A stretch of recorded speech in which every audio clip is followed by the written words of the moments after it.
a buff to magic, just enough to, oh crap, just enough to learn the spell.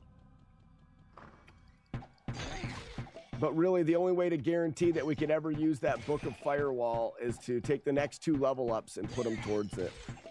That could be a dumb move, but we're just going to go with it. Yeah, me, I like Diablo 2 is probably... I would have thought it would have been sub 14.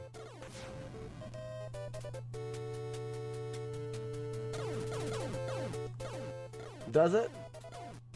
Well, there could be some lag happening that wouldn't happen.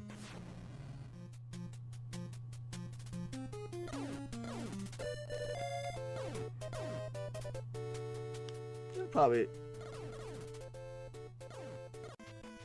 So, PLB, I would attempt my best to not use the pause. It depends on how... So, my balance would be, PLB...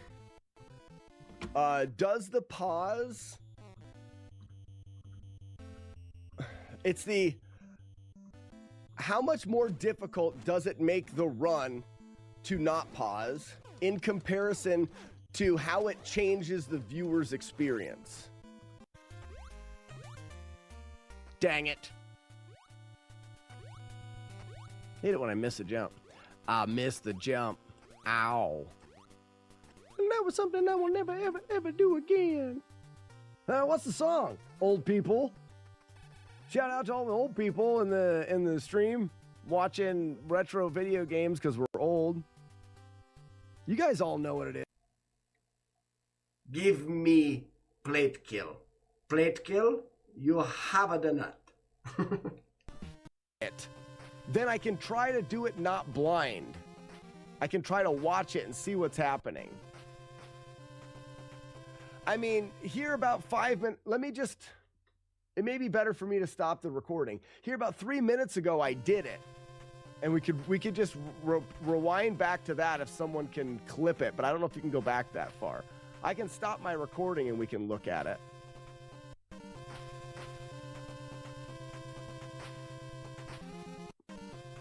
Chris the Key, how we doing? Aha! Okay, somebody clip what I just did, please. Can somebody clip what I just did?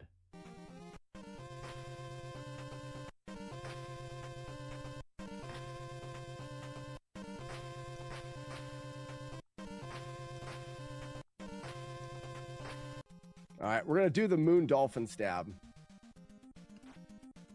Oh, reset. Dang it, Warlord Zen.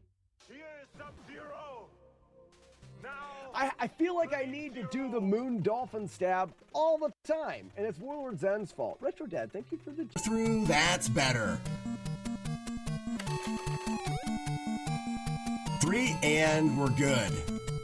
Jump there, jump there, jump there. 1 bush, 2 bush, 3 bush, jump. Late jump, little hop, no freaking snowman. Yes. Little tap, big tap, big jump. So what if we did... I think this is just me. Yeah, like that. Only... 5, 6. I don't like that. I don't want to let 2 guys in from the back.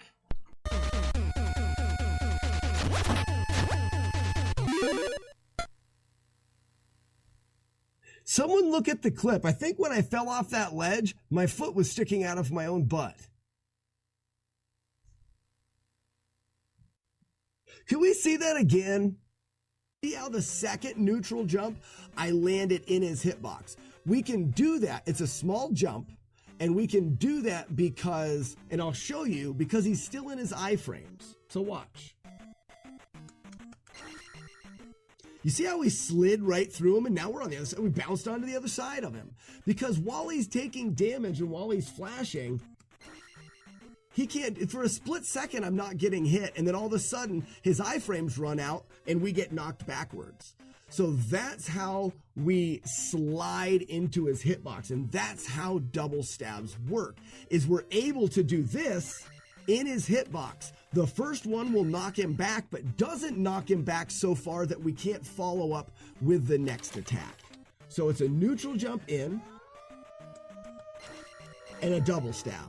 Now, if you've got attack 4, Marky Mark, thank you for this. Back on the Zelda 2. Let's go, bro. Yeah, Grim for the raid. Ladies and gentlemen, what a fantastic day. What a fantastic week. We are going to be back here next week. Did you just get it?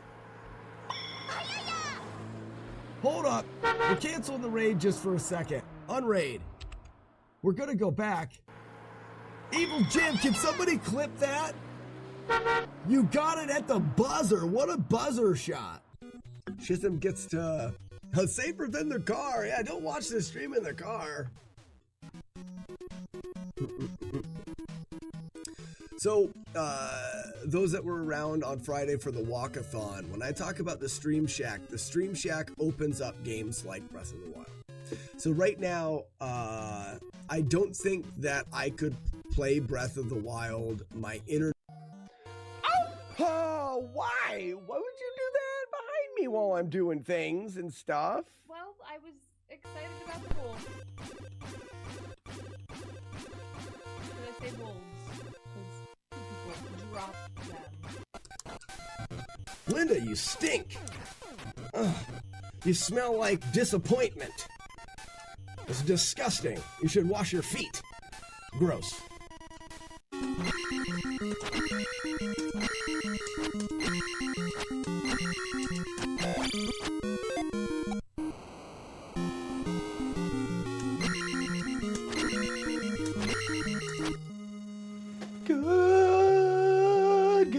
Good morning. Good morning, everybody. Wrong game. Oh, the input reader's still not working. Claw is our master. Claw chooses who will go and who will stay. I have been chosen. Uno momento. Let me see if I can fix it.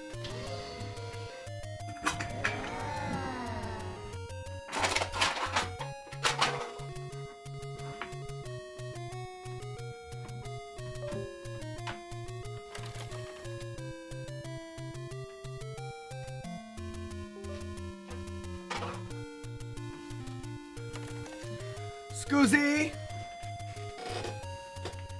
Alright, did that work?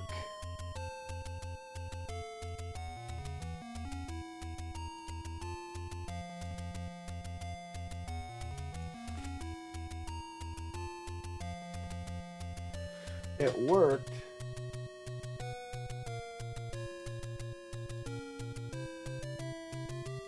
Did it? Ha! Worked. What's up, Zero?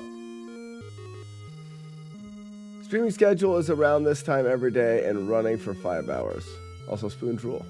Oh, Benirdo. Benirdo. Yo, your content is super fun to watch, and I want to support you as a loyal fan of your stream. Well, that's fantastic.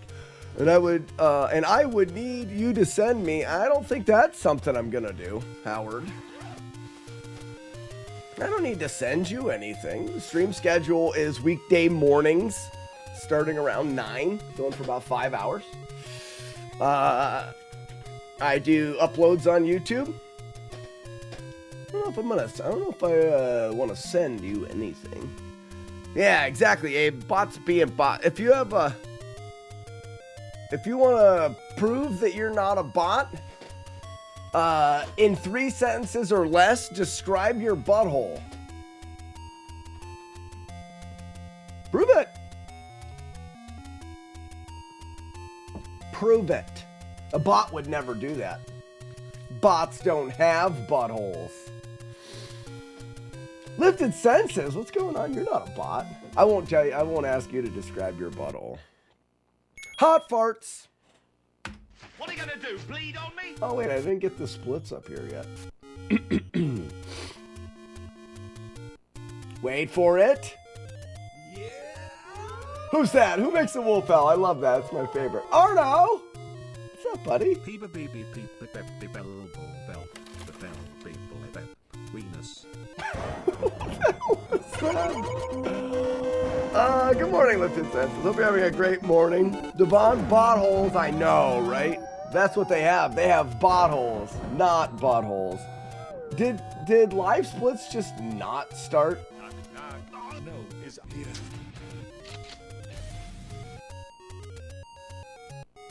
There it is. Chompy McDickface. But you can't expect to wield supreme executive power just because some watery tart. You never know. Today's modern bots probably do have buttholes. I don't know. Haven't responded yet. It's got the countdown. What does that even mean? Huh. Oh, I didn't realize it was showing that. Hadouken! Oh, what a shitty weekend I had. You guys want to hear all about the shitty weekend? I bet you my weekend was worse than yours. I bet you it was. I bet you it was. Get out of my way. Ow. Oh, whoops. Let's start over. Hot farts. Old woman, man. Sorry. It involved a shitty... No, it involved me going into the house from my garage and stepping down onto the floor and hearing a crack and the floor getting really spongy and me going, what the hell just happened? And what I thought, I'm not even gonna get into it. I ended up tearing the floor up in my boot room, my entrance into the house, to realize that water was getting in there somehow and had rotted the whole floor out. So I had to tear up an 8-foot section of floor. I realized where water was getting in there was from the garage and a broken pipe potentially the last couple years. Fixed it, sealed it, replaced the floor, put the subfloor back down, and then put the flooring back down. It took me all weekend. I got hammered after working all day on Saturday. The hammered was just because I needed it. Needed it. It's just an absolute nightmare of a day, of a weekend. Good thing you caught it. Oh, I did? I mean, well, yes, I did, but no, I didn't. It had been doing it for a long time and had ruined the entire floor. Catching it sooner would have been great. I had no idea that it was leaking there or that the water had gotten it. I can't even get into all of the details, nor would I want to bore you with the details. But I know that I expected to have other fun things to happen this weekend, and none of the fun things that I wanted to happen happened. Right you are, Ken.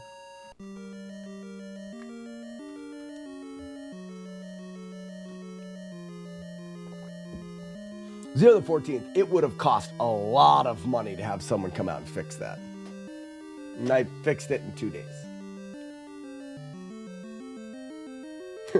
You Lacuna Matata, you sexy time. You're a sexy time. Thank God I maintained floors, Lock and Cane. Close, but not at all right. Not at all right. So, we have to try to remember. I still don't remember the full route here. It shouldn't take us too many more playthroughs to get the route in my brain.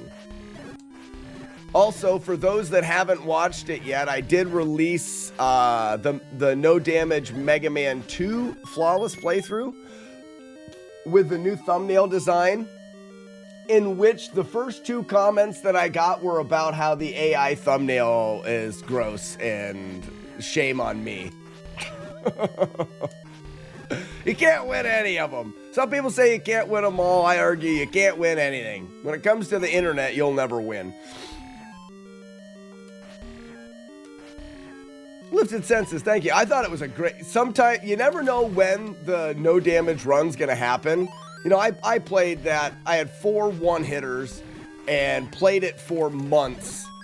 You just don't know when it's gonna happen. And sometimes the video, the run where it does happen, you're like, oh my gosh, I was talking about urinal cakes. You know, you never know what you're gonna be talking about. You never know what's gonna be on the video. That was a good one. That was a good one.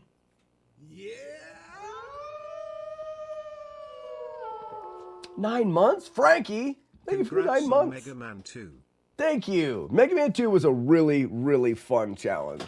Yeah, lifted senses. Like my son had the toilet clogged. No, and my click-through rating on that video is higher because of the thumbnail.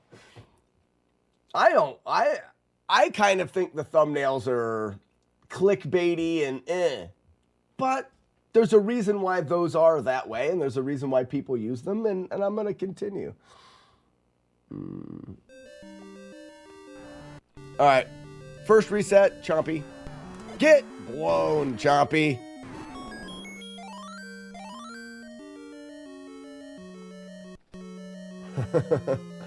Also, the entirety of YouTube is clickbaity thumbnail. I know, and that's the thing is what's the saying? If you can't beat them, join them. Exactly. Thank you. Don't hate the player, hate the algorithm that is pushing that. Agreed, Bobber. And that's why I'm going to continue using them, because I like it when people watch the videos. And I think the videos are fun, and I think people would like them. And I'm not trying to do anything other than create entertainment for people to watch. Oh, look at the size of that clock.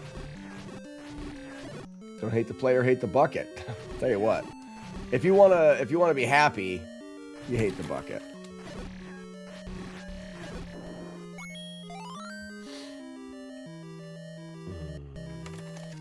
So I'm trying to think of what we changed. We essentially just changed the keys that we're grabbing. From the hip? Right? Didn't we just change the keys?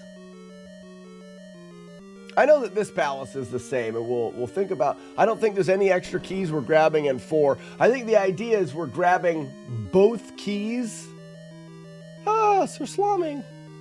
In 1.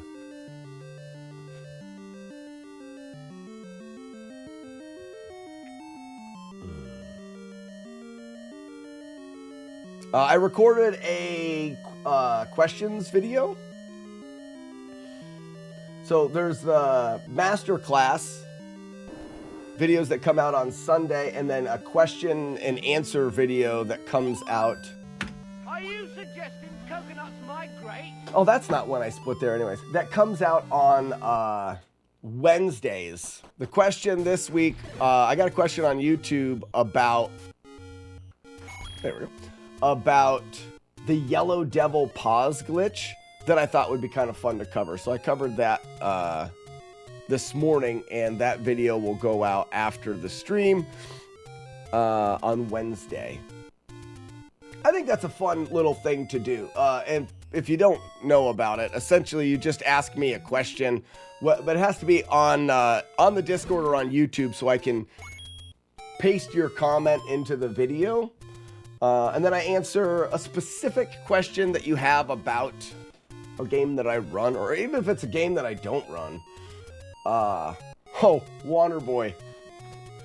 It's beginning to look a lot like Christmas.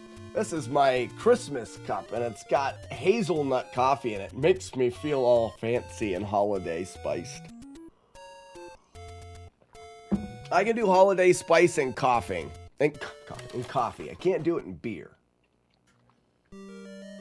It is delightful. I don't go that way. I go this way. Coffee. A delectable and delightful cup of coffee.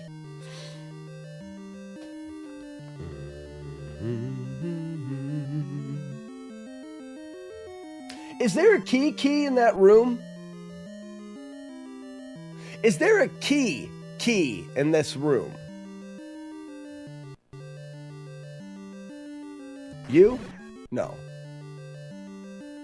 You? No. You? No. You? No. You? No.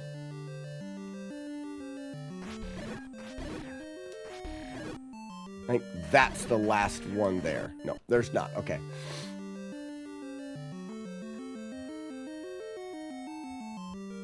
Hearing that song? What song?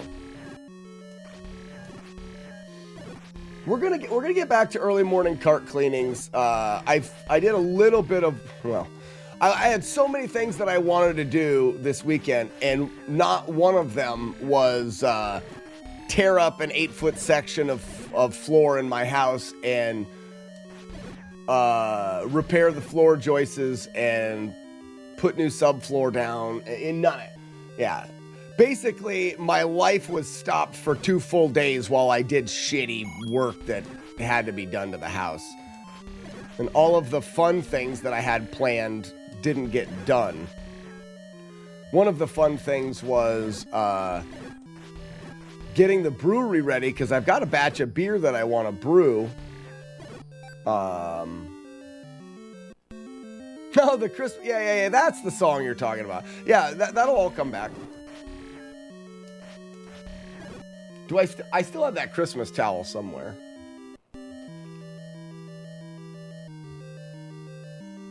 Who's a bad card?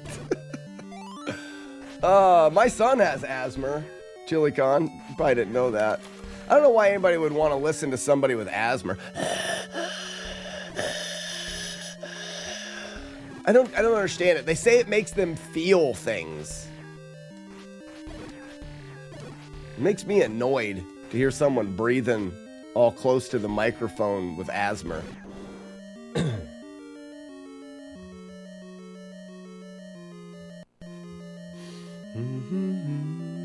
Let's see that clock. Really? Think again, Juan. Stop looking at me, Juan.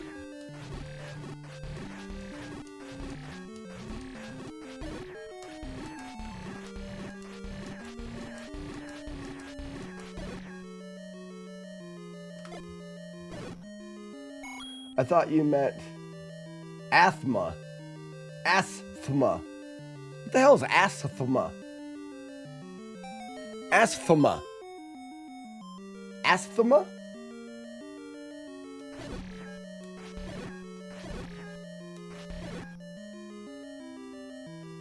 I seen taco asthma.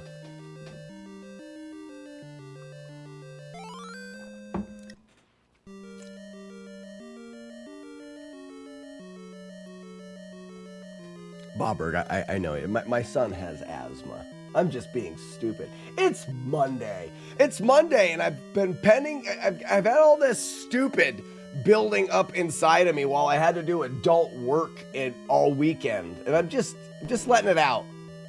I need to vent, and I don't vent by getting mad. I'm not mad. I vent by saying dumb shit. Got it. Chick was chewing with her. I really don't understand ASMR. Personally, I don't get it. So last year, okay. I wasn't gonna get into it, but I will. I kind of want to do the upper decker here. 2 extra kills. It rearranges how we do stuff through there. We'll decide. We'll do it without the upper decker, and then we'll do it with the upper decker next. I'm not mad. Fluffy Ponies, I'm not mad. I know if you walked 273 miles in 2 weeks on stream, it would be a bunch of asthma streams. Yes. Yes, it would. Good morning, Banner. So, my garage, before I bought the house, whenever it was, they poured a foundation. Not foundation. They put block foundation up. And then they poured the cement inside of the garage. Well, between the foundation and the block wall, they put, looks like a foam board. So the cement of the floor doesn't go directly up against the block wall. Well, what happened, I think, is that foam board over time degrades a little bit. And anytime the water from the cars melting snow and stuff like that, some of that water would go over to the edge of the wall and seep down in that foam board and freeze and push out a little bit. And what it's done is it's created a crack between the block wall and the cement floor in the garage. There's a little crack in there that water can go in.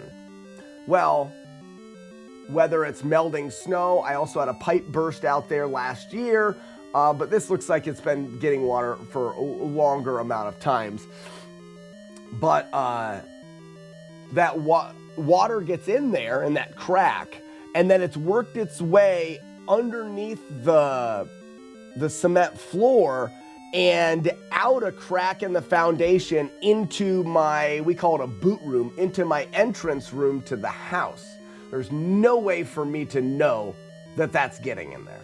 It's not like it's just seeping in there, and over time it has rotted all of the floor joists out. The first 3 floor joists in that entrance room, the ends of them were gone. The only reason I knew is because I stepped out of my garage, stepped into that entrance room and heard crack, and it was the floor,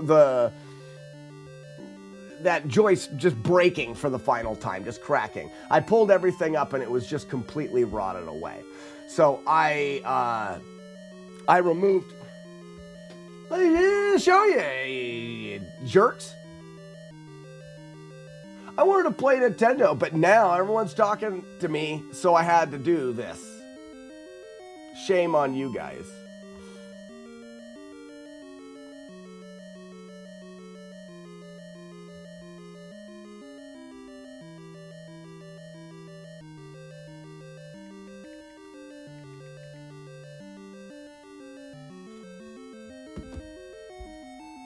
Could be playing Nintendo right now.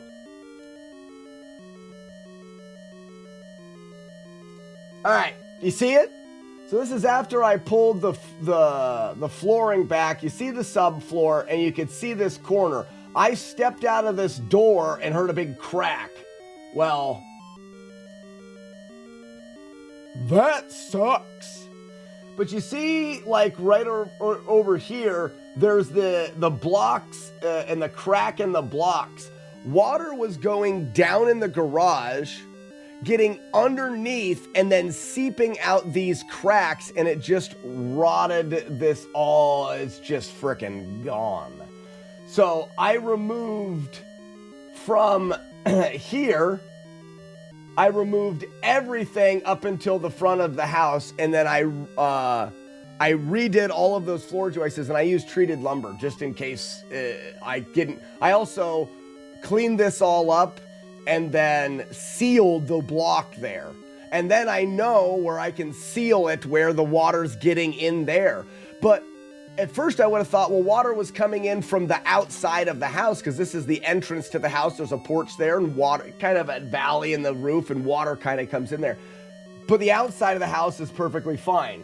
So it was getting in through, I believe it was getting in through the garage and then seeping in there.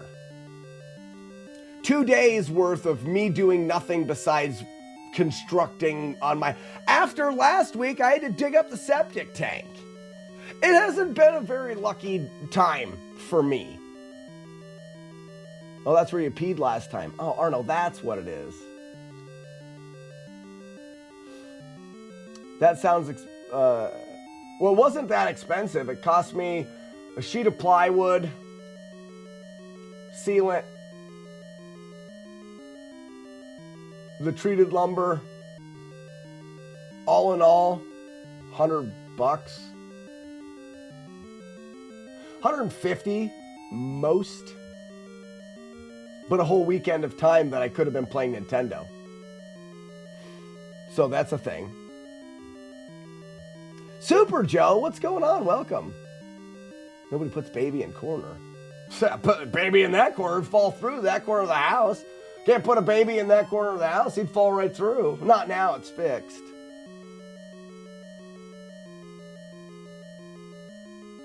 Well, 2 years ago, I had a wax ring seal fail in the second bathroom toilet.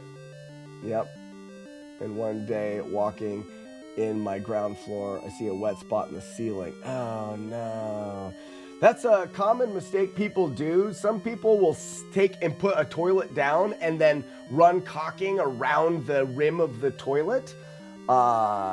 People do that because they're like, oh, well, nice, it'll seal the toilet down. No, because then if you have a leak, you can't tell. Don't see, the wax seal on the toilet is what seals it there. But if that starts to leak, you'll want it to show that it's leaking out from under the toilet. Then you know to fix it.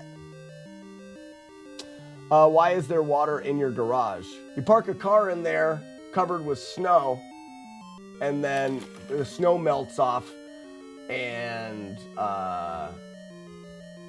there's two things. When we get a lot of snow, three things. So there's a hill that comes down to my house. My house is down off of the road, and we get a lot of water that comes down in, so we have to do things with it. The drainage in front of the garage wasn't always good, so we'd actually get water that would come down, it would come under the garage door, and it would overwhelm the drain when it rained really bad or something like that.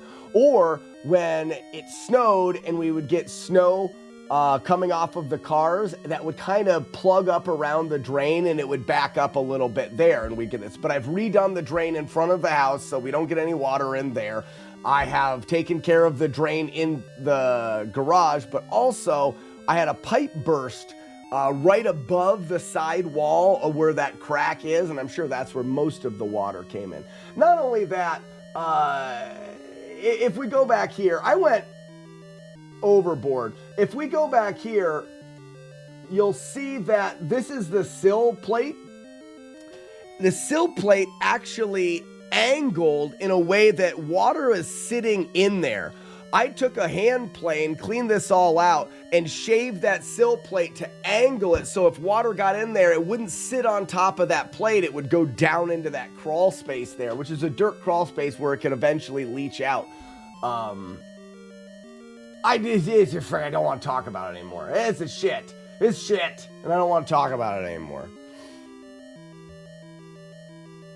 Jodosh, when it first happened, I sat in that hole with my feet in the hole and stared at it and felt bad about it and felt bad about my life for about a half hour.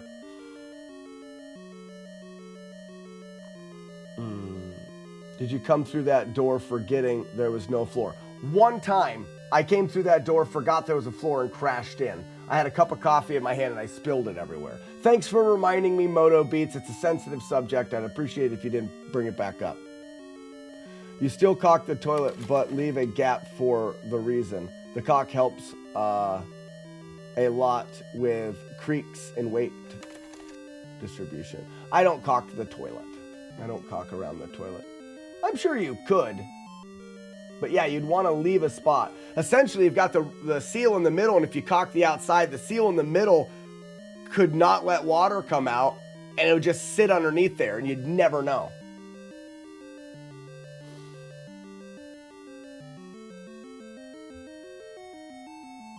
I would have had a beer to commemorate. So what I did, and this is more conversation.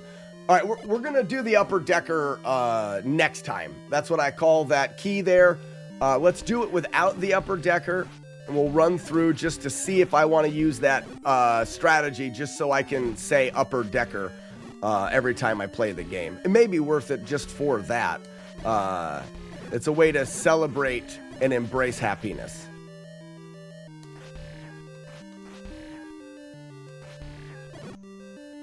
Happiness. I think we have a command. Penis command. It's Buzz, I think.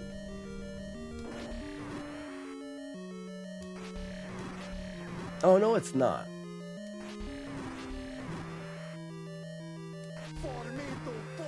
That's the Buzz command. It's the lady from the airplane in Ace Ventura.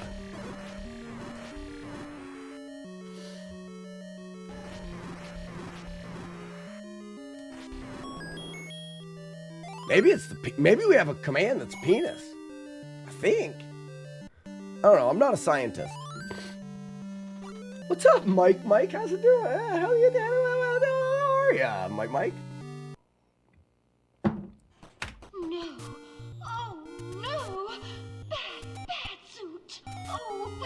Bad naughty suit.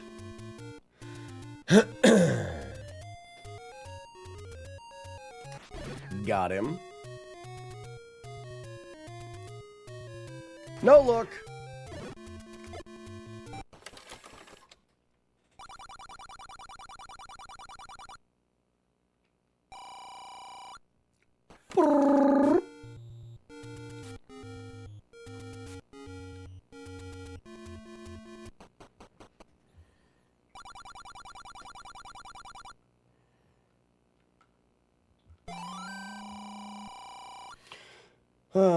Good luck on the Zelda. I'm gonna need it, Mike. I'm gonna need it.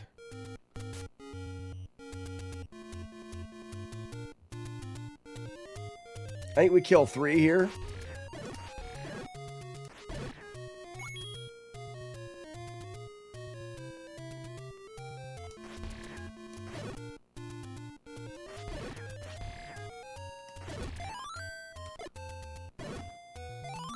Get the bloobs.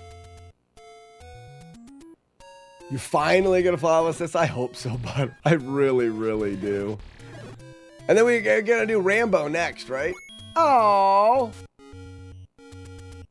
I don't remember the last time I saved it. I think it's here. I didn't need that coin. That was my fault. Also, I think I want to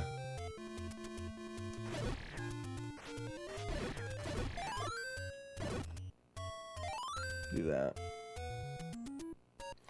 I've been enjoying the Moriano shorts. Aha! Aha! Aha! I'm gonna do it again. Is that a single? How can you tell if it's a single or a double? One of them glows, right? So, I'm trying to... Words are so hard this morning. I don't think Rambo's been done before without cheating. Single flashed, solid blue is fine. Single is flashed, okay, solid blue is fine. All right, see, the flashy ones are the ones that you feel like are the better ones because they're flashy.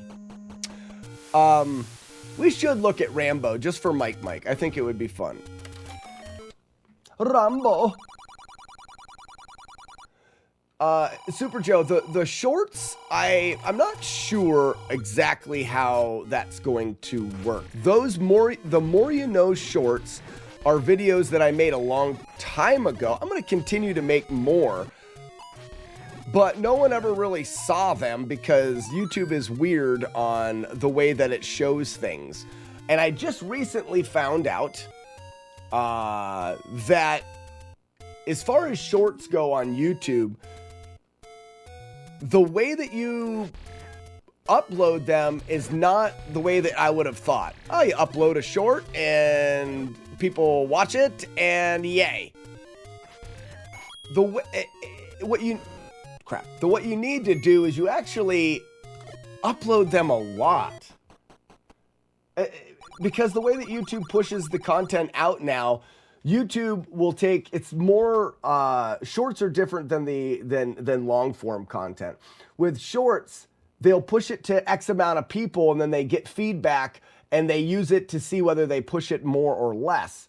So if you upload it one time and it hits a bad test market, your short will just fade away and it'll get 12 views or it'll get 50 views or whatever. But if it hits the right test market, it'll push it a little farther. And then if it hits another good test market, it'll push it farther. And then you have a good... So you could take and put a bunch of effort into a short. And when you put it up there, nothing happens. And what they want you to do is they want to use that algorithm to push their short content so they don't penalize you for uploading that short multiple times. There's no penalty that says you can't upload a bunch of shorts and that you can't upload them more than once.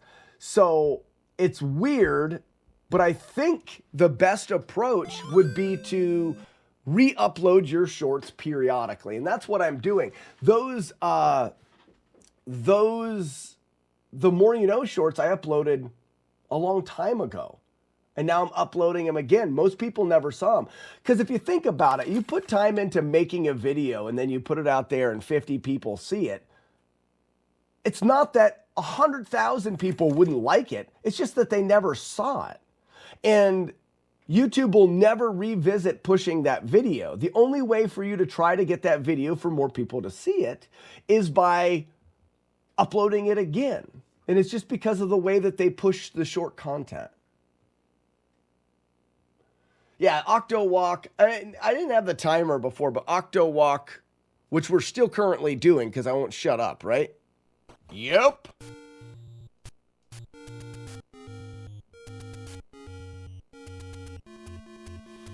Uganda says, I'm in a good market, I guess. Your shorts are all over my YouTube. Well, that's great. And I don't know why. I don't know what they do. It must be you've been labeled as someone that likes them, so you are the target. And for the people that do see them, the way that you engage with them is what tells YouTube to push it to other people. I just don't quite... See, and Super Joe says I never saw them. It's just weird. You get force-fed all of their stuff.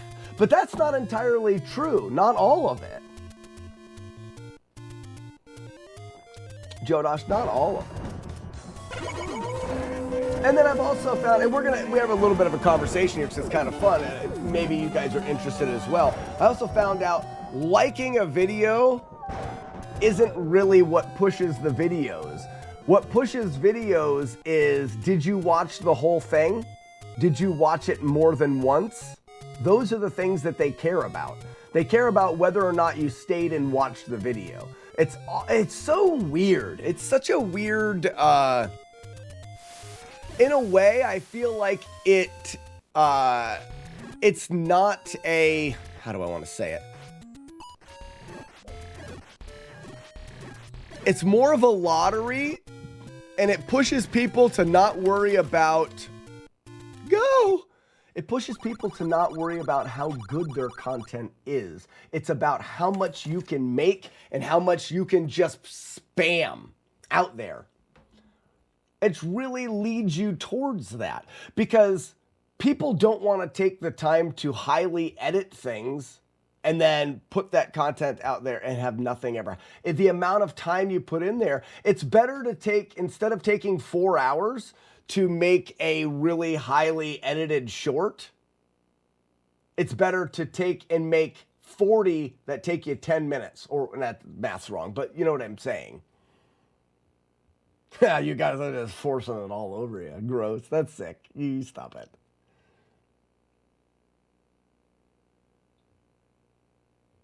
Yeah, I don't know exactly how it works, but I'm getting a better idea. I think I'm getting a better understanding.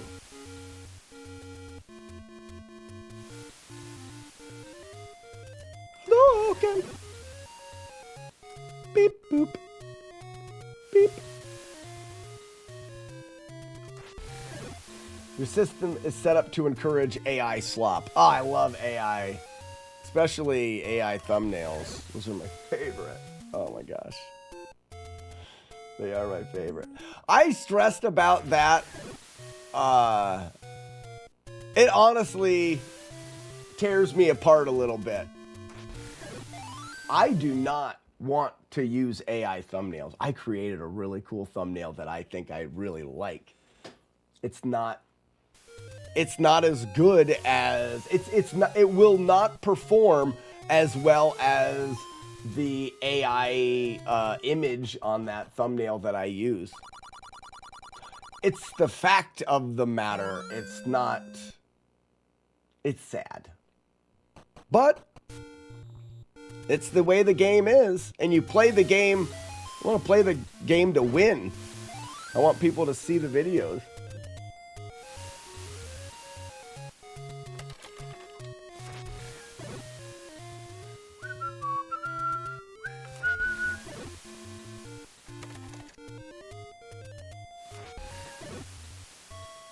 Jodosh, I like the 10 image. Yeah, I think they're fun. I think it's creative, but it's just not, it won't perform as well. And just because I like it more doesn't make it the right thing if the goal is to get more traffic on videos on YouTube. And right now, my YouTube channel is small and doesn't get pushed much by YouTube. So potentially, in time,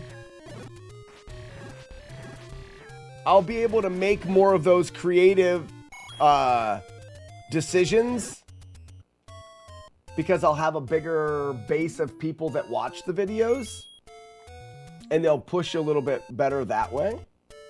So this is what I decided to do the other day. We do that. And then we come through here. Why did I walk up so far?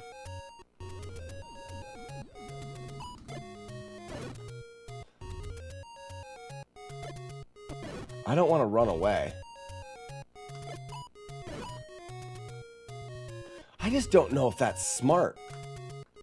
Maybe I shouldn't go up here. Oh, why don't I just wait? Why don't I just wait here? Oh, the guy, I don't want to wait here so the guy won't spawn behind me. And then go. I got lots of bombs. Yeah. I just don't want to force it. Don't force it, folks. Forcing it's not fun for anyone.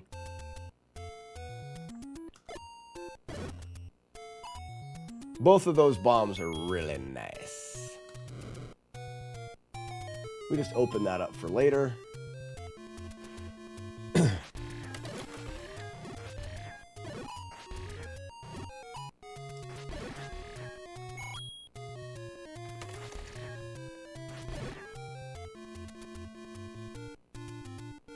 May the force be with you. Can you candle the bush? Every time I can. I'm always candling the bush. Now we see the violence inherent in the system.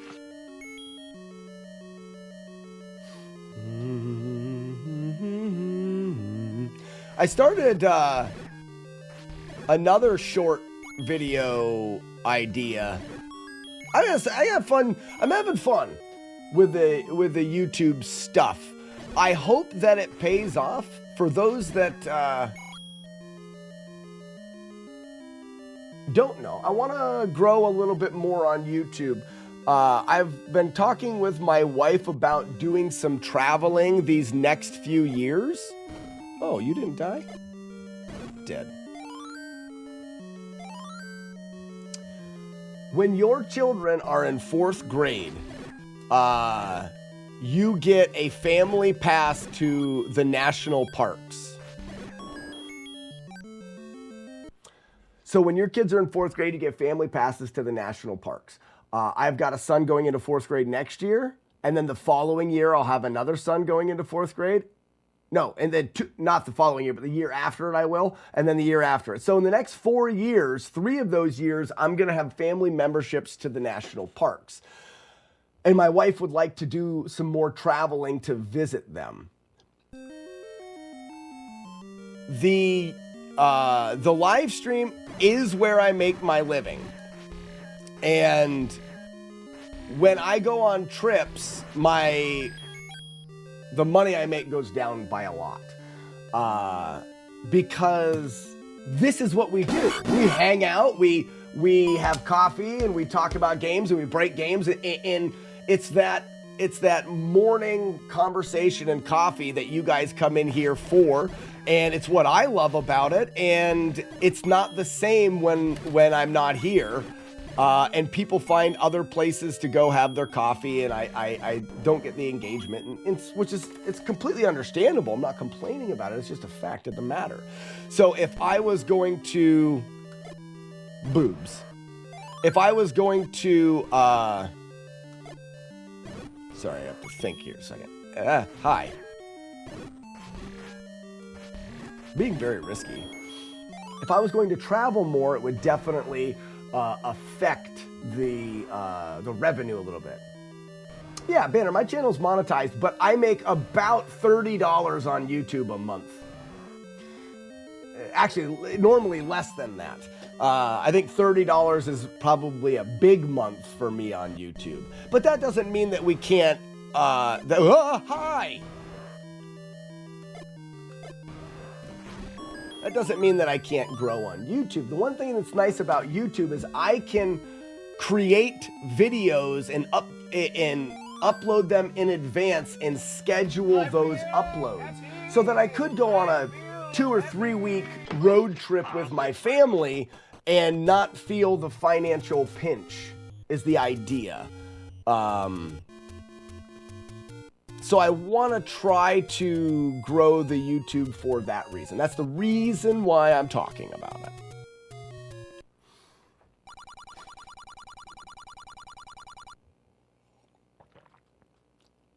You just put on American Gladiator and pound down my coffee in the morning. Do you watch American Gladiator? And that's why I'm starting the series of the Masterclass. I think that's a lot of fun. And you do watch American Gladiator?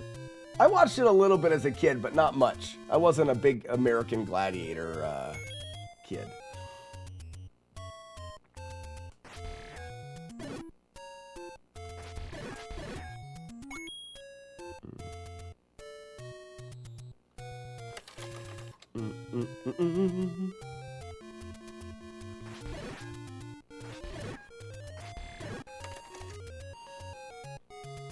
Turn to the side, up we go.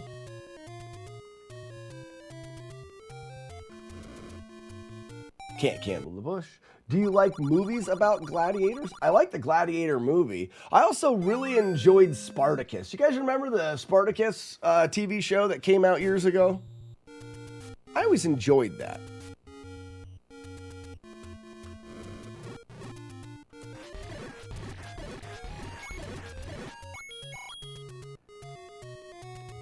Oh, I don't want to use that there. Oh, no! Well, that was dumb. Oh, I didn't want to give him 2 in his mouth.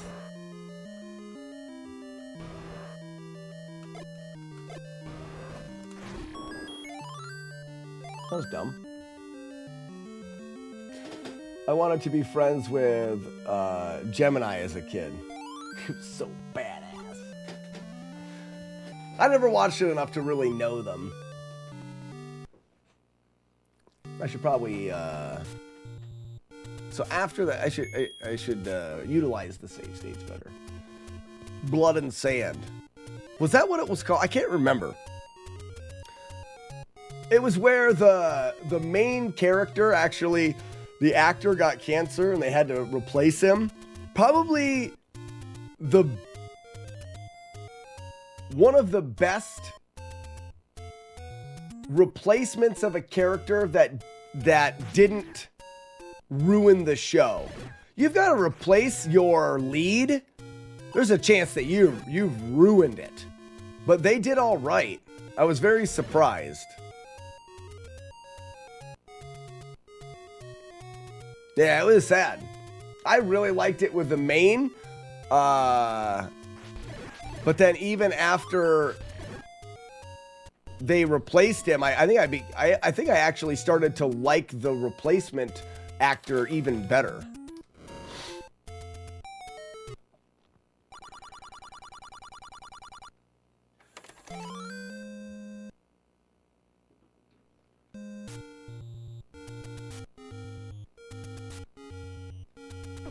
I want to see what happens if I do this.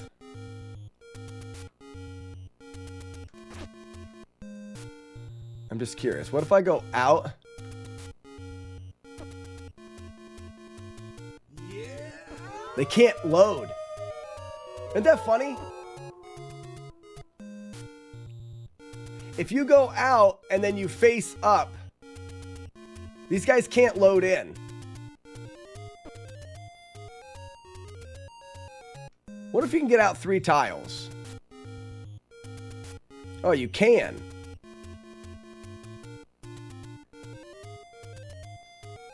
It's because they have to load in front of you or behind you. So if you go out here, why can't I block that? I never bought the shield?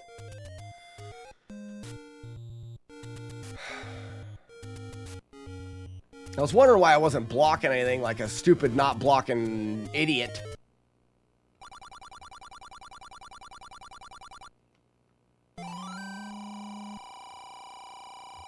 What's up, Jan? Shit! Jan, I went back in the shop again. Jan. Damn it. I didn't do it on purpose. So if I go here and then tap up, I'm safe from Zora.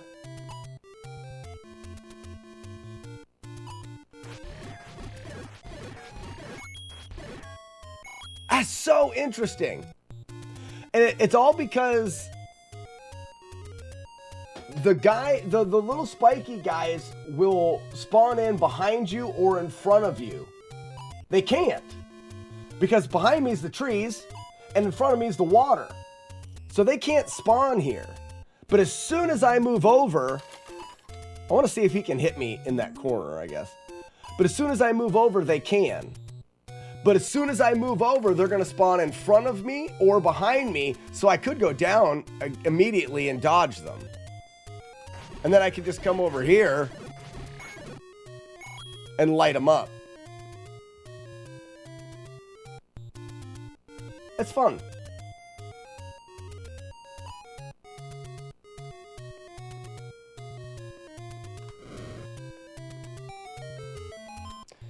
I wonder if I can go 4. Oh, I can. Oh, no, but they'll fit there. So if I do this...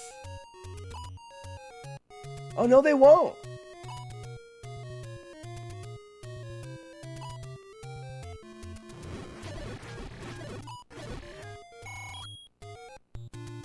Can I go 5? Nope. 5's far enough. So, but if I go over 4 tiles and flip up, they can't spawn in. I go down, they'll come behind me. Oh, yeah, and then I can get them in the friggin' thing. Oh, beautiful. Up. Wait. As soon as he goes away, spawn him in behind us. Up. Over. Light him on fire. I gotta get there a little faster. Up. Can I do that? Oh, there it is. I want to get here quick enough to have them in front of me. This is fun. I'm having fun. You guys having fun? Good morning.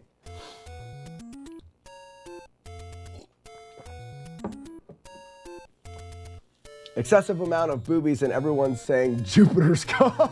That is the whole show. Yeah, that's what was great about it.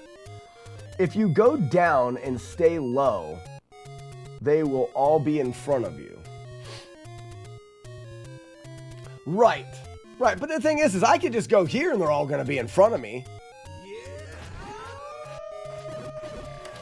If I don't go out far enough. Julian, good morning. Good morning, bud.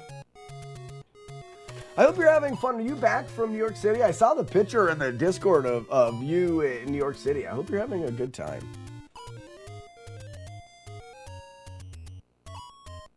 Okay, so I have to let them both spawn. All right, that's not fast enough.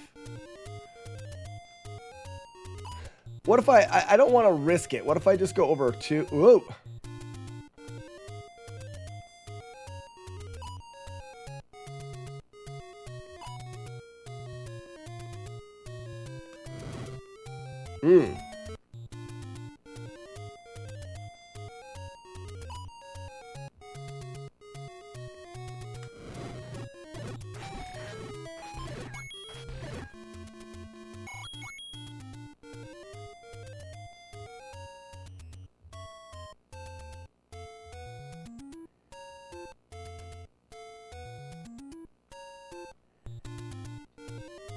Well, what if we did this?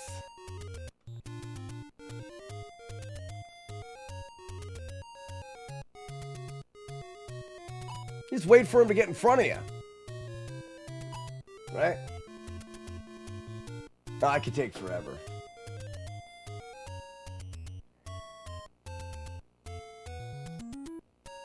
Sure could.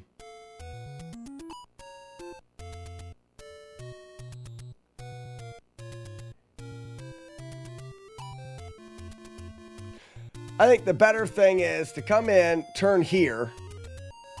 Okay, you still blocked there. That was good.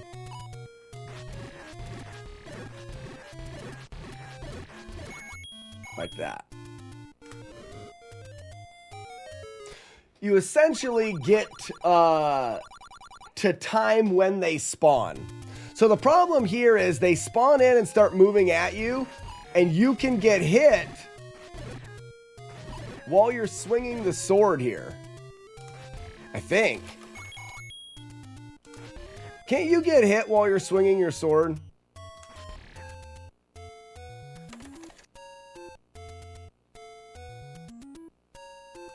Yes, you can. So that's what ends up happening. So if you go like this,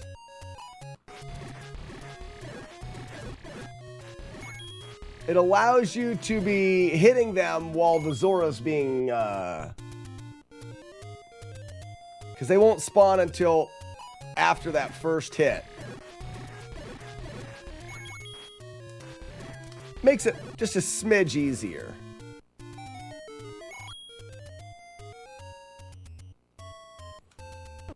Oh, that's dumb. While I was looking at chat.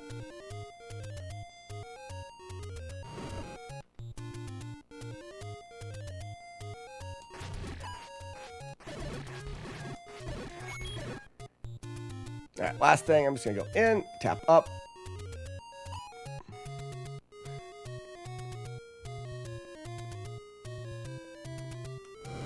Oops.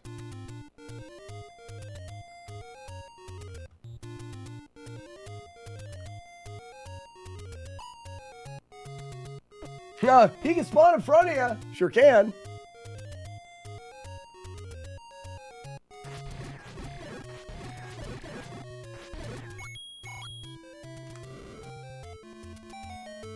Okay, sorry.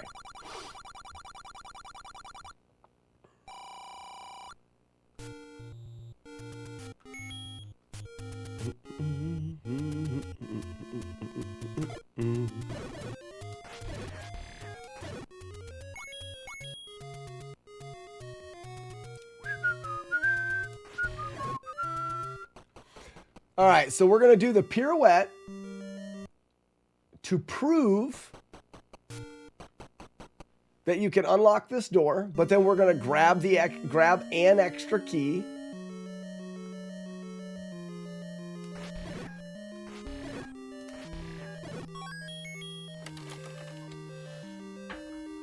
We are going to grab both keys here, which isn't my favorite thing to do. Especially because that key's on the other side of the room. He's going vertical, so am I. So am I. So am I. It's cold out here in this room. I don't like it.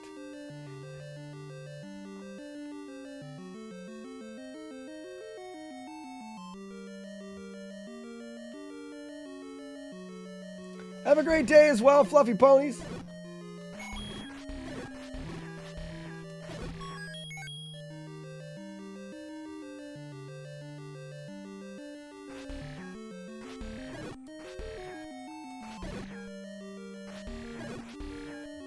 How'd that miss him?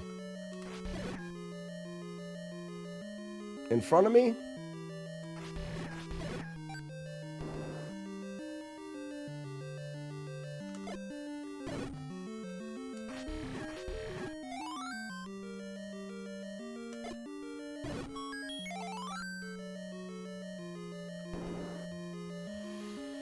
Ooh, steak and eggs. Oh, very nice.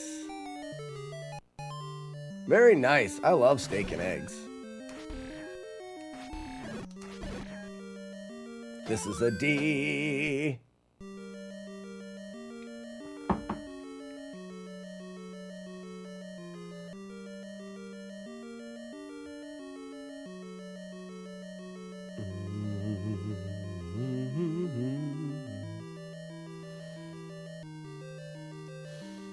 split. We're going to take them both, put them on the right. There they are.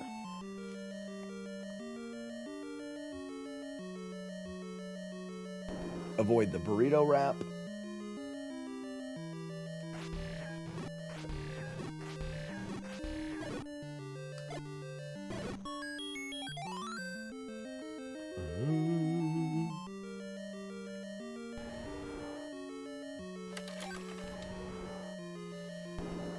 Time for the not so tricky dragon.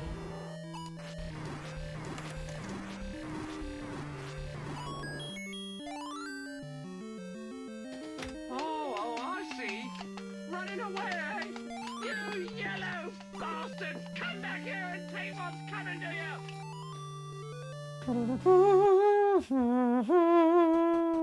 Fluken.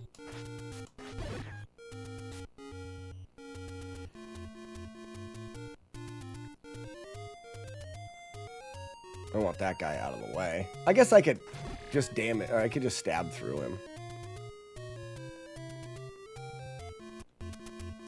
I have 2 pairs of socks on. Why are my feet still cold? It's because socks only insulate. If your feet are cold and you put socks on your feet, you're just keeping the cold feet inside of socks. Socks don't create heat. You need to find a way of creating heat. 1, 2, 3. You know what you do? Lacuna Matata, your feet are cold, put a vest on. Your feet will get warmer. I'm not even joking. I'm not even joking.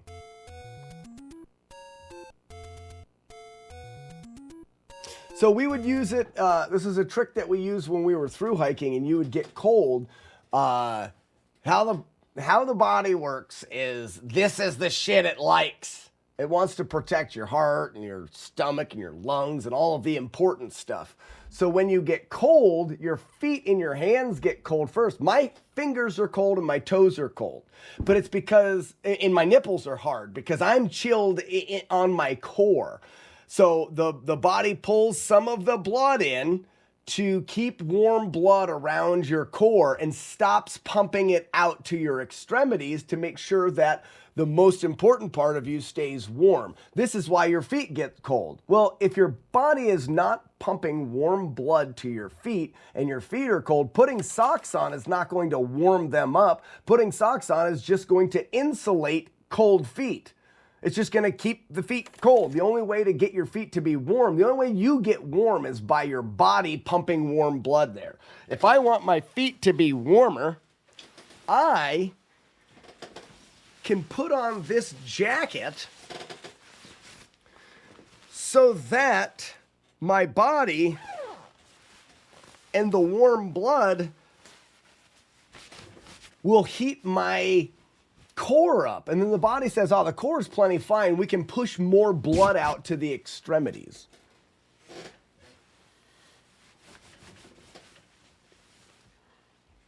It works 100% of the time. Lacuna Matata, put a jacket on and your feet will warm up.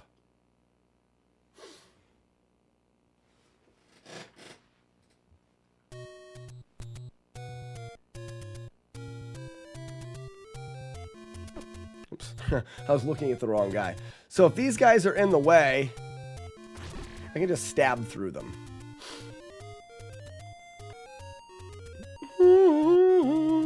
It sounds like it's stupid, but it's 100% true. What's up, Ian? I'll bite your legs off. That's not a knife.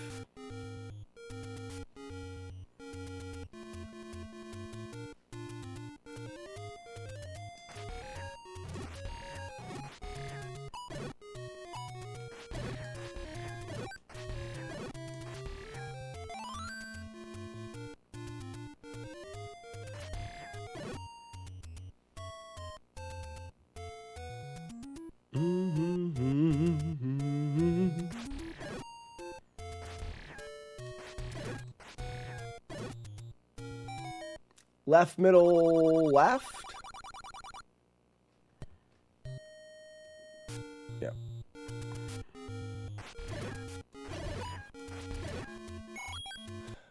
I should drop a bomb.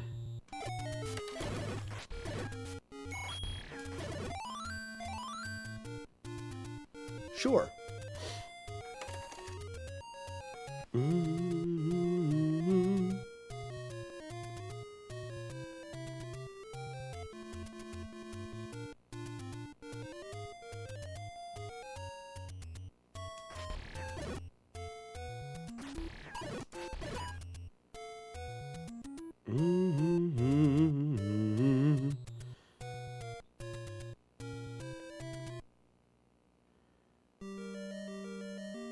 Oops, I want to reload this screen once.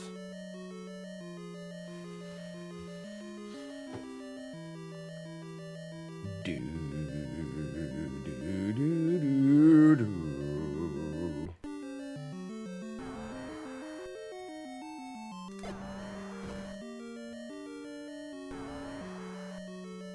What a jerk. What an absolute turd monger. The mongerer of turd.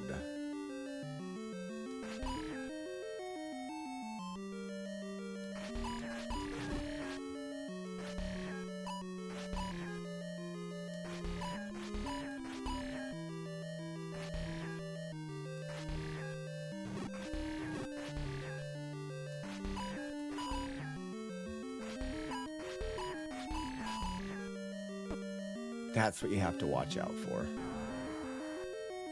Oh, I can't get hit in the doorway? That's really nice to know.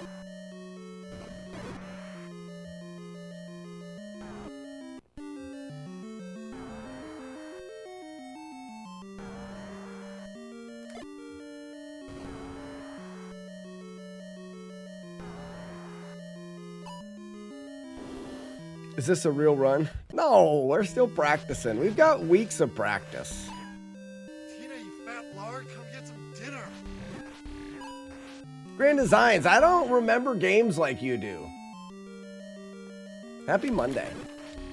Like, you remember games. I don't. Normally it's a no hit it and quit it. Only for Zelda, it's just quit it.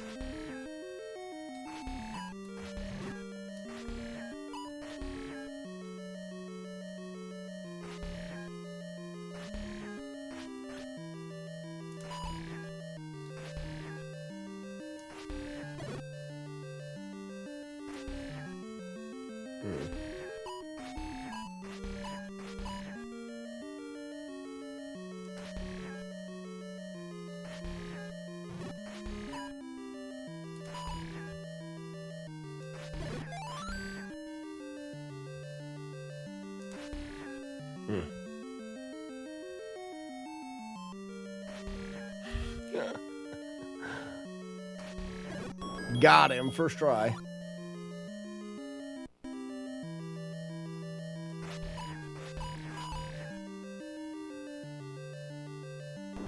I wasn't sure if I could make that.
All right, let's go. See what happens.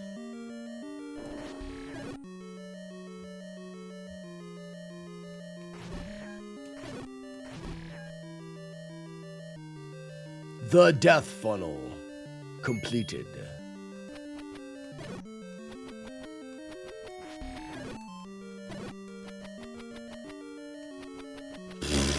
Whatever.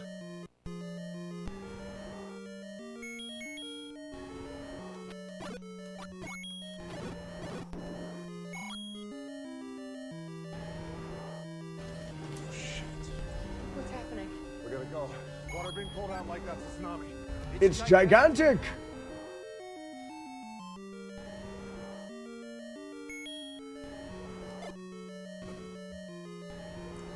And then we can keep bombs out.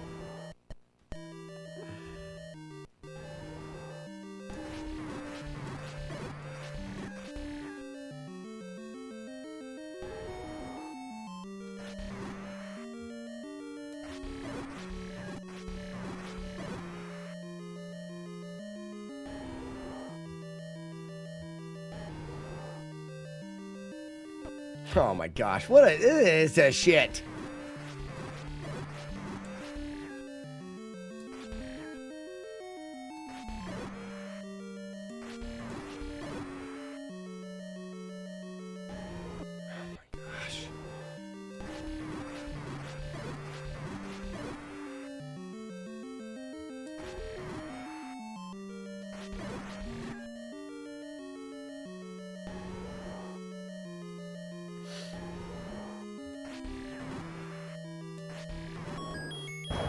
That was just a hard fight. Beep beep. Jayax, I agree with that wholeheartedly. Morning, Iron Monkey.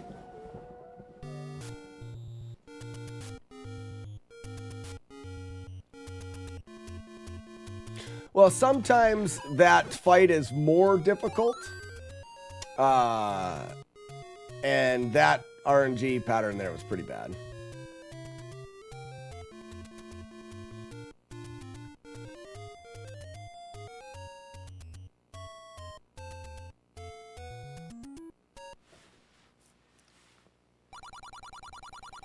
Take any road. Don't tell me what to do. It is the Legend of Zelda.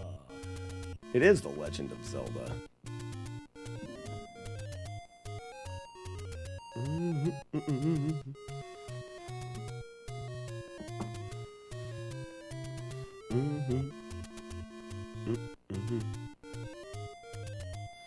we're gonna get a bunch of extra keys here.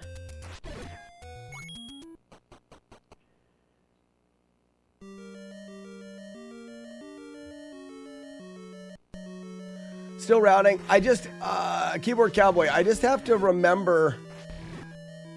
Actually, I think these guys will come back. I'm just going to leave one alive. That way I just have one to kill. I have to remember how. Is essentially, or like where all the keys are. Is where I'm at now. I'm saying it wrong. Man, I have a hard time focusing sometimes. Where we are at in the route is there's a lot of options. That's a good way to say it. There's a lot of options in this route to what keys you get, where you get them, what enemies you kill, and all of the specifics. We've changed this route, seems like 4 or 5 times. And every time I start up the Zelda grind again, I revisit the route. I have to remember what I did and why I did it, but I also take a second to see if there's any optimizations that can be made. When we're routing this game, there's so many options that I oftentimes I go with a route, not because there isn't a better way, but I get tired of routing. So I just say, this is good enough. Crap.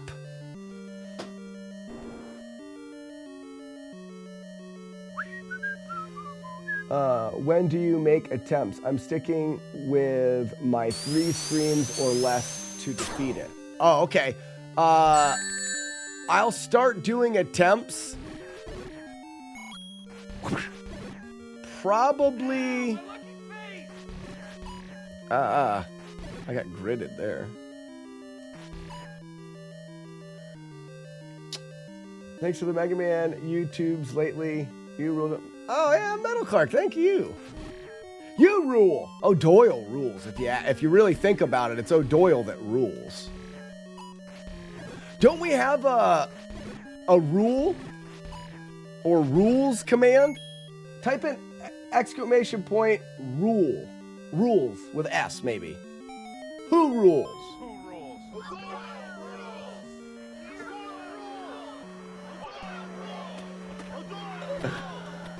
Metal Clark, O'Doyle rules. Don't you forget it. Shit! Not mad.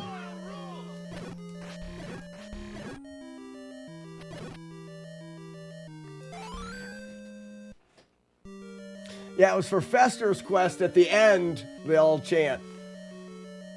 I have a feeling your entire family is going down. Oh, man. Yeah, Vaughn, we're back on Z1. Cheaty McCheater, just for fun.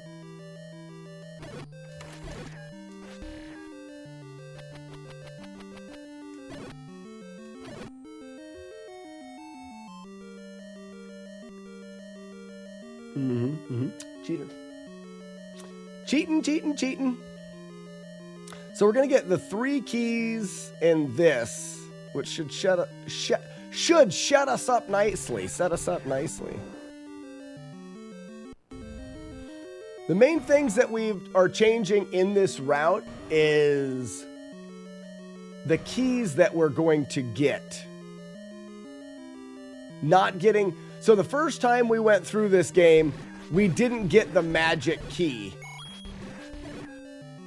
And then the second time we went through it, we thought, well, what if we got the magic key? That would keep us from having to go in some rooms. Oh, this isn't what I wanted. And now we're switching back. I don't believe that the magic key was such a great idea.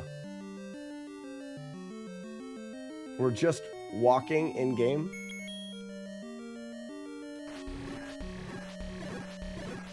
What do you mean, Beta?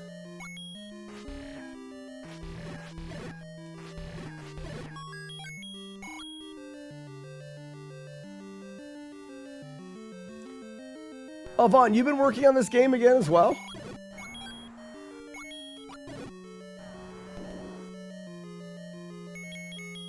What would Jodosh do? No, walkathon is over.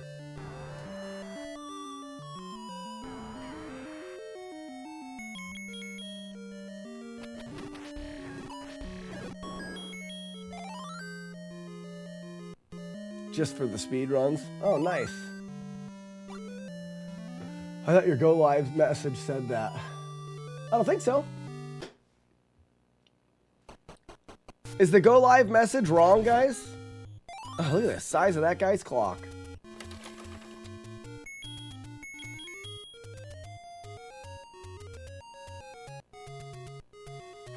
We're gonna load this screen and go back.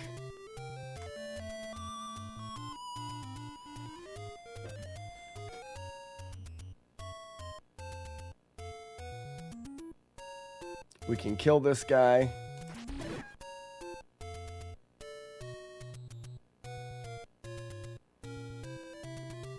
We've got plenty of coins. This is Arby's. Oh my gosh, you freaking got it? You're right, it is. That's the Slackernym. This game is my favorite. What? How are you guys guessing them? That's like 3 in a row that you guys have guessed. Yesterday or last week, it was guessed first try. This is stupid. Stop it. Stop guessing them correctly all the time without. It's no fun. You just quit now.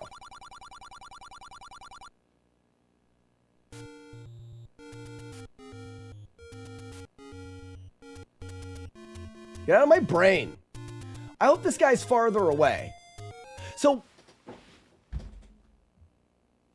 the spawn is 3. Why is he not farther away this time?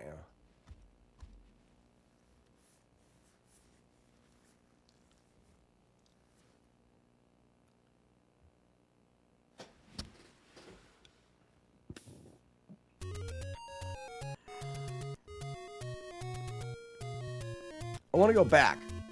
3, what if I load this? Aha, 0. I just reload that screen once. I think this is what I want to be. Now this guy's farther away. Aha. And this guy's in the right spot. Nope, he's not. Oh, and then I've got to reload this a bunch of times. We're going to figure that out. What's up, Game Breaker? I have an interview today. Got the feelers out on a few things. Well, I hope the interview goes well, man.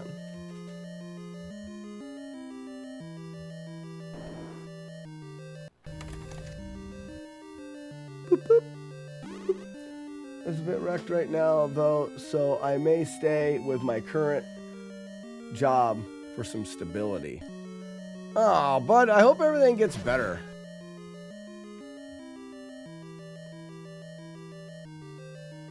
If it makes you feel any better, well, no, it wouldn't make you feel any better. But maybe you want to laugh at me. This weekend, I was going to do all sorts of, like, fun stuff. And then I realized that my floor was rotted out. And I had to tear up an 8-foot section of the floor in my house and put in new floor joists and subfloor and replace the flooring. It was terrible. But it's all right. It got better. It got better. Time. Time heals everything.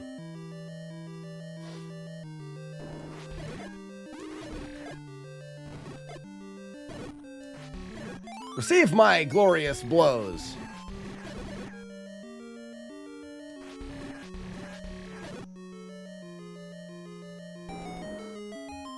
It's all right, Beta. I took, I would say, 25 minutes or so where I was sitting on rotted out floor joists, staring at a hole in my floor, feeling bad for myself.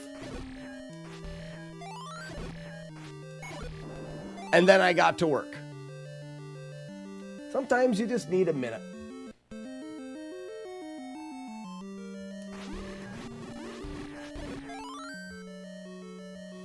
Curious to see how this looks. Oh, interesting. Spawn you want.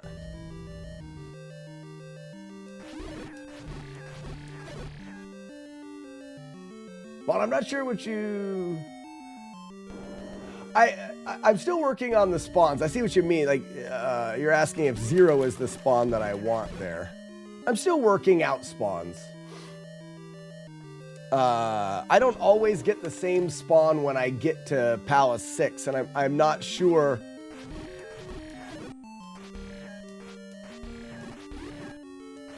what I do differently. Actually, I didn't want to do that. Because I want to keep the spawns the same. Yes. So, Vaughn, the reason why I do that is because it moves the whiz robes in that trap room to a spot where my strategy works well. I forgot to get the key to the right. I'm going to be a key short, I think, which is fine. I forgot to get the key to the right.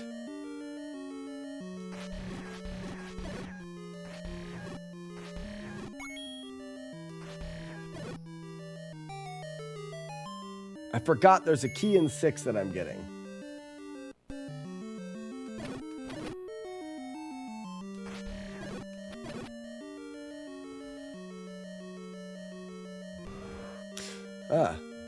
Yeah, Beta, I think it's helpful to just always remember that things could be worse, you know? You could get frostbite and your wiener could fall off. Can you imagine? Oh my gosh, it could be so much worse. And I'm not saying that we you don't want to downplay if you're having a rough time and stuff, but still, sometimes it can help to just realize how much worse it could be. Some people get frostbite and their wiener falls off.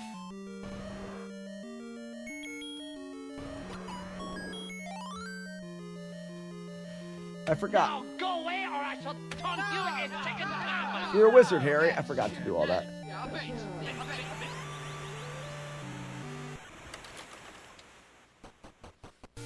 I don't know if that'll affect the it will affect the spawns though. But we're going to 7. Oh, I can just respawn I'll just respawn until I get that guy where I want him. We'll just do that.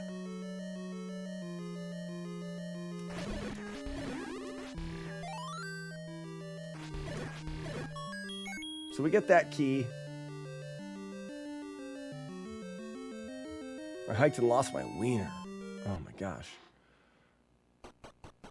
So that guy's in the wrong spot.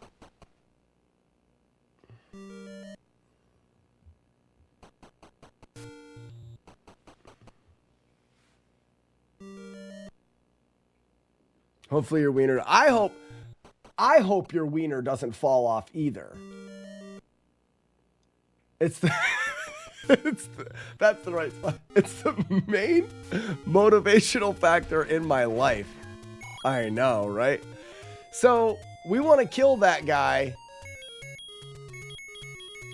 And now we're going to telefornicate from this direction, which will take us to 3. And the spider will be on the right side. That way he doesn't, molest us as we come out there.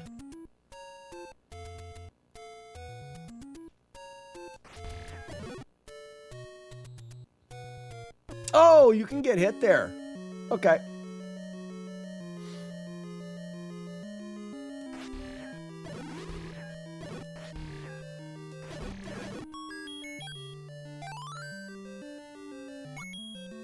I'm not going to worry about the spawn because I can fix it. We can actually see what the problem would be sometimes. Sometimes if you don't have that spawn right, Vaughn, you'll get a spider right underneath you here. That time it didn't happen. I just manipulate it so the spider's on the right so I can run left, and it more often it's doable there.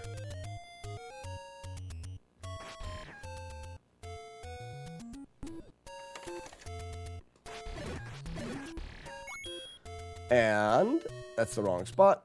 Because we just reset this room until we get the right spawn anyways here.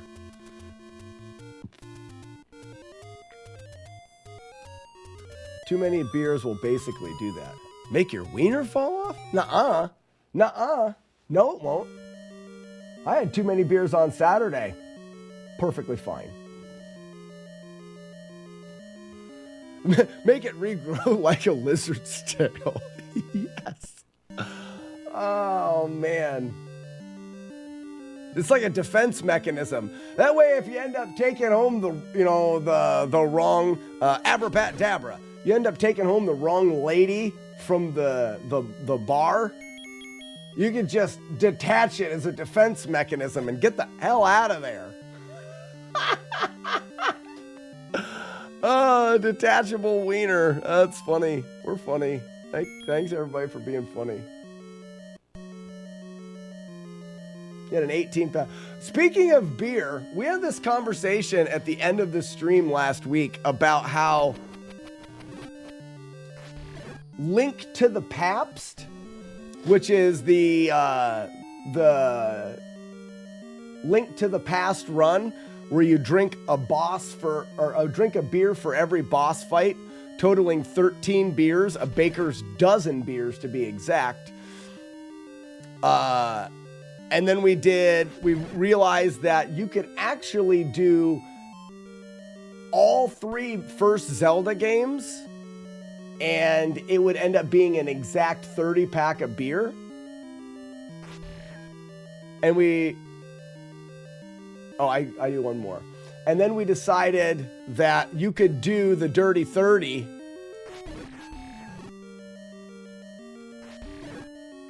where you do all 3 games and you drink 1 beer for every boss in the game.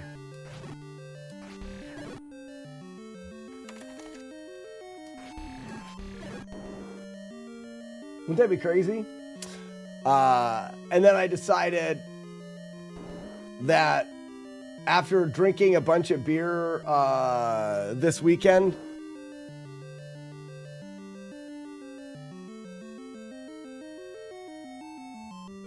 oh yeah, Beta, working on NES.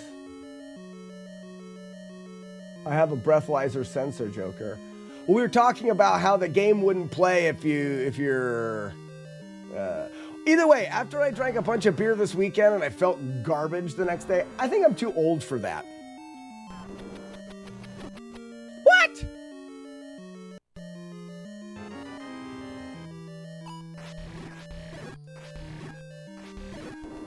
I think I'm just too old for it.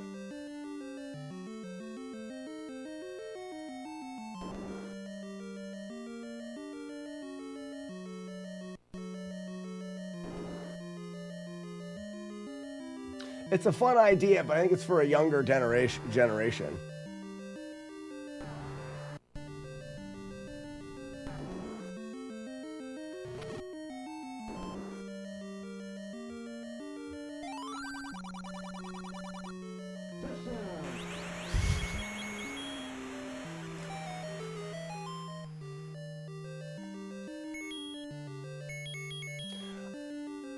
I've always wondered if I use the candle upon entry, if it would help any. Nope. I think you always wait for the first boomerang.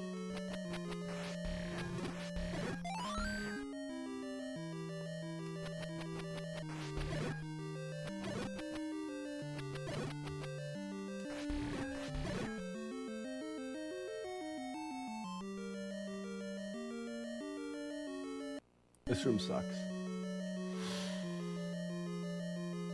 Come on down.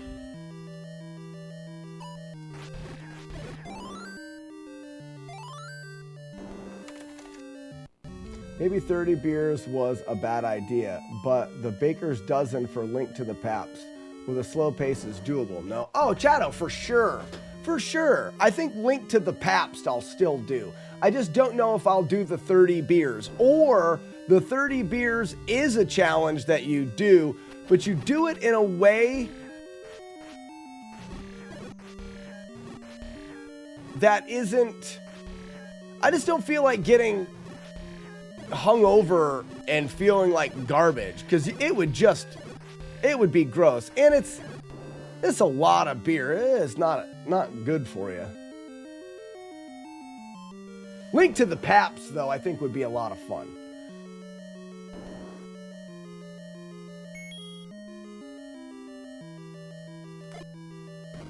Because 13 beers in an afternoon into an evening while doing some other fun challenges and other stuff, and eating good food while you're doing it, it could just be a good time. But 30 beers in 24 hours is really pushing it.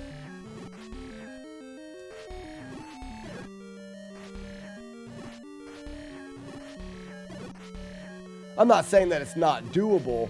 I just don't think I want to do it.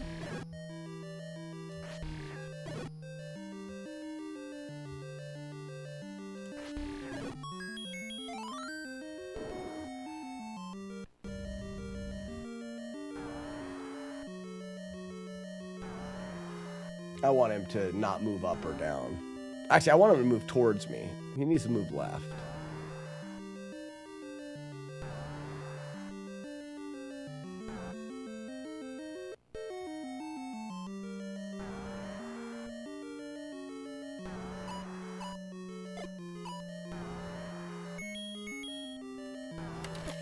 Yeah, I got it right in the butt.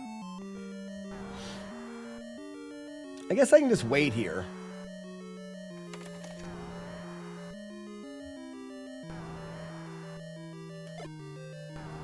I don't think I'm gonna get them. No.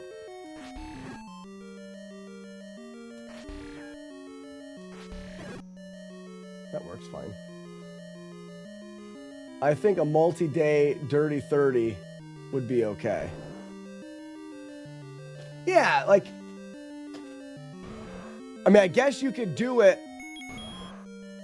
Because this game would be 9 beers, and then the next day you get 8 beers, and then on the final day, you do the 30. One.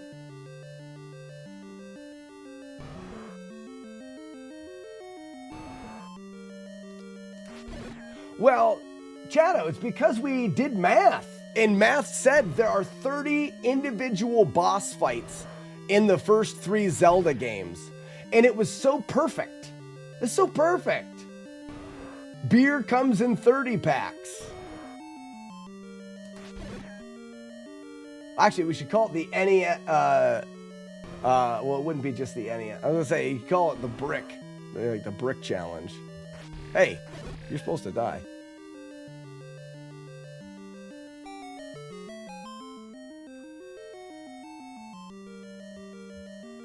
And my lady called me an old fart. Did you give her a purple nurple? Should have given her a purple nurple. I'll let her talk to you that way. Metal card? Who does she think she is? I am.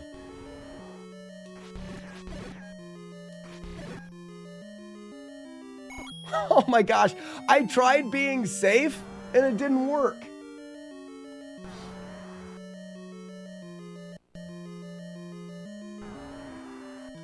Let me just do that.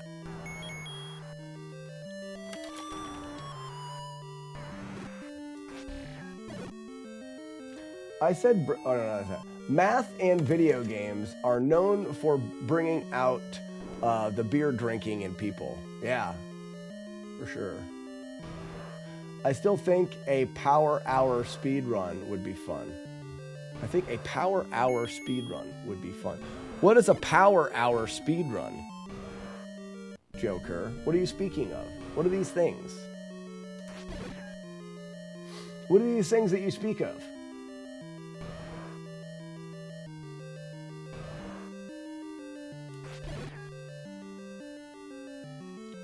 Britches is a underutilized term. That's, for those that don't know, you're talking about pants. Your pants are your britches. Is a shot of beer every minute for an hour. It's only 6 beers, right? I think it's only 6 beers. Yipe!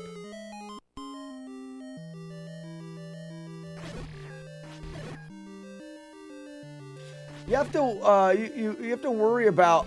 Oh, wait a second.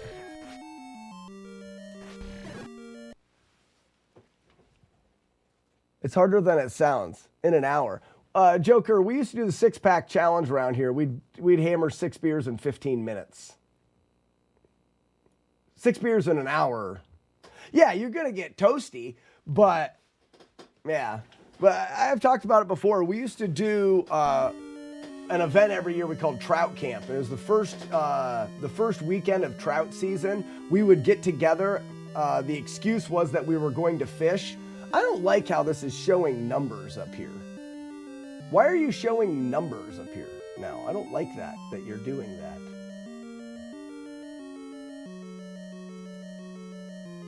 Edit splits. No. It's overlay. Edit layout. Splits. Layout settings. Splits. There's columns here. Oh, here we go.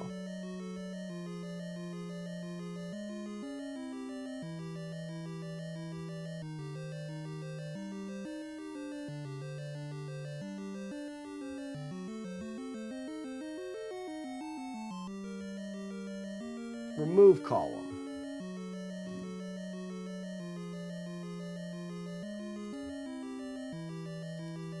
There. Did it. Good job, me. Great job, me.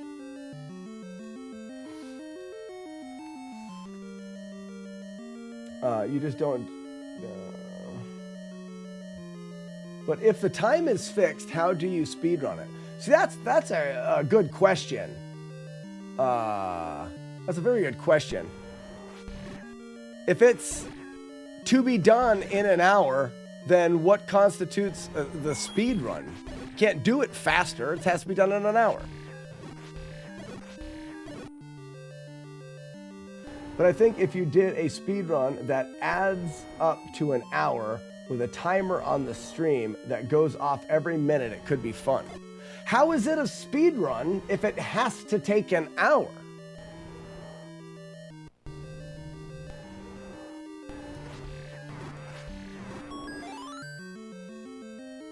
A few speed runs. You're just saying do speed runs as you drink.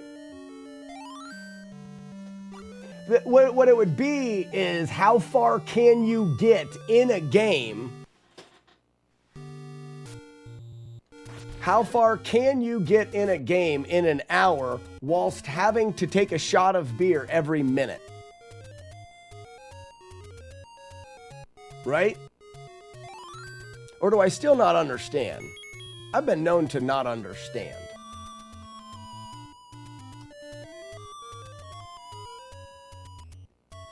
I'm just trying to think, and it's hard. That's my end of my statement.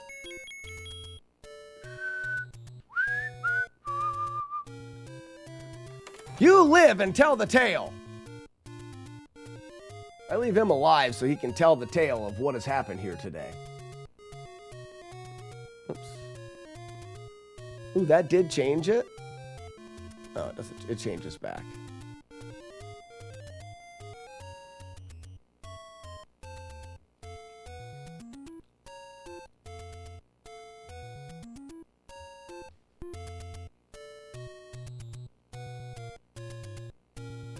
You gotta reload it until all the blocks are on the right.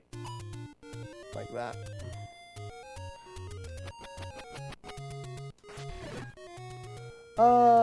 Just do speed runs with a IV.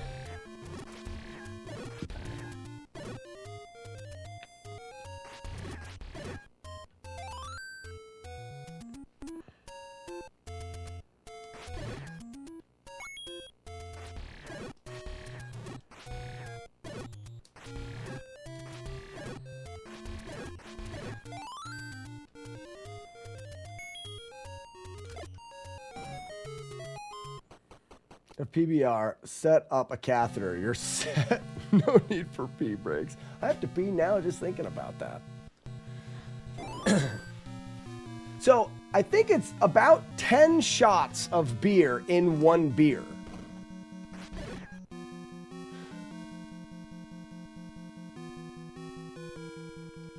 So that I was just thinking you could do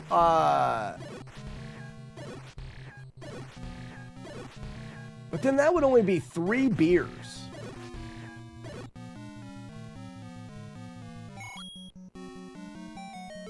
For the 30.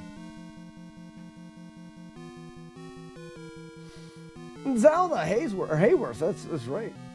Me for president? Sure. Sure, I'll take the job.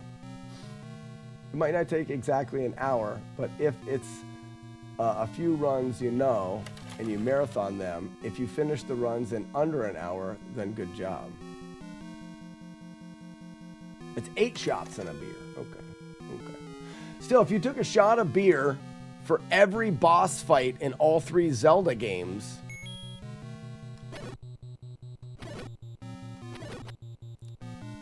then you'd have 30 shots. You still have less than 4 beers.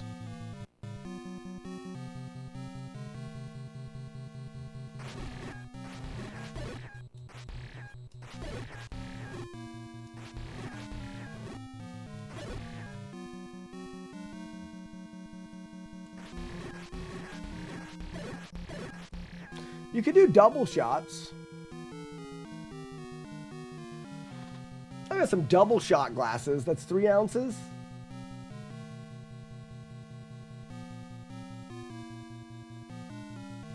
So if you did 3 ounces, 12-ounce beer, that's 4 shots of beer. 4, how many 4s are in 30? 7? 7 beers, that's not bad.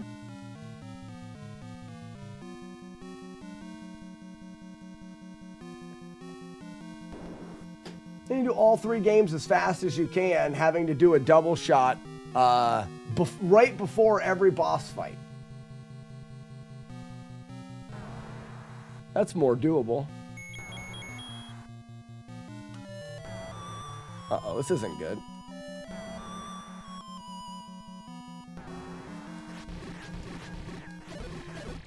Nope. All right, do it again.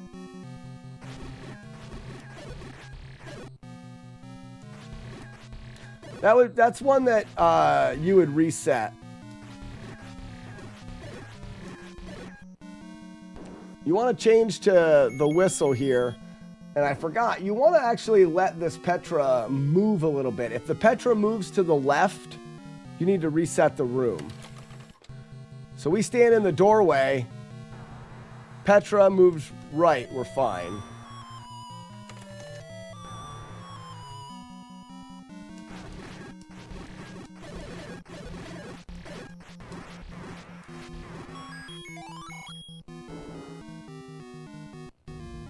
I'm trying to think of a fun way to do that challenge that doesn't have the high likelihood of being just unbelievably sick and or get alcohol poisoning or get your stream taken down on Twitch as well.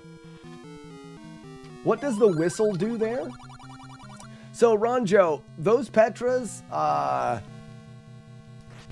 have a cycle that they go through. Like the bees will kind of pulsate out for a while and then they'll stay in tight for a while. Normally they pulsate out. I forgot, I need to load it this way. Normally they pulsate out like 3 or 4 times and then they go back to staying tight. If you use the whistle twice when they start, they'll go directly into the small ring and makes them easier to deal with.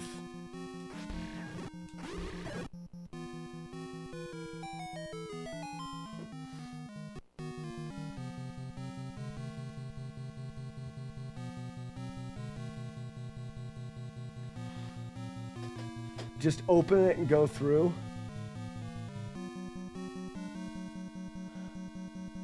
I guess I have thought of that, but why did we decide against it?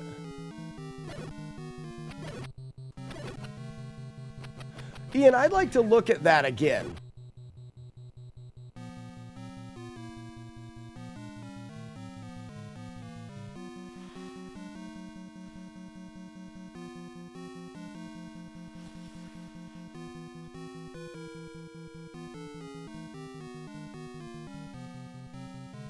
Why do we kill that Petra?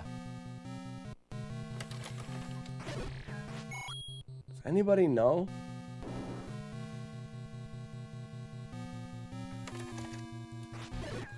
The run past may be too risky. Yeah, you can't guarantee that you can run past him every time.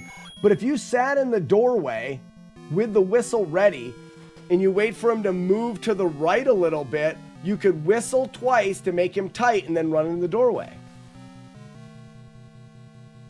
Oh, I think it's because he every time you re-enter that room, it changes the spawn. Oops. I'll get that key later. Sorry.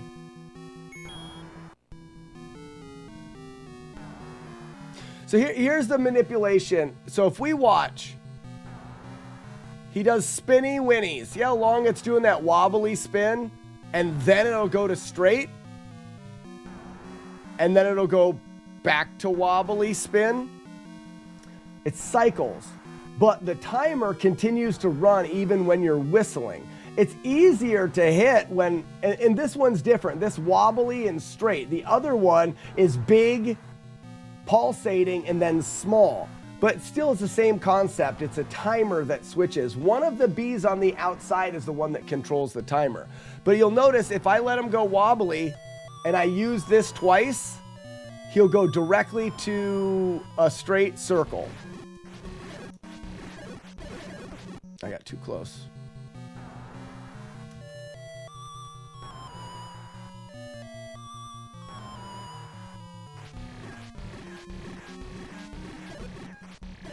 He's back to wobbly again. I mean, I could do that and straighten it back out, but I think I've killed... Nope, I didn't. If you kill the bee that controls the wobbliness...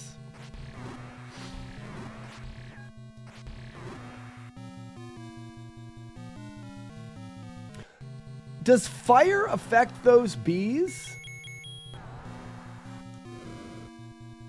No, okay. And does bombs affect the bees? No. Only the Master Sword does. But you don't ever re-enter that room. I know, but if you do, if you, like, so...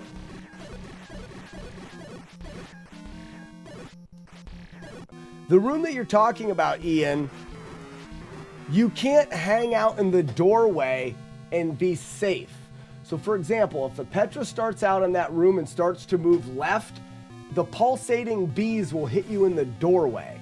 So you would have to leave if that was the case. And when you came back in, you would change the order of the spawns for other rooms later on.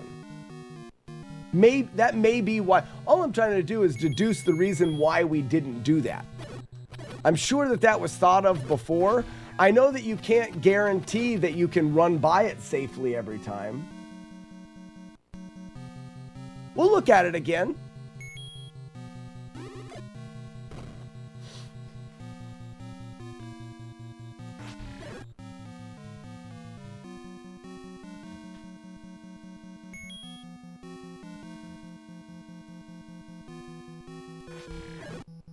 I wasn't suggesting you count on skipping, only that you do it if he moves out of the way. Oh, I gotcha. Well, you want to commit to the stabbing as soon as you can, and it may be that you don't really have time to deduce that. Ian, I like the thought. I wanna look at it. I like the thought. I gotta load this one more time. Tip TV, good morning.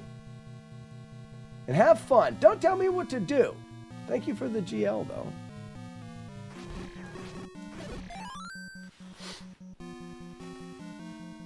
Telling me what to do.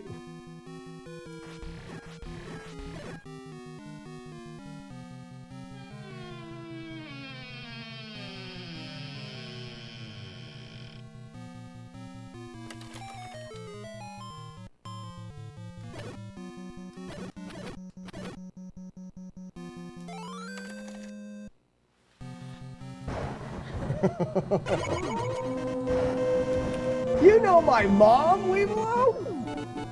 No way! They call me Dylan. I didn't know you knew my mom.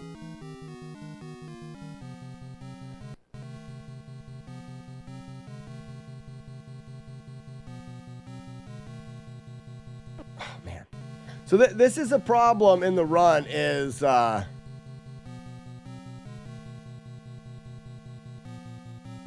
getting trolley bubbles. It's definitely something that can happen.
He's gonna, if he turns down by the door there, he will run into the door.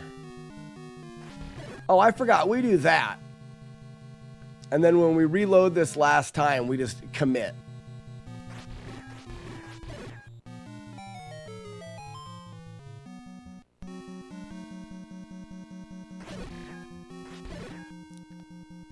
Oops.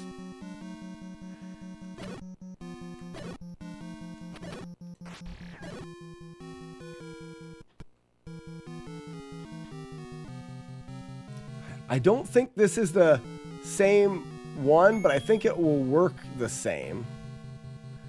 I'm wondering if we don't just learn that. Oh, wow, gross.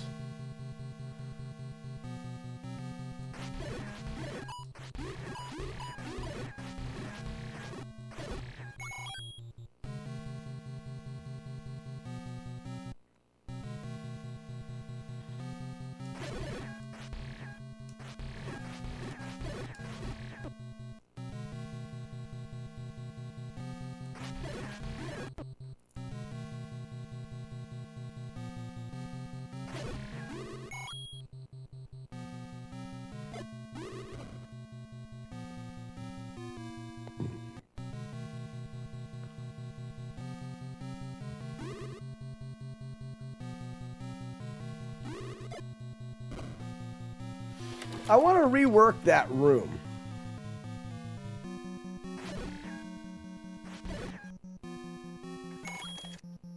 I think that there's a good chance that I can just do the right thing instead of doing the bomb strategy that I always did.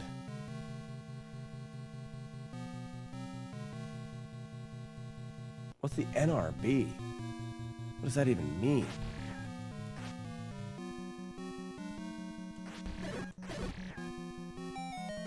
Ah, good dodge, me, smart.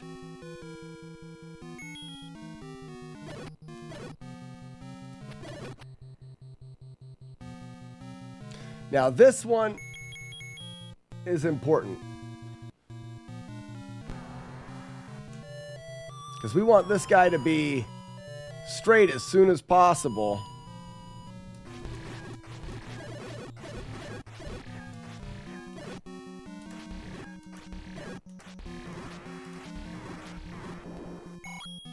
There we go. We got our one extra key. We got the doofus.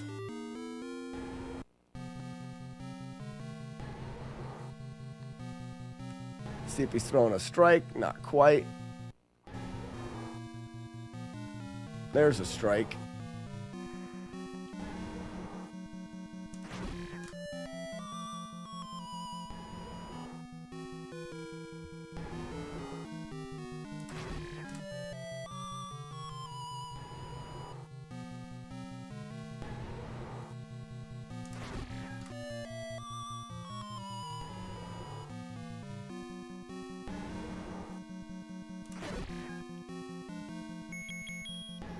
In the peen shot.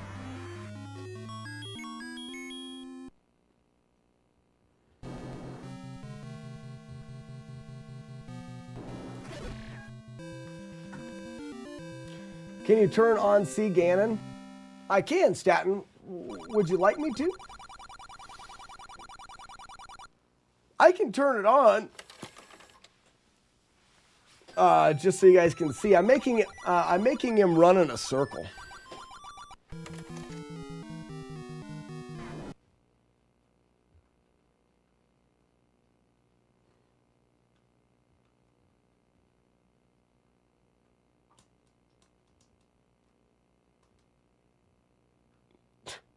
Damn it. I always hated the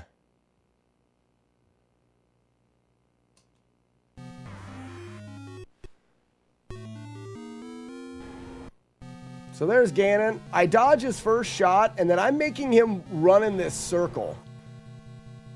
And I can tell where he is based off of where his shots go. But what I want him to do is I want him to be right at the top, throwing a fireball directly down at me. That way I can dodge to the left and stab him in his crotch area. So you'll see his fireballs are sporadic. I want him to throw one right down the middle right here. He's not doing it. But when I pause the game, his fireball counter continues to go, but he doesn't. So you'll notice that he's throwing fireballs in the same spot every single time. And I can adjust where those fireballs come out by pausing the game and unpausing the game. Now, he's got a fireball that's basically right down the middle. But you'll notice I can move it. See how that fireball's in the left side of the middle? Look right here. Boom, fireball. If I pause and unpause really quickly, I can move it a little bit to the right. Now watch that fireball.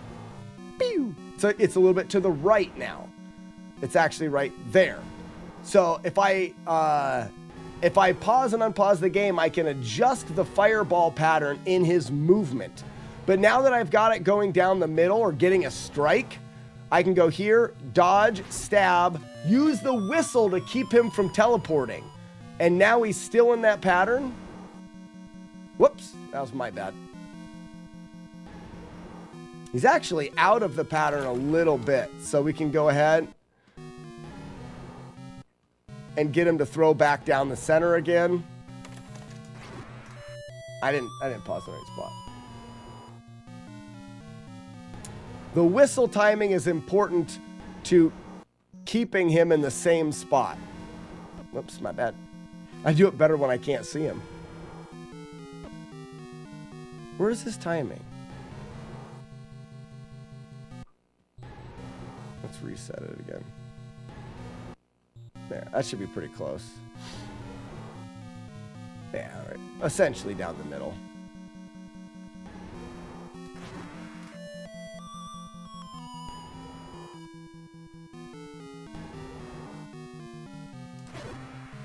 So, let's do it without seeing Ganon again.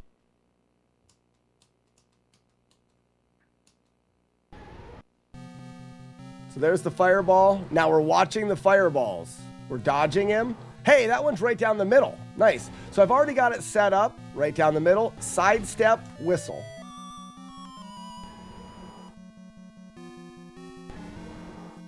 Sidestep, whistle.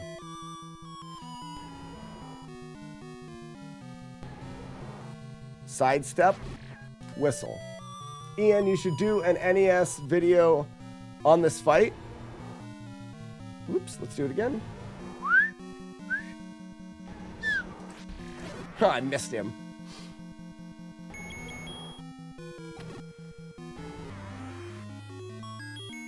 That's actually, Chado, that's an interesting question. Ian, if you'd like me to cover this, maybe you could leave a comment on one of my Wednesday question videos. How can you beat Ganon in Zelda without taking any damage? And then I'll do an explanation on a Wednesday video. This week I covered, this Wednesday the video will be how and why does the pause glitch work on the Yellow Devil in Mega Man 1.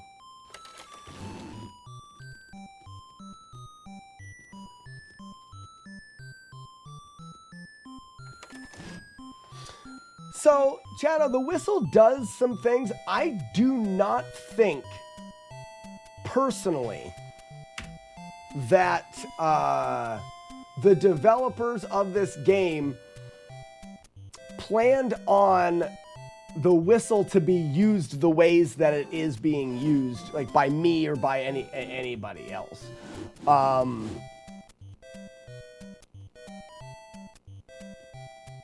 I don't think they planned on it. Now, because I think they probably knew that it affected those things. Like, for example, you can place a bomb down on an enemy, and that enemy will move away from your bomb before it blows up. But if you place a bomb down on an enemy and then use the whistle, the bomb's fuse will continue to tick while the whistle's going off. That way, when the whistle's done blowing, the enemy can't move while you're doing the whistle, and when the whistle's done blowing, the bomb instantly blows up. I think that was a happy accident that can happen in the code. They're not freezing timers during they're just freezing the enemies.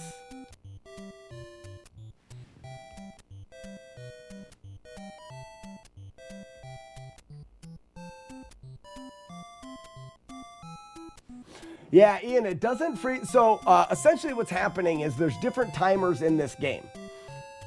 When you get hit, there's a timer that when you get hit by a bubble, there is a timer that keeps you from using your sword for a period of time. When you place a bomb down, there's a timer that goes until the bomb blows up. The Petras, there's a timer that controls their movement. These are all timers in the game that are running constantly. Then they made the flute, which stops enemies and players from being able to move. But they didn't stop the timers. So all of the timers continue to go in the background. I don't think they did it on purpose. I think that they just programmed the timers to control things, and then they programmed a flute that paused enemies, and the way that they correlate together and you make interesting strategies are just a product of the two things being coded separately, but affecting each other. And then they just never decided to change it.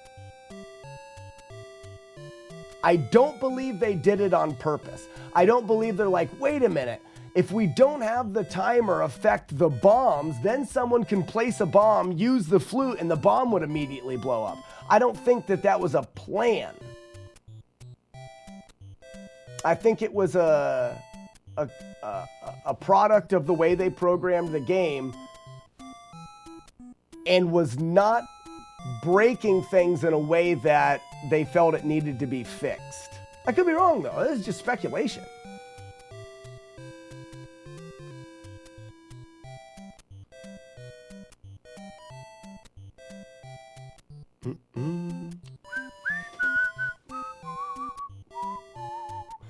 And Ian, I didn't even think about it brings your sword back. It doesn't bring your sword back. Like I said, it just lets that timer go out. But Ian, please, I would love to cover that fight in a Wednesday video. If you would, on this Wednesday's video, or you can go into the Discord. I have a channel in the Discord that says, got a question. And that question gets put into an answer YouTube video. You can put it in there, or even better, just drop it in the comments of one of the question videos on YouTube.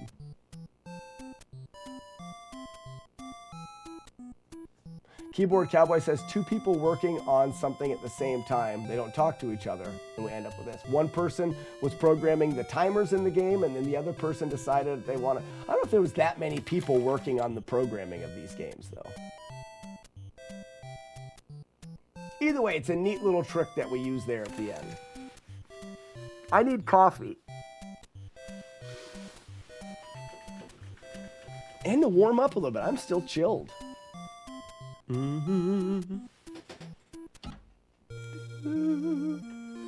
Stumptown hype! I saved some Stumptown. Normally, Weevil of Doom, I put in I wait for my grinder to be empty, and then I open up the bag of Stumptown and I grind it, and I just have Stumptown until it's gone. This time I let it go empty. I filled the hopper up with Stumptown, had it until the hopper was gone, and then I went back to Tim's, so I still have a little Stumptown. But I'm using up some old hazelnut in my festive Christmas mug.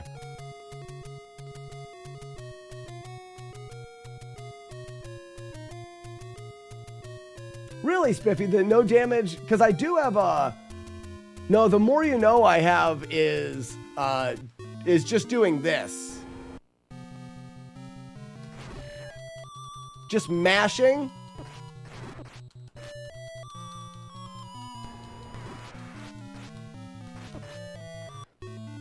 That's a bad example.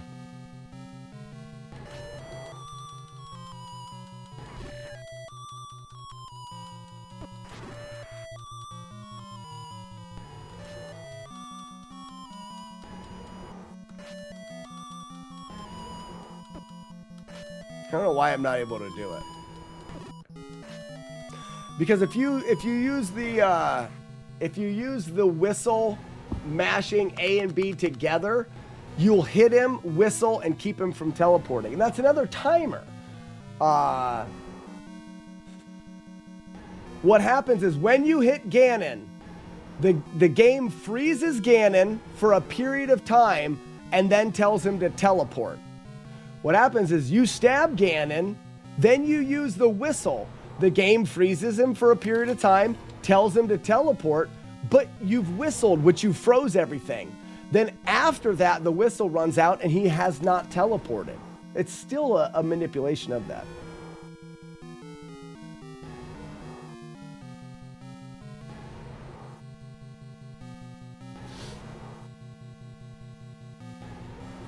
Speedrunners just time the sword strike to stun lock Ganon without the whistle. I believe it's frame perfect.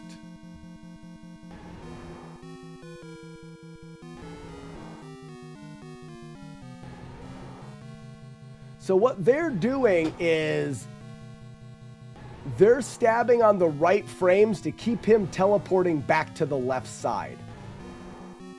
They're not stopping him from teleporting. They're hitting him at the right time. So Ganon has different animations. You see how his arm's up like this? If you stab him, you can't see these animations, but if you stab him when his arm's up like this, he'll teleport to either the right or the left. If you stab him when his other arm's up like this, he will teleport to either the right or the left. Now he's got both arms down. He'll teleport either to the right or the left. And now he's got both arms straight down. There are 4 separate animations.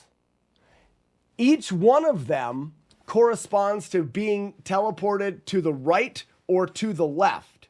What speedrunners do is they stab Ganon on the right frames to keep him teleporting to the left. So they're not stopping him and they're not stun locking him. They're hitting him and Ganon is choosing to teleport right in front of them again. Does that make sense? It clarifies a little thing. People talk about it being a stun lock. You're not stun locking him at all. You're hitting him, but you're hitting him on the right frame, which is the right animation, which means he'll teleport right back to where you are.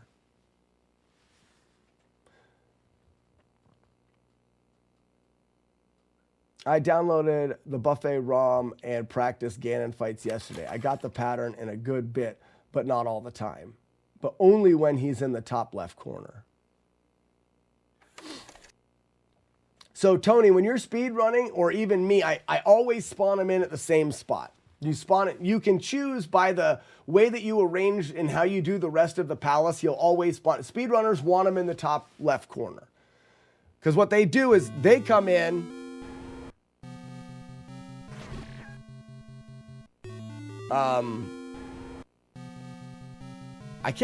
They do that, and they want him to spawn here.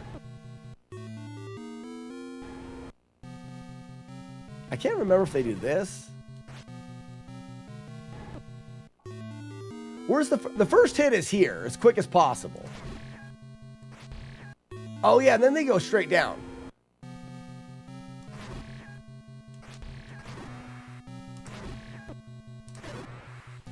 Essentially, that's what they're aiming for. But it's because every time I stabbed him, he was in a frame that made him spawn in the same spot. I got lucky. You're essentially 50-50. Unless you're frame perfect, then you're not. Yes, interesting. It looks like he's being teleported, but he's not. Now, I don't know how he cycles through those frames. I bet you it's one frame he would teleport left, one frame he would teleport right, one frame he would teleport left, one frame he would teleport right. If there was ever 2 frames where it would be left, then it would be more than a 1 frame window, but I don't think there is. With some practice, I could see how people could keep him in that corner. I need a coffee.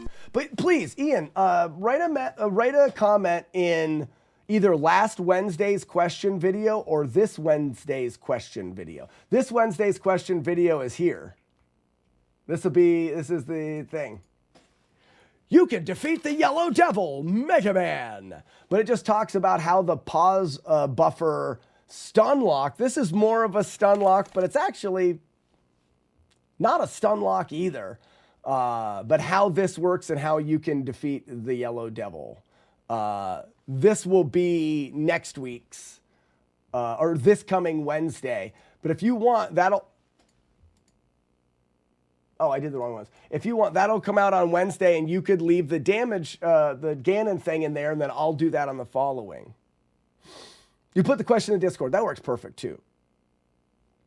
Yellow Devil needs a beard. People have been saying that, but I don't think so. Then what happens if I shave my beard off someday? Yellow Devil should have AI pubes. AI pubes on the Yellow Devil. I need coffee. I'll be right back. Release the freaking doves. I don't even know how to talk. Oh. Let me do this.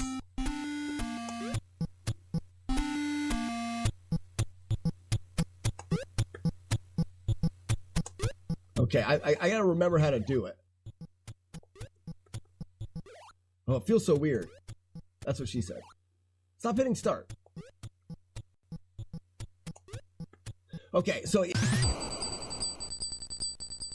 I need some of that great to rub off on me. Sassy, I would love to rub off on you. I think that would be great. Isn't that cute?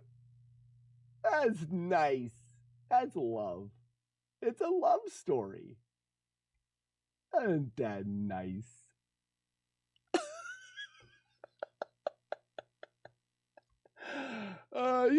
You guys thought for a second I was going to get serious. You shit and fell in it. I don't do that around here. Fish as much as you want, as long as you save the nyawlers again. I don't think, maybe somebody that's been in chat for a longer time, how long does it take to... I got the... A chur clunk. That was a good chur clunk. Cheers, everybody.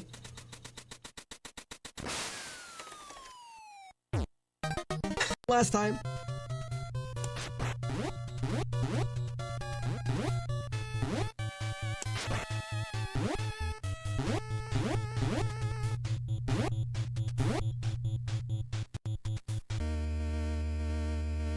Ooh, we left him open. Not a good idea. Yeah.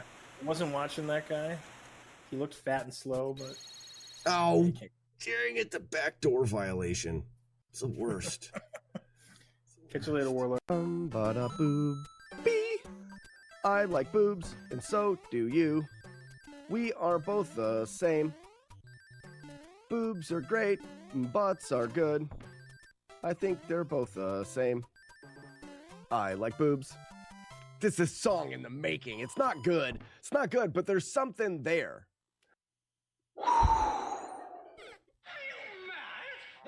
I jumped.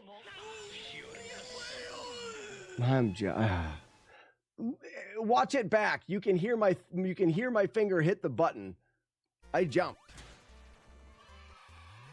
I landed, hit the button, I must have hit the button right before I landed.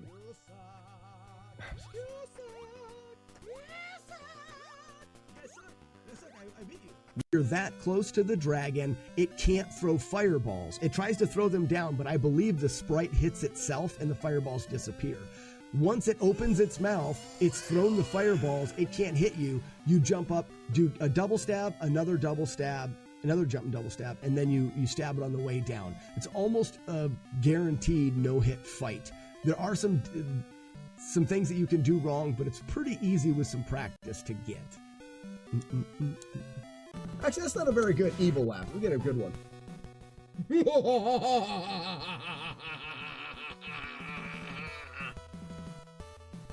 That's a pretty good evil laugh, right? So evil. Whee! Jumping off of his frozen body. What an idiot. Did I just get hit going through that door by something phantom? I think I did. Could you guys check that and see if I got a phantom hit going through that door? I think I did. Which is really dumb and stupid. Be a little sneak peek here. The reason is it has a price tag on the end. And it's covering up the label, and I've overlooked it a bunch of times. So that's really cool. So there is another one that I didn't have a double of. Hold right, and as soon as you can, flute and sword, same time. And then you just repeat that.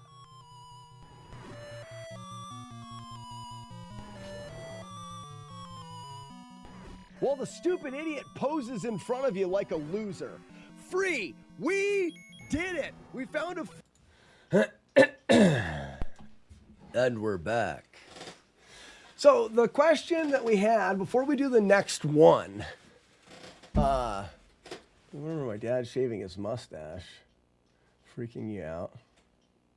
My kids have never shaved my beard, or never seen me with a shaved beard. We've tried to get you to shave your beard off for 3+ years. That's probably never going to happen. Maybe when I'm done live streaming, so when I die, I can cut it off. Oh, shave me for the casket. Shave my whole body. Yeah, that'd be great.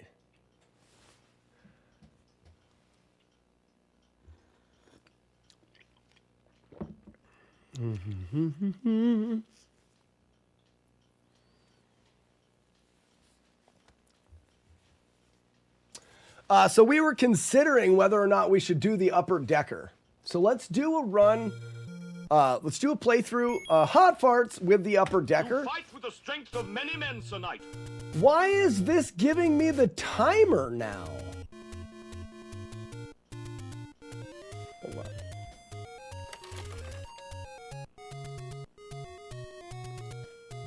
You are indeed brave, Sir Knight. Edit layout, splits.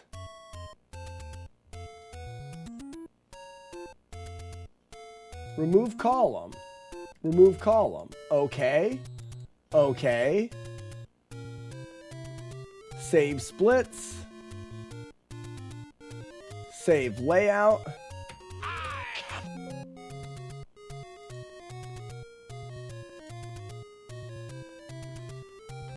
Reset. Hot farts.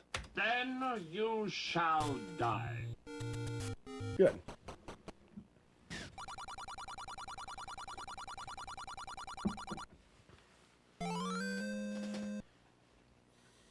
Yeah, I don't want to see the timer. I just wanted to show the names.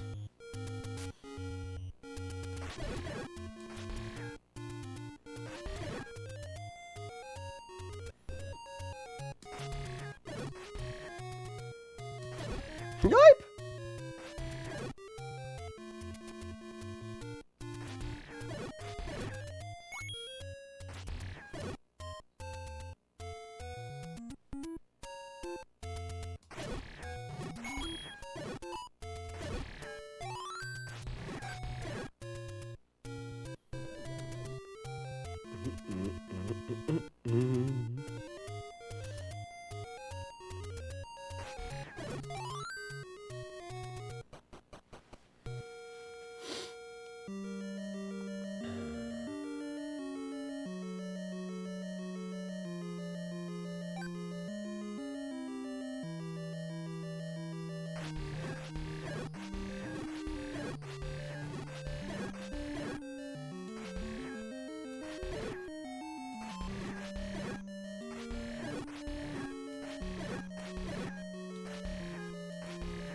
It sucks so bad, don't they?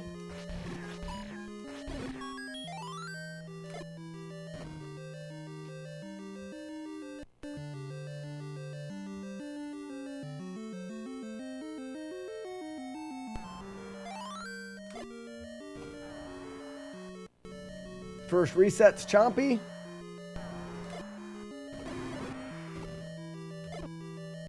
Reset. Also a reset. You can't kill him, you can't kill him per... Wait a second. Why am I not getting... Why am I getting a heart drop and not a bomb drop? Why am I getting a heart drop and not a bomb drop?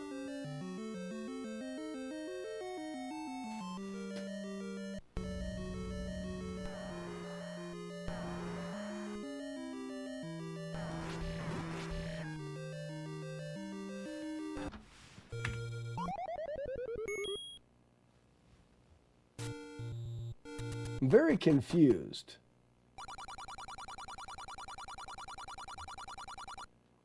She's got huge tracts of land.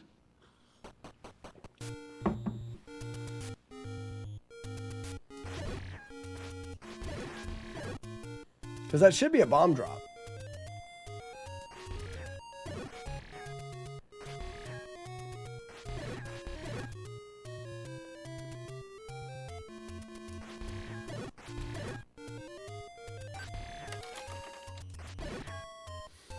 The hit counter's not rolling up. So that boss works a little bit differently. You should get 5 kills unless you get all of them in one.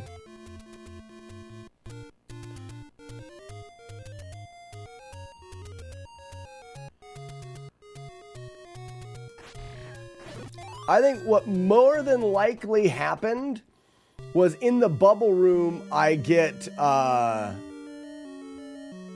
in the bubble room, I killed a bubble and a small bubble with the same shot and got a double kill. Right here, you can get double kills.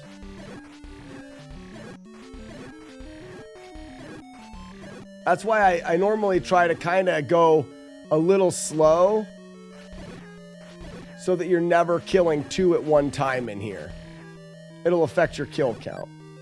I think that's probably what happened. Moto Boots, thank you. I'm glad you guys like the videos. You're gonna be a YouTube star someday. I've told people before, I do have a lifelong dream of getting a YouTube play button. I don't know why. No, it's still at 2 now. What am I doing differently?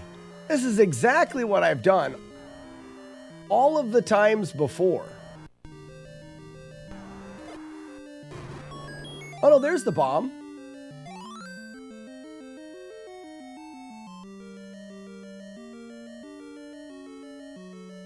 That's right. The counter's supposed to be at 2.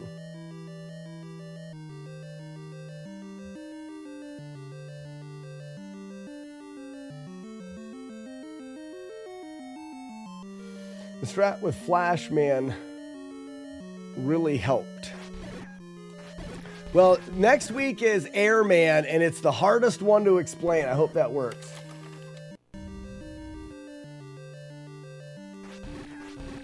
I was worried about trying to explain Airman's stage. Hello, Frisco.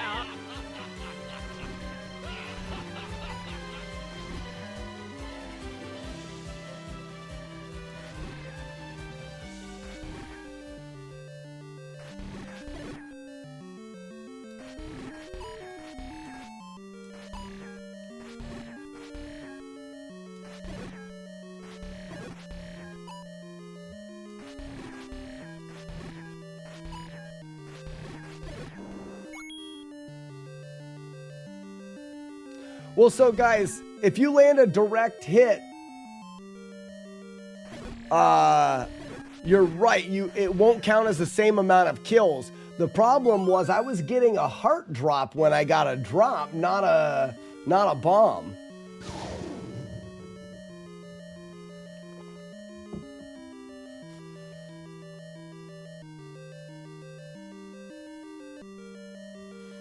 I understand. There are times you go there and you kill him in one perfect explosion and he drops nothing. But when you do get him to drop, he drops a bomb. In that last save, he was dropping hearts, which I thought was weird. It doesn't matter. We're only researching the upper decker at this point. And each time you got a heart, the counter only went up to 7 as opposed to 10.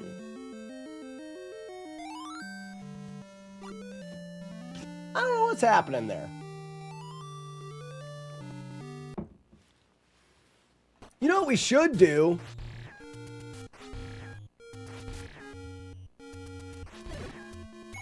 All we have to do is kill a few more enemies. That will guarantee that it gets us to there. Right? Because we're getting the bomb drop on essentially the last part of him that dies. We can get a bomb drop on the first part of him that dies, and it would lock the bomb drop in.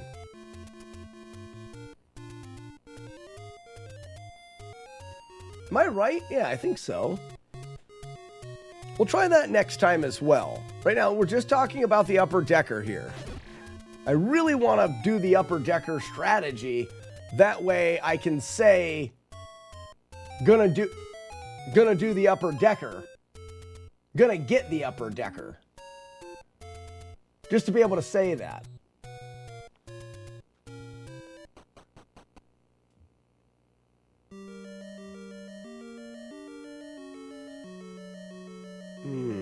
I see. Isn't there an easy key to the Louis there?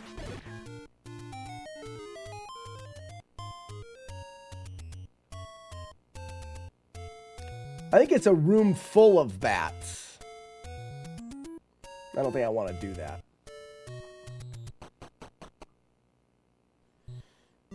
I believe this is a key room, but it's bursting with bats.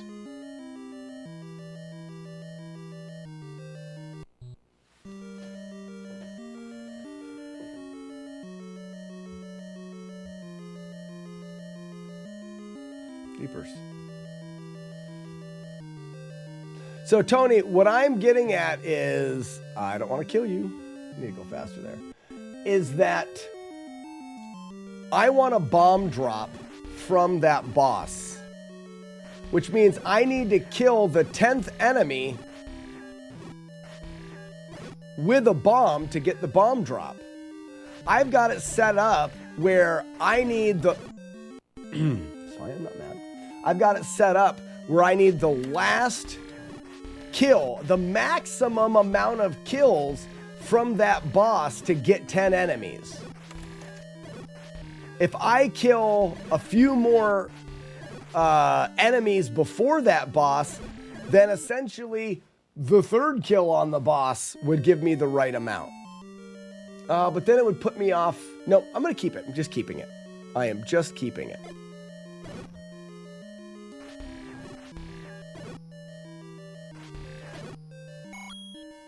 Because what would end up happening, ooh, that could have been a double kill. What would end up happening is either way, my counter gets off. And by doing it this way, when I get the bomb drop, I know that my count is correct.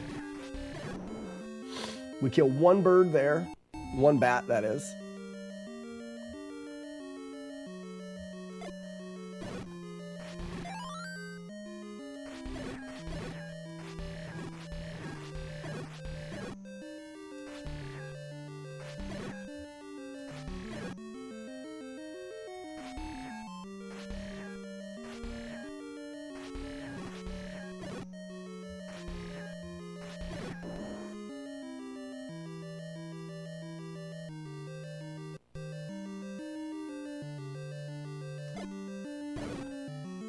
Oh. Juan showed us his clock. Not that time. Can we do it?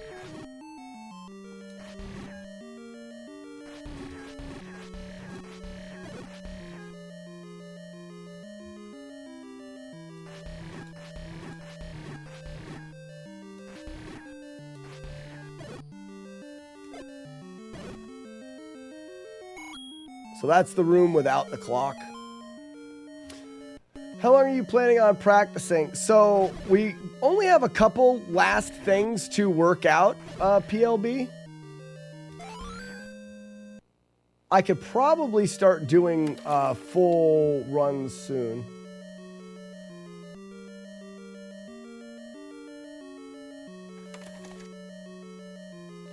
Yeah, there is a couple last things to work out. But most of this isn't working out. It's the memorization. I have to remember what to do, and I still am forgetting things because there's just a lot of run.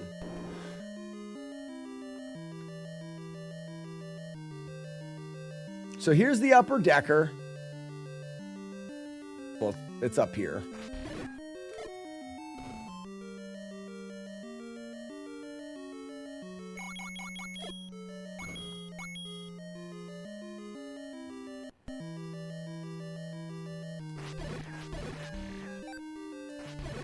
Let me do that again. I'm supposed to get close enough to kill all three. So that gives us 3 kills.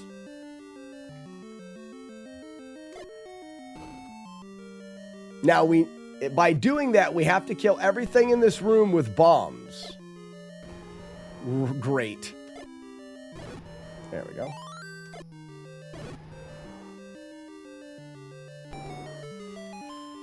Which will guarantee a bomb drop.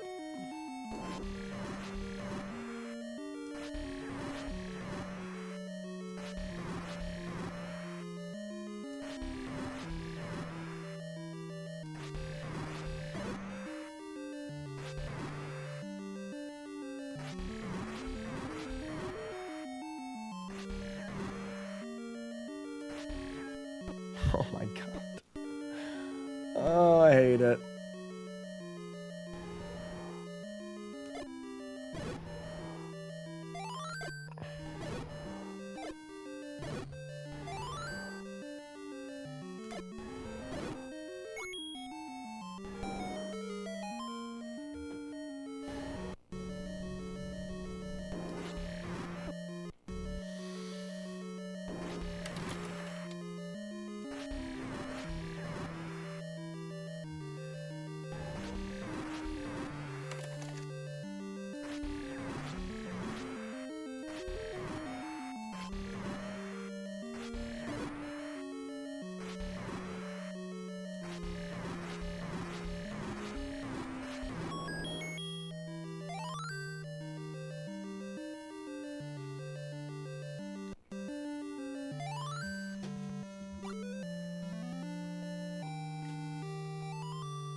So why do we have 5 kills there? Because we locked in the coin drop. We have 5 kills there.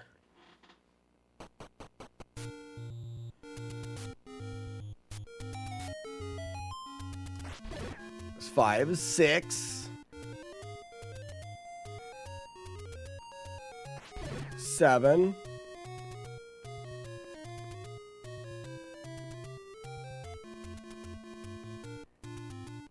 This is a different amount.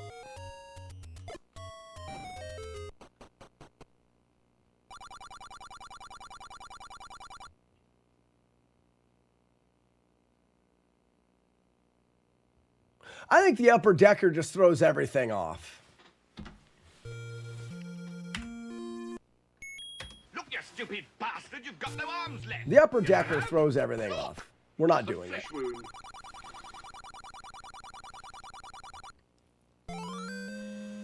It requires us to use the bomb kills there, which are not going to be as consistent.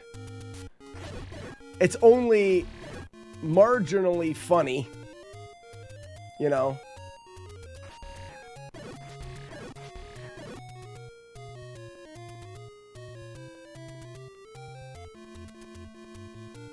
See, yeah, but the count was 5 that time, Ian.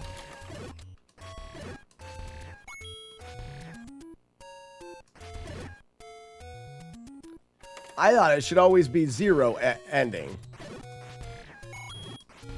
That's what I just, there's no sense in rerouting all of this stuff that we've already taken the time to figure out. And this is why every time I revisit this game, the route changes a little bit, because right now I don't feel like taking any more time. We want to get started. So I'm just going with what we have right now. We could probably tweak some things, but I think we've made some good tweaks to this route already.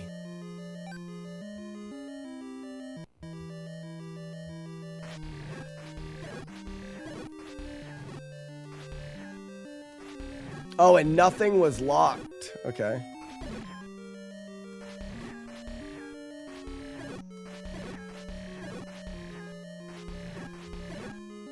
I think it's more important to lock the coin in.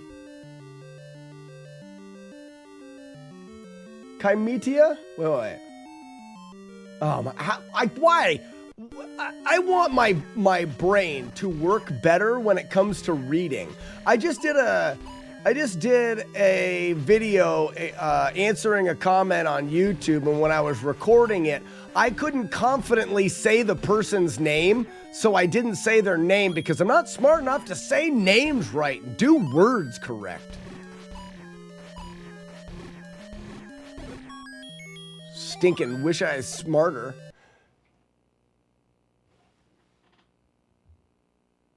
Comitia? That sounds... Comitia. Come on. See, can't do it. Greetings. I hope you're having a great day, and someone teach me how to talk, please.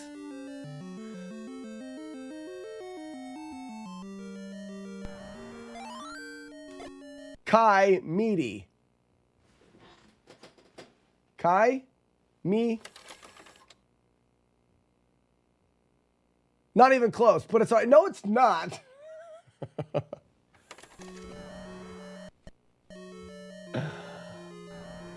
Kimiti. There's the bomb. Kimitai. Kimiti.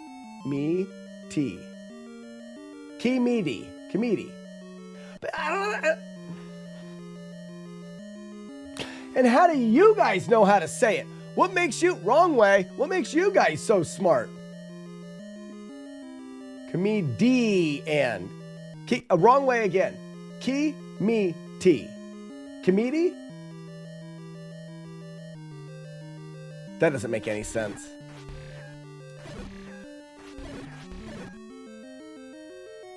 Thank you, Bobbert. Thank you. What does the word T sound like? Tie. It's tie, not T. It's tie. Okay. So Kai, Mai Tai.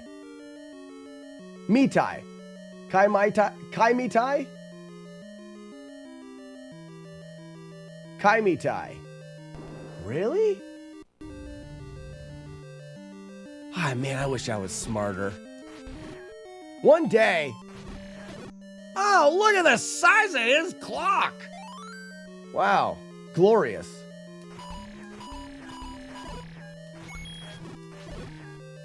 Kai Mi Tai. Now you have to stay here. Kai Mi Tai. Kai Mi Tai. Kai Mi Tai. Kai Mi Tai. Kai Mi Tai. Kai Mi Tai. I'm going to try to remember. Now you have to stay here forever because now I know how to say your handle. And you just got a gift sub. What a happy day. Kai Mi Tai, welcome. I'm glad that you stopped by the stream. Please, don't hesitate to ask questions. I like to answer questions and say names wrong. That's kind of my spiel. I also say the more you know. The more you know, the more fun you're going to have while you're here, which is a little bit more fun than like stubbing your toe. Weevil with another gift sub to Bobber. Welcome in, you guys, and enjoy your complimentary bag of nuts. Yeah, Weevil is in a sense for years been self-funding this stream. That's not true. There's been a lot of people helping, but Weevil of Doom has definitely been a huge supporter of this stream. Glory Hog, closing in on real runs very soon. We'll do a derusting run maybe after this. Yeah! Got him. Right in his 9th leg. Stupid spider. Stupid spider. That's true, but the chair's squeaky now. You're not gonna get me the Batwing chair, I won't let you. It's too much. No, not a new chair, unless it's a Batwing chair. It's gotta be. It has to be. That is the chair that I want. There's the chair that I want. Batwing chair.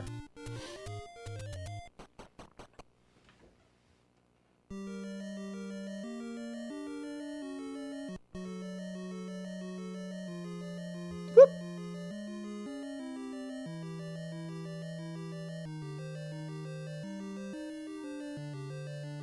No new chair.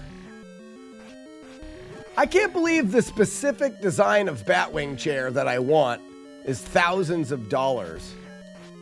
There's got to be a cheap version of that chair. Yow! I'm not mad. Kind of. Nah.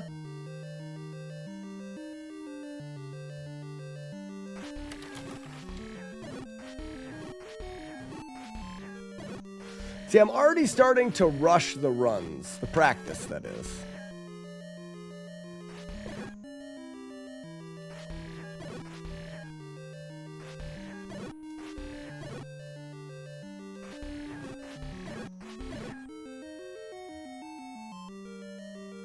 I hung around here a lot at the time you went for Damageless Facsanity with Zelda 2. And then life happened for a while.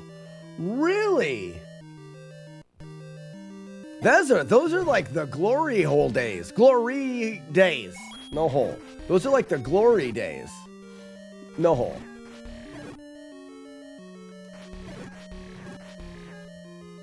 Well, we've done, Kaimitai, we've done a bunch of them since then. Like a lot of them.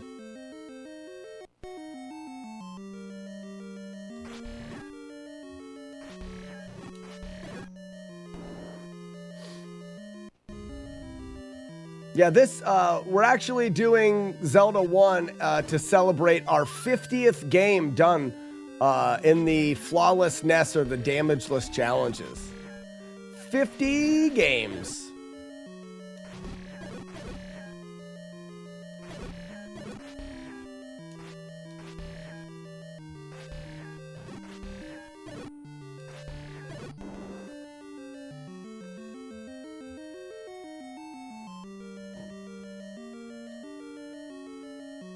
All right, ladies and gentlemen, the legend of Juan Jeremy's fat clock.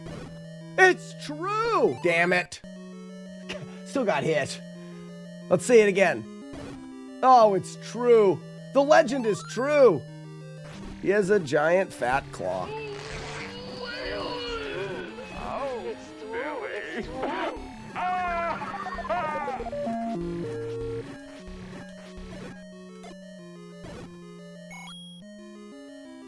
David, 50 is insane. Yeah, if you go back through, David, on the Flawless playlist on YouTube has them all. Now, I will say that most of them are pretty well-known games and oftentimes leaning towards the difficult side of the library. Games that people think are notoriously difficult. With a few exceptions, there are a few silly games thrown in there. We did Shadowgate, which is a point and click. They're not all like hard, whatever. But they, oh no. I don't want to kill them. I guess I could, it wouldn't matter. I could, because I'm just locking it in anyways. What's for lunch today? I do not have a plan for lunch today. I don't have any leftovers. My weekend was thrown for a loop with home improvements and shit. So we got kind of behind on things. I hate bats.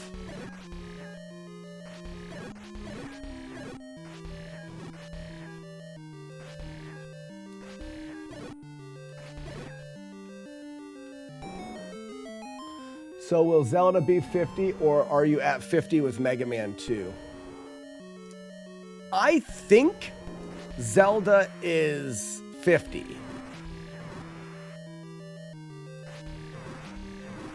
But I'm so bad at keeping track of things, there's a chance that it's not. There's a chance that it's not. Stinking Ginger. Look at that Ginger chasing me around.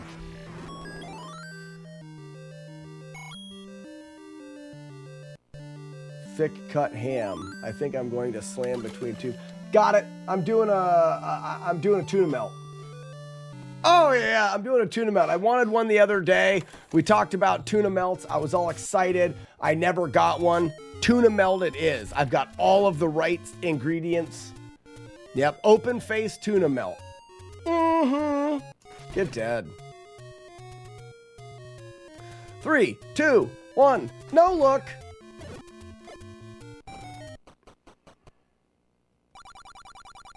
I got a big tomato to salt and slice on the top. Yes, yes, yes. Yep, I have everything. I've never been more sure about a lunch decision in my entire life. Ninja Gaiden counts for 10. Well, David, I've done all 3 Ninja Gaidens. Do they all count for 10?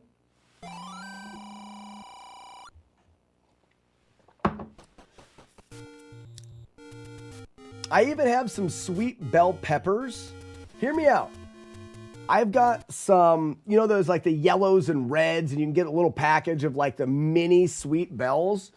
I think if you cut one of those up with your onion and put it in there and mixed it in with the tuna, because I'll do green pepper too in a tuna sandwich like that. But I think the sweets would be good for this. You know, I'm just going to wing it. If I did the sweets, I wouldn't do pickle. I'm either going to do the pickle or do the sweets. I don't know yet. You can't tell me what to do. You're not my mom. Yeah. Bombs. Weevil of Doom, you know what I bet? Charlie Coleslaw. Welcome, Charlie. You didn't do your intro command. Do your intro. Announce your presence. The power of these nuts. What up, Charlie? So, Weevil of Doom, my wife has been taking, she gets cream cheese. She mixes in everything basil seasoning in with cream cheese, and then you cut those in half and fill them with that.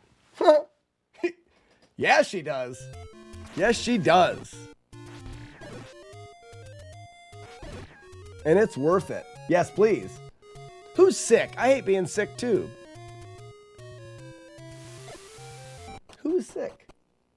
Oh, Gamer J? Oh, that's terrible. I never played 2 or 3 because of the heartburn 1 caused. Ninja Gaiden Well, don't ever play 2. Weevil of Doom will shame you for life. But Ninja Gaiden 2 is like, man, these gift subs.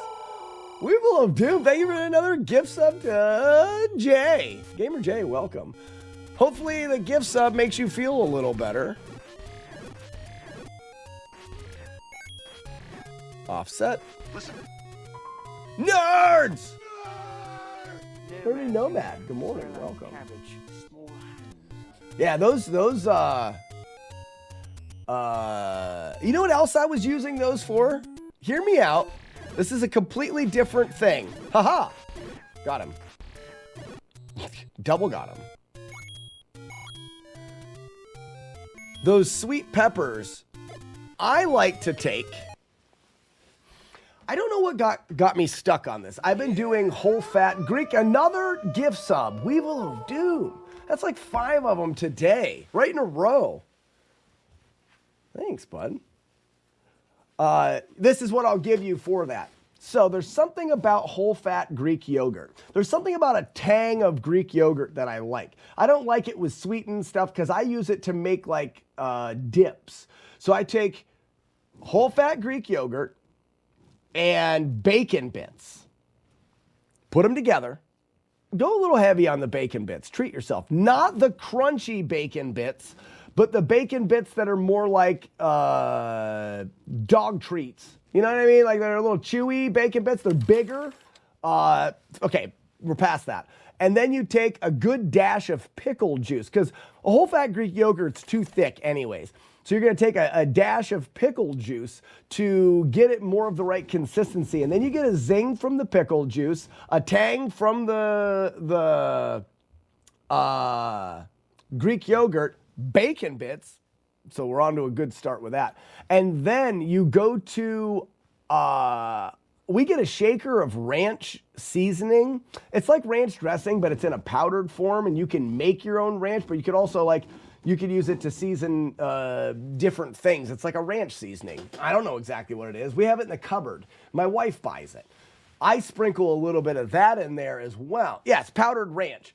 And not so much because I don't want it to be ranch dressing, though it has that hint of ranch. You breathe out through your nose as you're eating it. You kind of get that. But it's more on the tang side because of the pickles with the bacon in it. And then you take one of those sweet peppers and you just bite the stem end off of it, and you're going to get the majority. And another gift sub to the Glory Hog. Welcome, everybody. Jeepers Creepers, making the wolf howl. Bite, and you actually just pop the end off, and then I spit it into my compost bucket. It'll get any of the seeds that are in there, and then the stem. And then you've got a scoop, and then you scoop as much of that dressing in with the bacon as you possibly can. Scoop as much as you can and then dunk it one shot. The whole thing. Did I get this heart? I can't tell. Nope.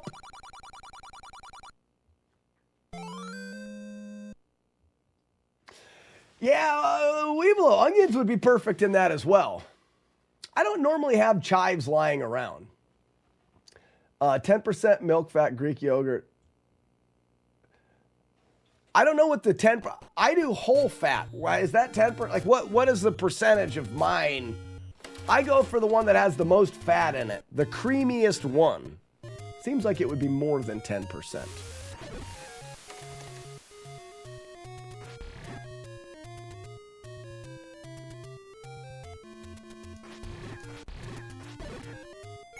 One down.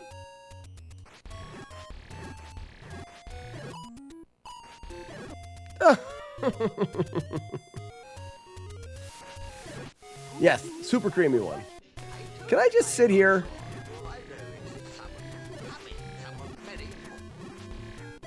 Archimedes! He's alive and he talks. That's what I want.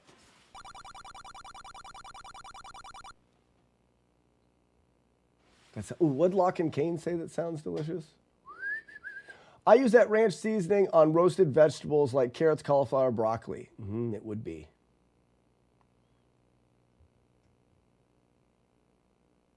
I'm doing this, yeah.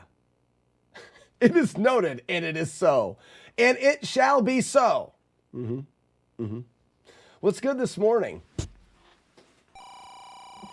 Coffee in a Christmas mug.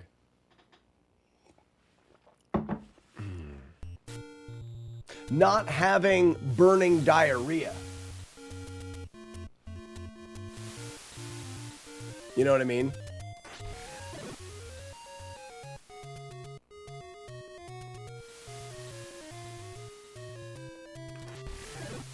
Any morning that you don't have the burning diarrhea is a good morning. Get it, Weeble of Doom. Yeah, oh, I gotta get a challenge for you. Weeble of Doom, here's a challenge during the meeting. During the meeting at some point in time, you need to itch your eye, but do it with the middle finger. But you gotta make it like, just be like, don't say anything. You need to flip everybody off. You're doing it on purpose, but they don't know. There is your challenge during this meeting. So if you so shall choose to accept it.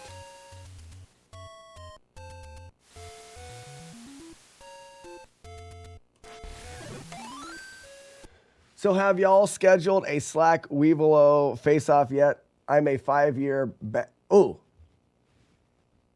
IA 5-year bag of Doritos here that ain't getting any younger.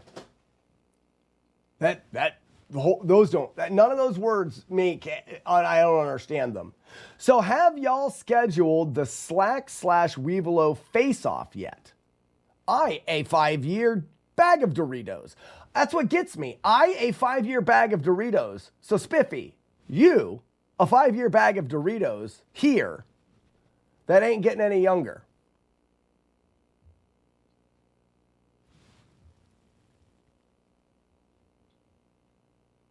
I don't understand it. I have a 5-year bag of Doritos. 5-year bag of Doritos. I can replicate your playthrough of it. Nut. The rooms by the Silver Arrow are tricky, and I mess up the Ganon fight a lot. EP, you may not understand the Ganon fight. Oh, I'm not on Chompy anymore. I'm on Octowalk. Sorry about that. She looks like one. Onikin. Hey, how's it going? Loud noises. A lot of them.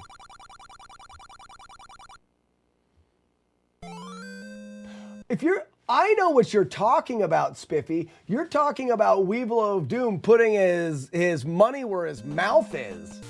And accepting my terms on the Zelda 1.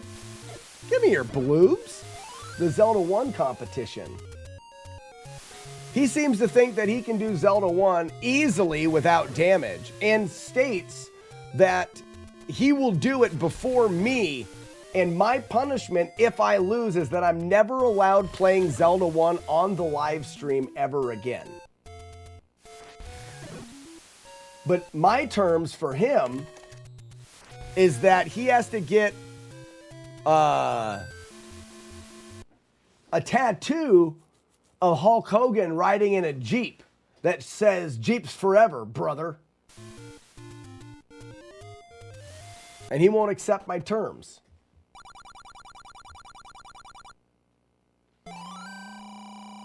Which I think is pretty loose. I feel like the terms are equally bad for both of us. I'm not saying where he's got to get the tattoo. He can get it wherever he wants. I suggest the butt.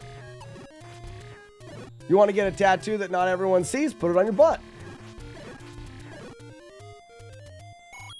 I didn't see the downside of that tattoo. There isn't one. It is great in every way. All right, so what we're doing here, up over fire, get ready to block, switch to the bloobs. At the top, stun through. Wait here low for all 4, then give them the blows. Nice. Wait and go. Do a tucked in corner blow, just like so. Very nice. Yoga flame. Yoga fire. 1, 2, 4. Get you some. Strange little one, what's up? Checking in on the lunch break. We're doing great. Is the tattoo a permanent or not? Absolutely permanent. If it's not permanent and it's one of those ones that only lasts for a period, it needs to be put on his forehead. That could be the trick for Weevilo to accept the terms. It can be a temporary tattoo, but it has to be on his forehead. And it has to last for at least 1 week. That was dumb.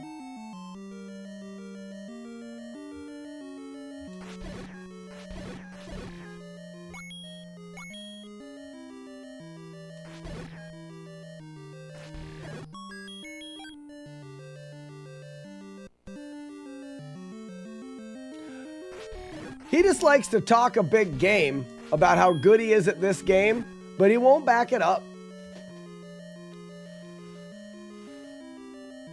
He makes me pay a terrible consequence if I don't win, but if he doesn't win, he doesn't have to do anything. I understand your choice of Hulk Hogan, but why Jeeps forever?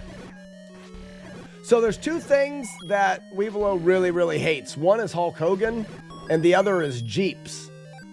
So Hulk Hogan riding in a Jeep saying, Jeeps forever, brother, is essentially just 2 things that suck and he hates. Can I just do this? I think he will drop bombs.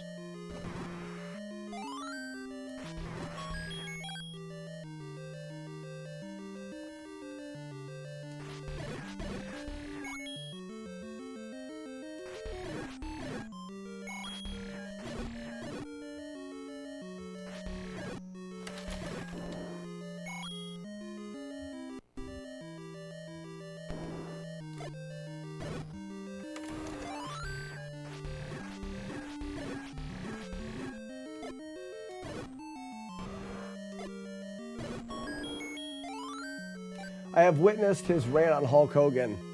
Yeah, exactly. Yeah, so he also doesn't like Jeeps. He also doesn't like popcorn. He's basically just a hater of all things good. All right, we finished the Octo Walk, and that was Smoke This, Sarah. You're not fooling anyone, you know.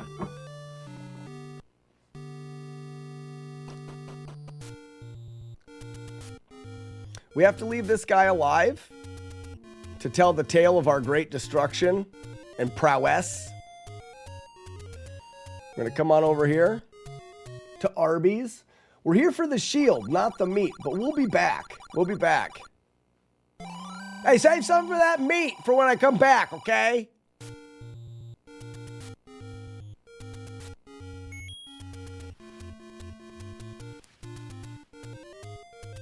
Hi.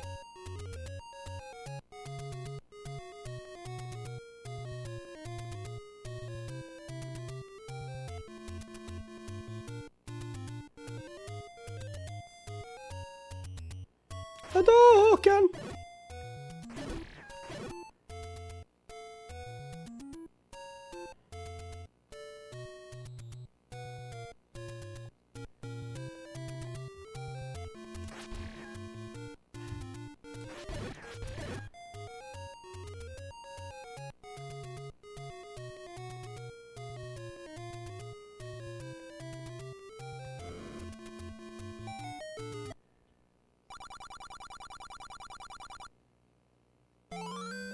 All right, so the new strategy here is to go over one tile and then face up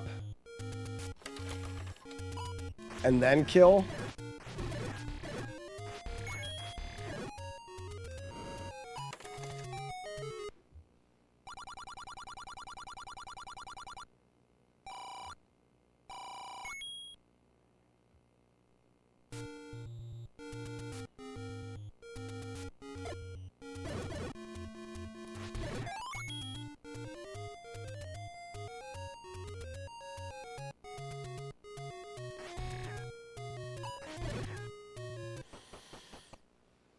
just for fun, we show that you can do the old in and out trick, which will unlock the first door magically. But that would be a trick or a glitch, and we're not going to use it. So we're going to collect an extra key, the key that we would have used to unlock that door if we weren't such a cheater. So we're going to end the game with one extra key. That way that didn't benefit us in any way, like some kind of cheating loser.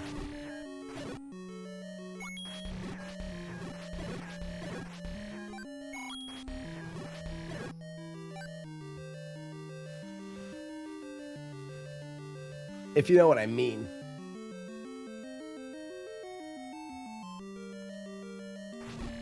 Out of the way.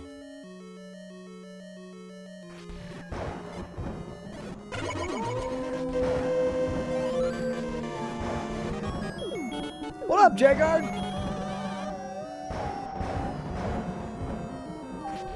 Yikes. That's dumb. After throwing up,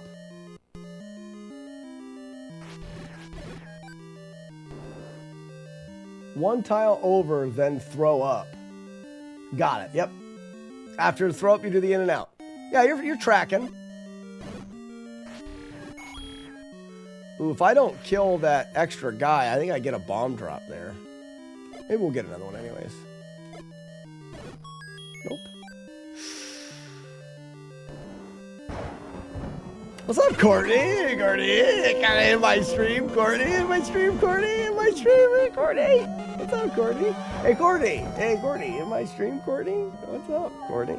How you doing, Courtney? Hey, Courtney's here, everybody. What's up, Courtney? This is my D. That's a D right there.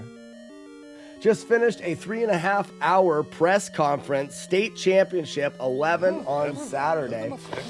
And it's snowing to beat hell down south right now. You guys are going to shut down everything. Because you guys don't know how to deal with snow.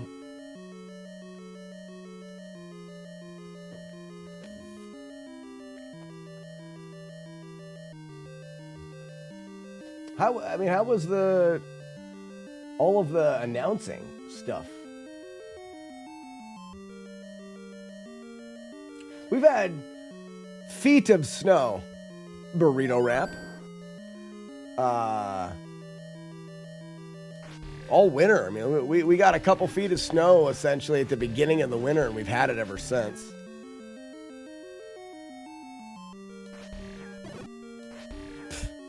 Don't mind if I bloob right there. Thank you. Don't mind if I bloob. The South absolutely cannot.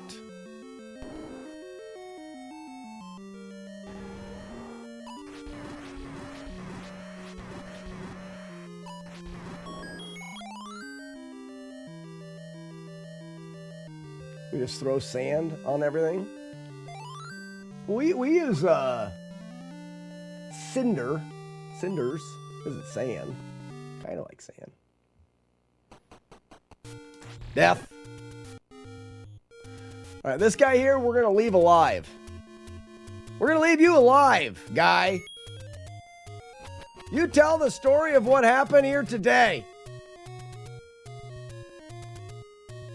He'll speak of the story. Well, that was Tricky Dragon.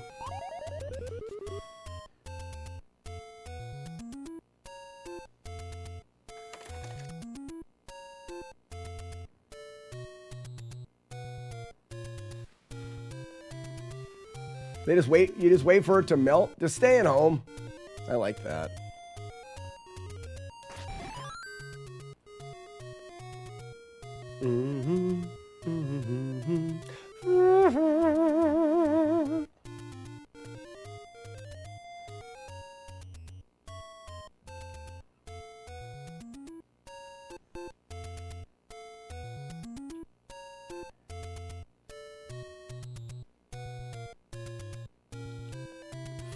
Yeah, it's nice to be able to have that option, Courtney.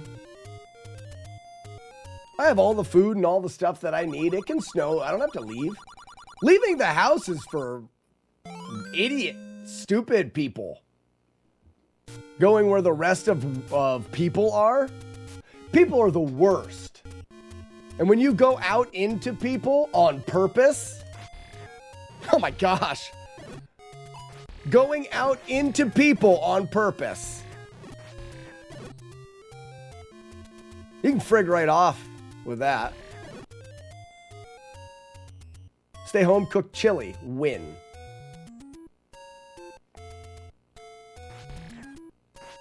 You enjoy going out into people on purpose? I don't believe it, Courtney. Yeah, exactly. Going out into people is very, very gross. I was gonna place a blue I fail to see there. the problem with everything being covered in chili. Well, now I'm not.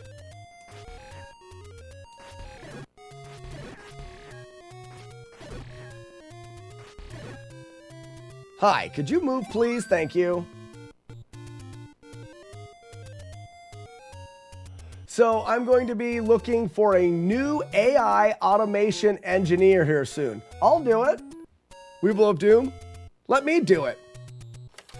I want to be a responsible person with a real job. No, I don't. Does it pay a lot of money for me to not have to work very much? Would I be good at it? Could I do it? Question. Or do I have to have do I have to be trained and smart? Might if you realize how much that role kind of pays. Yeah, but I have to be smart enough to do it. Did I get both keys before? I did. Yeah, all right, good. Can I put on my resume that I can beat a lot of Nintendo games without getting hit?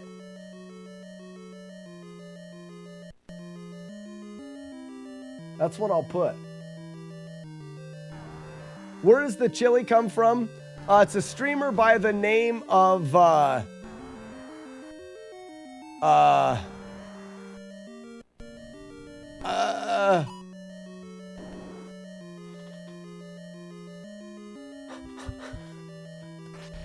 never mind, I can't do smart jobs. I can't. American Dream! Oh. Does the job require reading?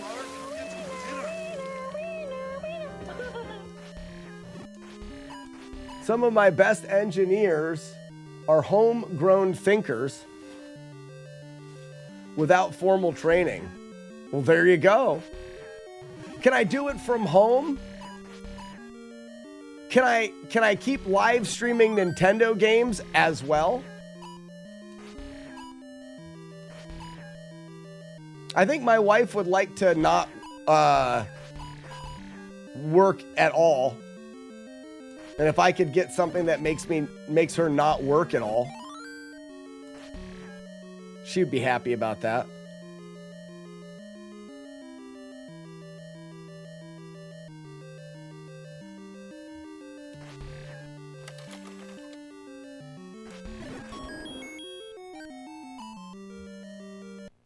Like when I do work, I work like super hard. I'm a good worker.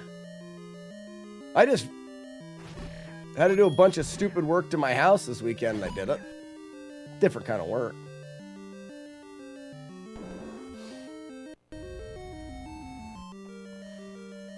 I mean, I don't give a shit what hours you work as long as you get shit done. And make them, oh, meetings? You're telling me I'd have to F meetings in the B? Oh, no. I got my first IT job based on word of mouth rather than my resume. I had 0 job experience before that. Oh my gosh, meetings. Hey, I poke out of my head. Poke out of my head.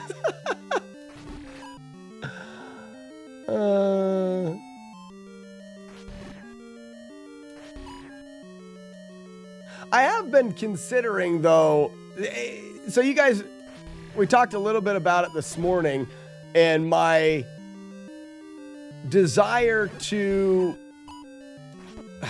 piss. Not that. My desire to get a little bit of a different revenue source than just live streaming, because my wife and my kids, in 4th grade, your kids get family passes to the national parks, and we want to use that as an excuse to travel, do a little bit more traveling on the summer, maybe travel for 2 or 3 weeks at a time and do like a big family road trip. But it really hits hard on the live stream when I take that kind of time off. I love the live stream, and right now it is the main source of income that I have. So when I do something like that, it hits the pocketbook hard. So I'd like to change that so that we can do those trips. I can still live stream, but I lean on the live stream for monetary purposes less. And what I'm doing now is I'm leaning into YouTube, because YouTube would allow me to create videos in bulk and upload them and schedule the uploads so I can continue that going and be able to take that time off. But to be honest with you, YouTube and or any other job opportunities that could work. The only thing is I really love what I'm doing here. Like, in a way that I can't even explain. Ouch! So that's always going to be a hard sell for me to do anything different than what I'm doing right now.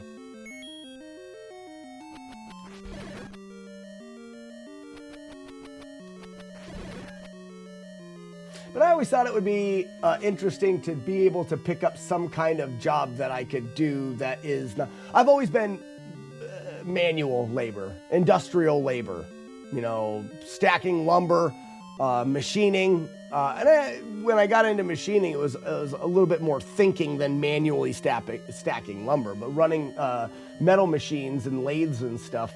But on the tech side, I'm not stupid. Like, I could do some of those jobs. Shenandoah National Park is right in my backyard. Yeah. I mean, there's all sorts of parks that I want to visit with the kids.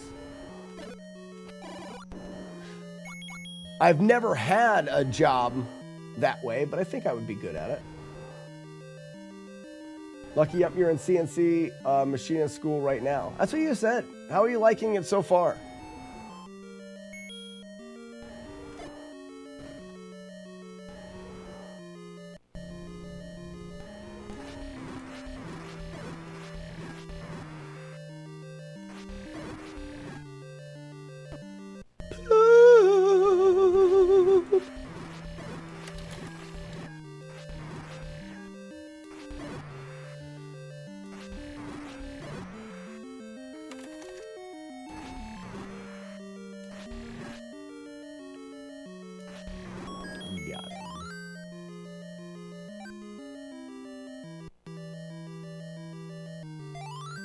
That's awesome, Lucky.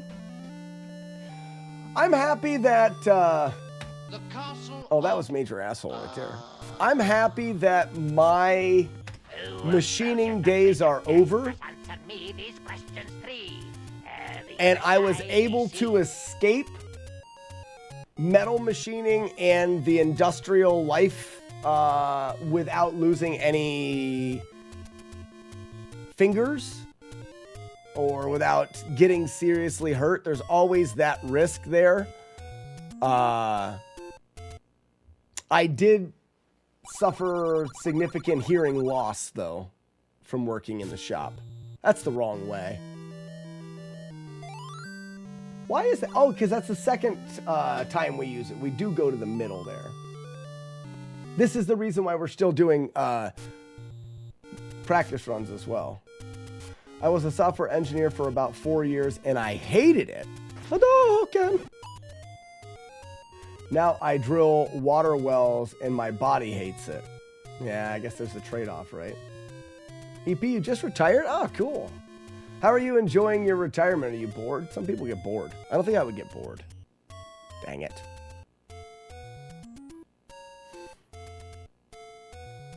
I just want to keep all my fingers for Nintendo. Well, Lucky, I did industrial rough turn machining for a long time. That's a much more dangerous machining. CNC machining's is definitely less dangerous than what I did.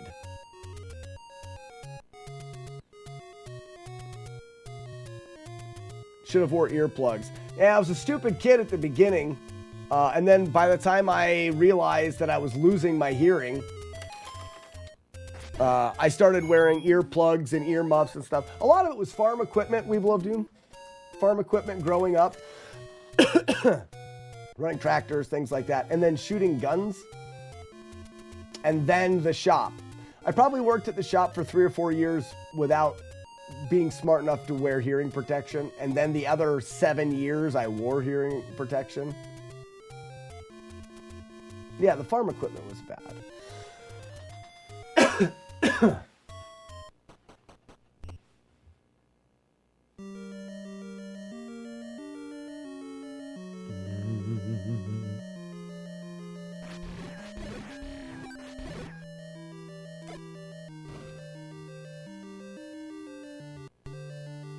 Yeah, just the pump for the milking parlor.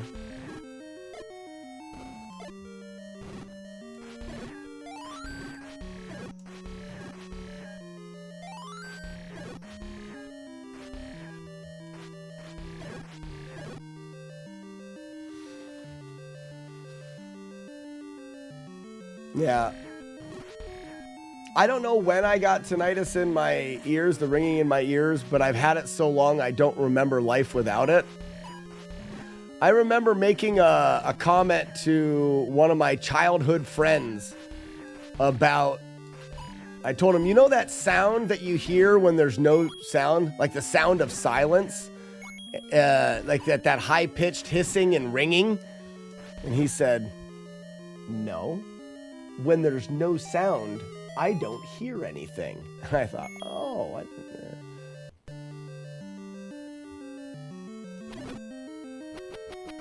Heaven forbid. That's something that's not said enough. We need to bring that back. Heaven forbid. What else are we bringing back? Trousers, right?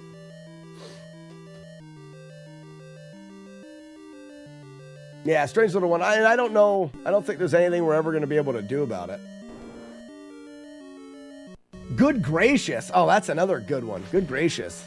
Look at those trousers. Heaven forbid you stain them. Yeah, oh, that's fun.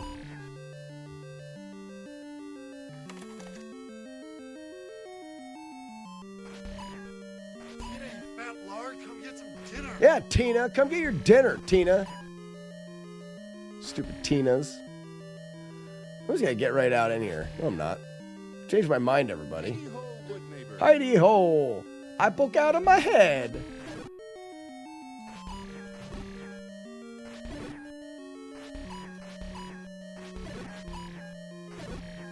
Hey, I poke out of my head. Shut up with the shut up.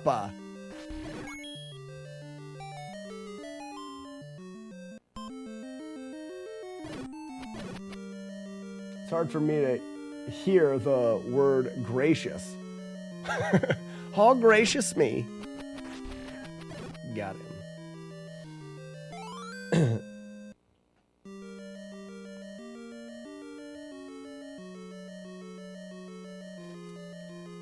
Oh, there was one time in particular that probably didn't ruin it, that made the word better for you.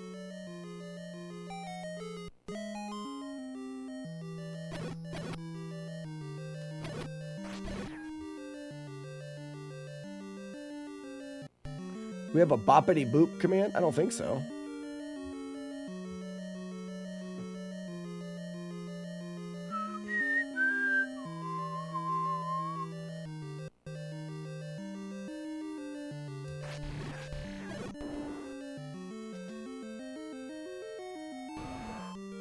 Sarah?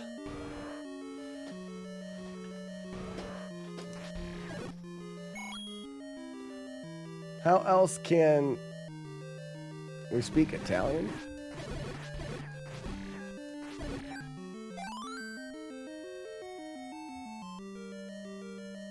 Oh, I remember this shitting story. I remember this shit. Yeah, I remember that story. Yeah, the shitting story. We've loved him. You've told that one before.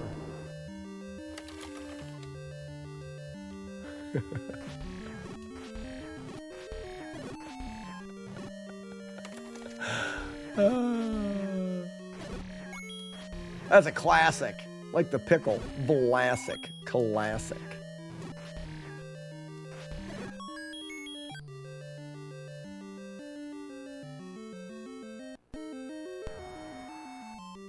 Kill the wabbits.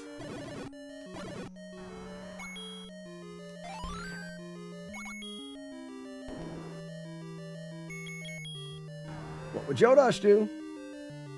Kill the wabbit.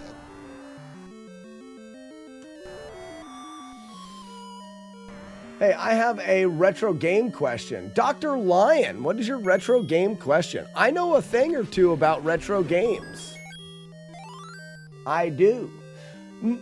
Specifically, the Nintendo games. I may not know, so you'd have to... I may not know. I'm not going to say I know them all. So anytime I hear gracious, I think of spread the cheeks. Who had better games before the merger? I can't. I don't know. Better games? What games? Like, give me some game examples from those publishers, because I don't recognize... I'm not good with names. Do I go right there? I do, because then... Yeah, and he's up top. We're good. And now this guy will be in front. Murder.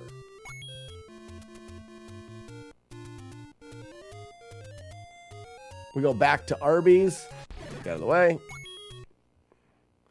Final Fantasy versus Dragon Warrior. Ooh. How close was I on... Oh, I had 18 extra. That's good.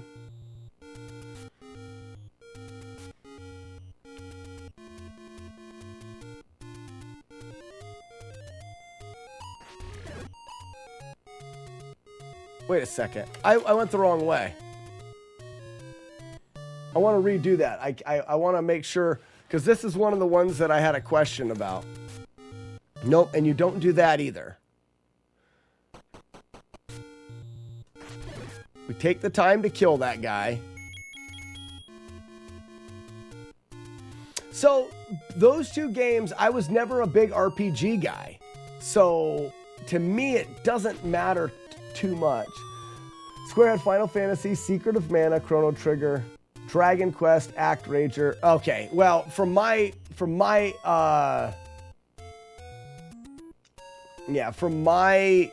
limited experience, Dr. Lion, I would say Square.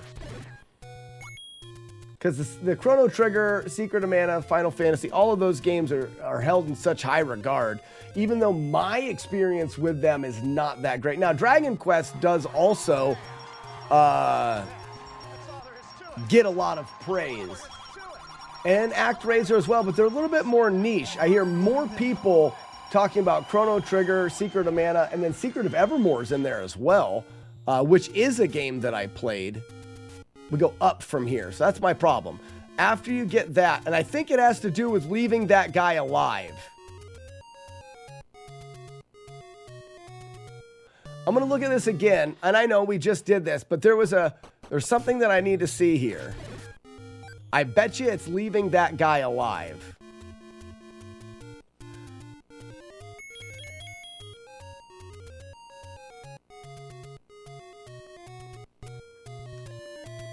Soul Blazer is better than Secret of Mana. All right, so we're at 1 here. We always leave him alive, so this is going to be 2, and we're not coming back in here, so that would not change. He's often going to be in the way. So right now, the spawn is at 2. If we go in here to Arby's, get the meat and come back out,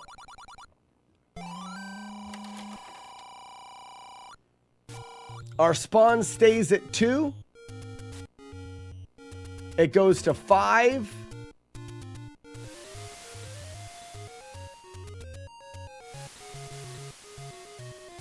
Now let's see if I kill this guy.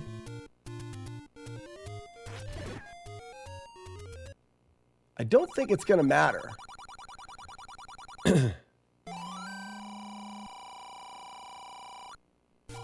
Yep, spawn still stays at 2. Goes to 5. So, I just find it interesting because I have had a different experience after going through this telefornicator. This is the last road, so we take a left. Now, we're at 1. And this guy is close to the edge. He's farther away. That's what we wanted. 1. 1, he's farther away. And this is the correct spawn here. Weird. Master Clean approves, for sure.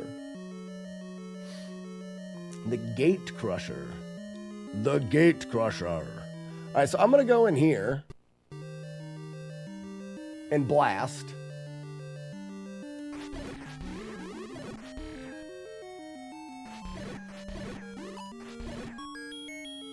We don't need them.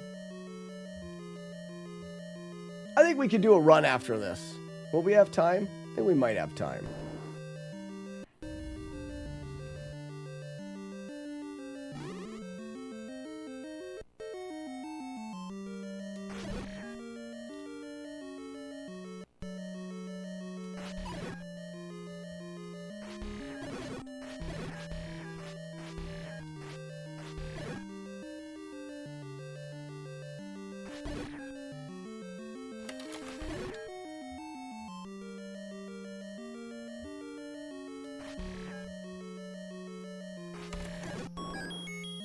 All right, be the game, know the game, feel the game.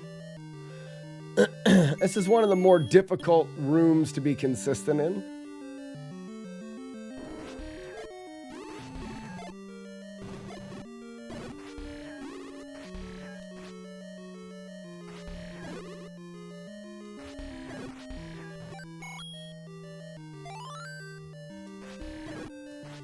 Oh, good clock.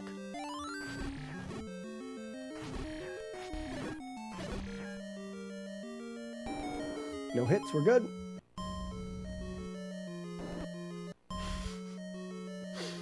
And I always forget, you gotta turn and throw there.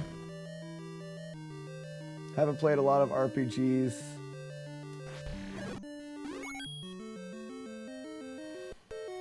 What makes one better than another?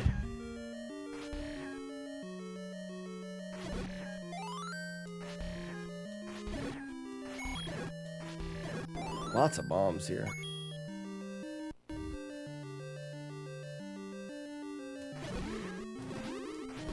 Oh, man, what a nice clock to get right there.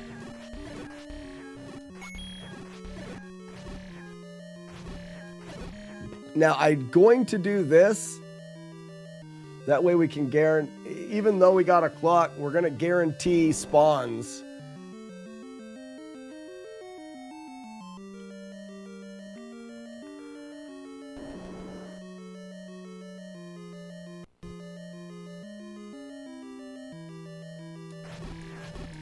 And I do that by doing that.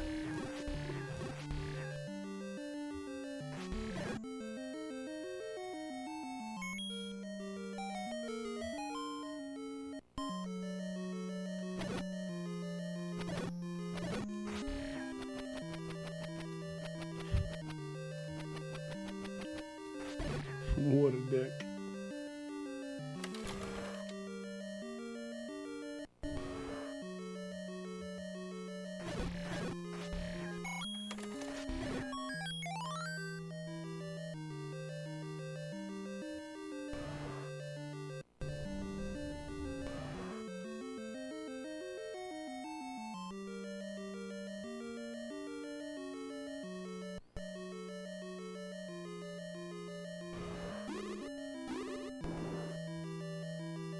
What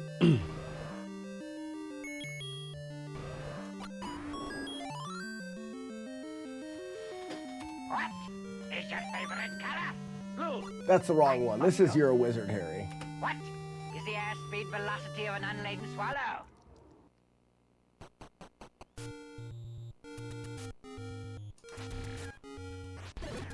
We don't mess around with that guy. Teleportation.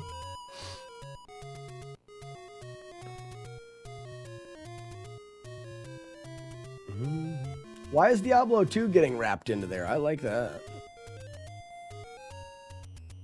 Is Diablo 2... Woo! Retro now? Is it weird? I don't consider Diablo 2 to be retro at all.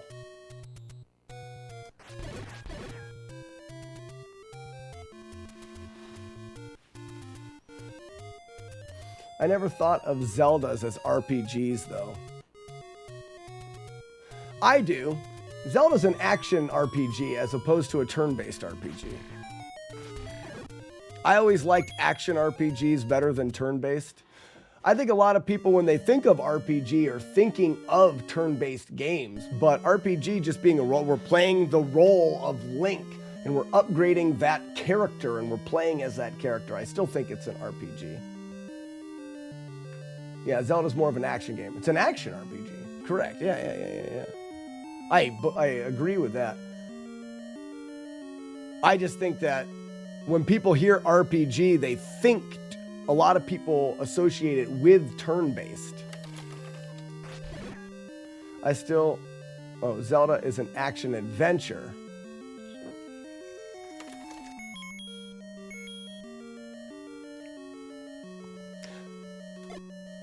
Tomato, tomato? I mean, it is an action adventure, but what makes it not an RPG? You have you can upgrade your character by getting more life, more hearts. You get items that you can use. There are NPCs in the game. Collecting, I mean, it seems very, you're playing the role of Link.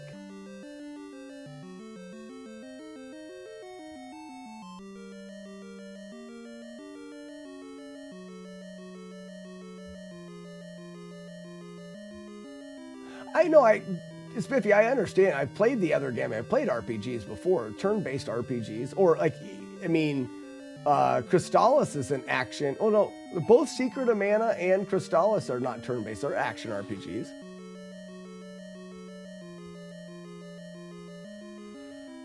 You level, well, I guess there is no leveling in this, but Zelda 2, there was leveling. Did I reload this room? I am in the middle of reloading it now. Oh, I see. Not talking to me. I see the argument for the Zelda games being action-adventure games and not RPGs due to the fact that you don't actually level up. I can see that argument. But then again, I feel like we're splitting hairs just to split hairs. Like, so it's not exactly like it, but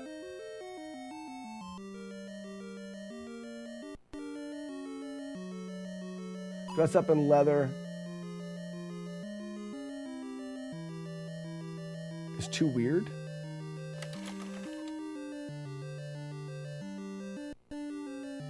Just got a world record? Hell yeah, bud.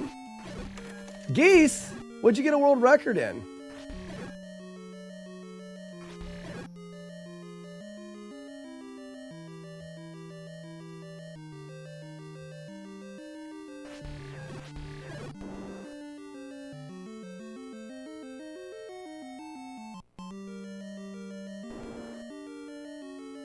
Spin Master on the Neo Geo. Well, congratulations. It's a day of celebration now. Zelda 1, you do level up. You don't have to do everything in the game.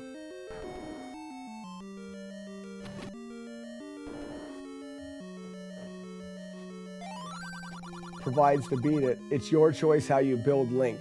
And that's where I would agree. You don't have a level up screen, but I'm not getting all the items. You level the sword up. You get different rings to make you more powerful. You get different heart squares.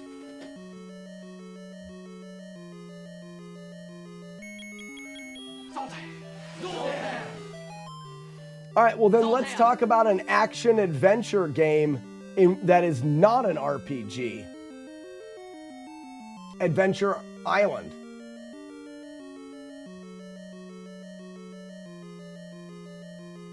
Yeah, it's an action, it's an adventure, it's a platformer, not an RPG. But, like, Mega Man's not an RPG, but I wouldn't consider Mega Man an action adventure. You're doing stages. It's a platformer. It's a linear platformer like Castlevania. The original Castlevania is not an action adventure.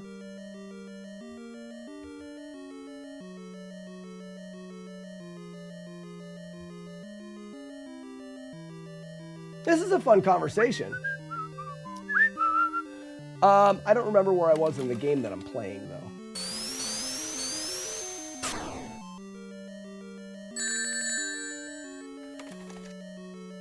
Oh, I just gave the guy my meat.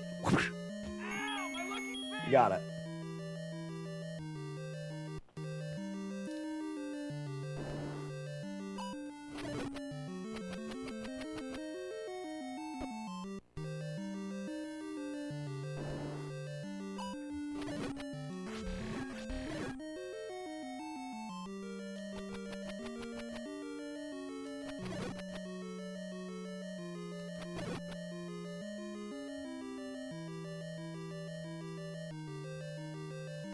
Why can't I go?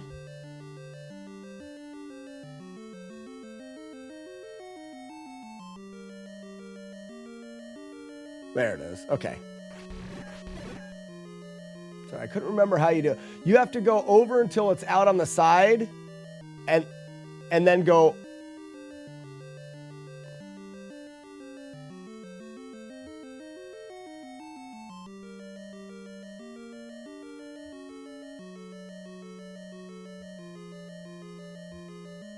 How am I not? Okay. So go out here.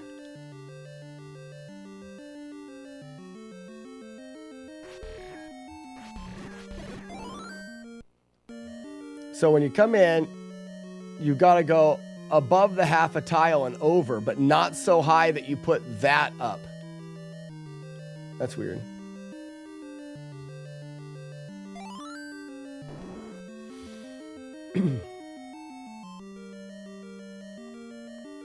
Where your progression is entirely based on item pickups and stuff. So Ian, you would say Castlevania then at adventure.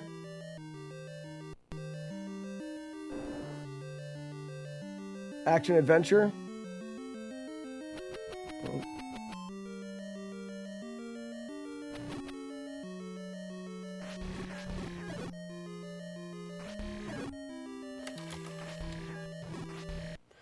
You have to go up high enough without the ladder appearing. Yeah, that's what I'm noticing. I couldn't remember what it was. So you just kind of tap up until you're there.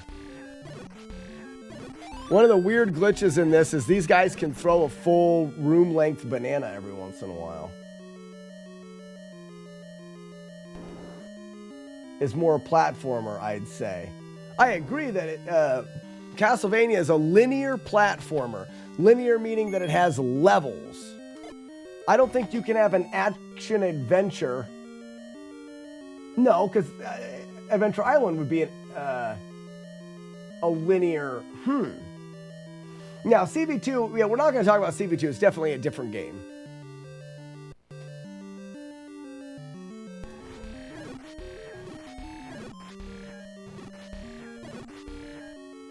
So what I'm hearing is like, oh, for it to be an adventure, it can't be linear.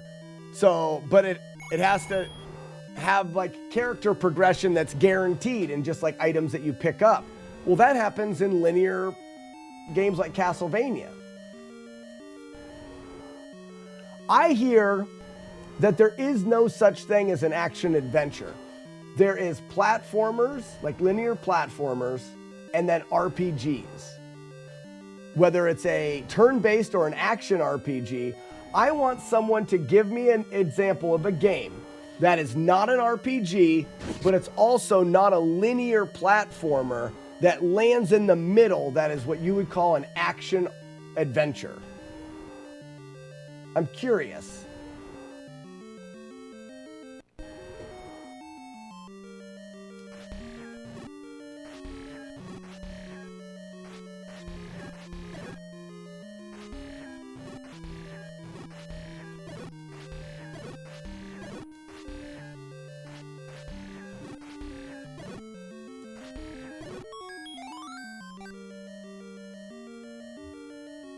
Kadash, I don't know what that is.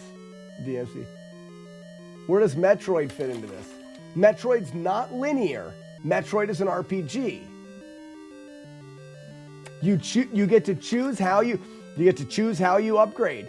You get spin attack, you don't get it, you get the ice beam, you do the bosses out of order, you get E-tanks. Metroid is an RPG. You're role-playing as the Metroid lady. What's her name? Grill. Samus is a grill. I think XP is a must for an RPG. Why? Because XP allows you to level up?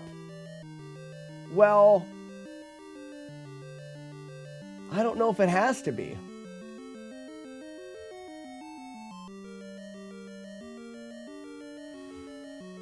Also a great adventure game. I wouldn't call it an RPG.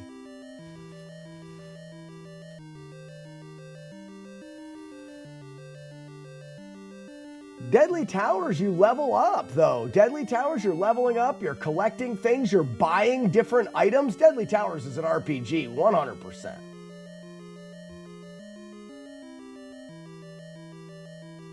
I think role-playing game is you're playing as a person or as a character, and you get to make decisions as if you were playing that character.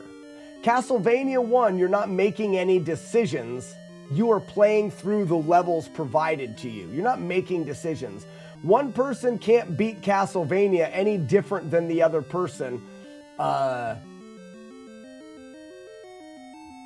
Castlevania 2, they can. It's just an interesting thing. If there's no leveling up, it's not an RPG. But what constitutes a level up? Choosing how the player gets better? Well, I can choose to collect hearts in this or not collect hearts. I can go into one of those guys and I get to choose a potion or a heart container. The heart container makes me have more life. It's leveling my life up. And I get to choose. Now, it's not specific in the fact that you're getting points in leveling up. But how about this? I kill enemies and I collect rupees. Not experience points, but I collect rupees that I then buy a ring that makes my character better, or I choose not to.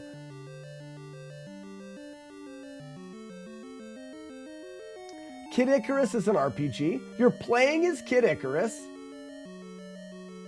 It's linear, but there's so many RPG elements in Kid Icarus. You level up your character in that game. If leveling up is a condition of an RPG, then Kid Icarus has to be an RPG because you level your character up. You collect points. They're invisible, but you collect points, and if you collect enough points and you talk to an NPC, he makes you stronger and you level up. Another defining trait of RPGs is having multiple characters. No. Turn-based RPGs often have multiple characters.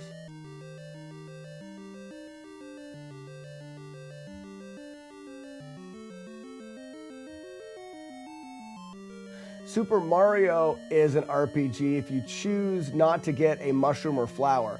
Those are temporary power-ups. Those are different than and leveling your character and making your character better. Death by Chipmunks. If you get a mushroom or a flower, you're that way temporarily. I don't agree with those. RPG is a sandwich. First Dragon Warrior doesn't have a party. Exactly, Motobeats. Thank you. Thank you.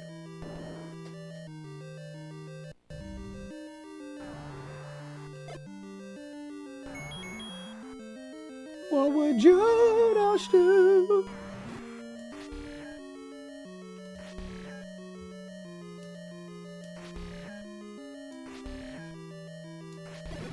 Those guys are being jerks.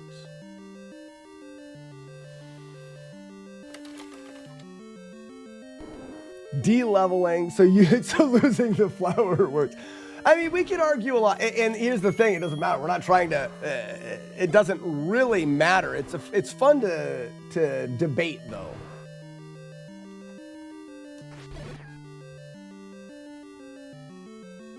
You wouldn't call the first Ian, you wouldn't call the first Dragon Warrior an RPG? What are you talking about? What are you even talking about then? How is the first Dragon Warrior not an RPG?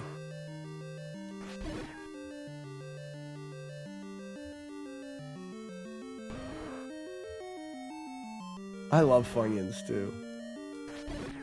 They're so good.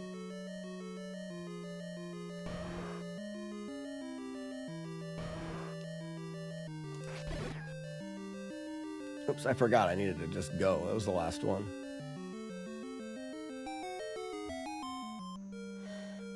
RPG is simply when you have total control over the character build. If it's Link or Samus and you get items or not, that's not customization. Geese, how is that not customization? I'm choosing to pick hearts up to make my character more or less strong. I didn't upgrade my boomerang in this run to the better boomerang. I chose to have a less good boomerang. In Metroid, you can choose to play through the game using the spin attack, or you can choose to have the ice beam, or not get either of them. In Metroid, you can beat bosses in different orders. Like you said, it's a temporary power-up. The boomerang's not temporary, it's permanent. It's the same thing with the rings in here. You can get the red ring or the blue ring that makes you, it's armor. You're essentially getting armor or not getting armor. EP, is Draken an RP? I don't know that game. A temporary power-up is like the star or the firepower, something that you get hit and it goes away, or something that goes away after a certain amount of time. I gotta stop pausing the game and forgetting where I am completely. Bats. This is bat country. And I'm not fighting and saying, I don't have very strong stances. I'm just, when you guys are putting points out there, I'm just arguing the other side of it so that we can have a fun conversation.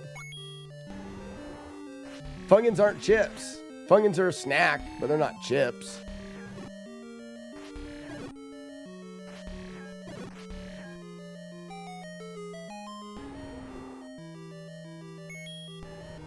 We'll fight on this forever. Nuh-uh, because I'm right. Zelda 1 even has levels. That's what they call the palaces.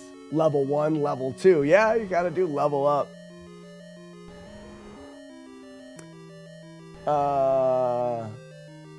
Oh yeah, just not fighting. Yeah, we're just discussing. And the thing is, we're not gonna solve it. So don't plan on solving it here. We're just talking it out. Personally, my favorite RPG is Crash Bandicoot. I've never played Crash Bandicoot, but I wouldn't consider it to be an RPG from what I understand of Crash Bandicoot. It seems like you're just leveling.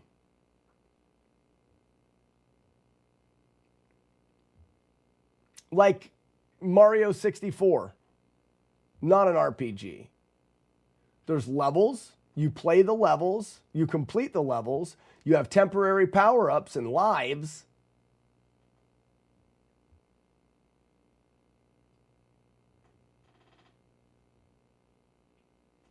You can't say it doesn't have permanent power-ups. The gems enable you to travel to hidden levels.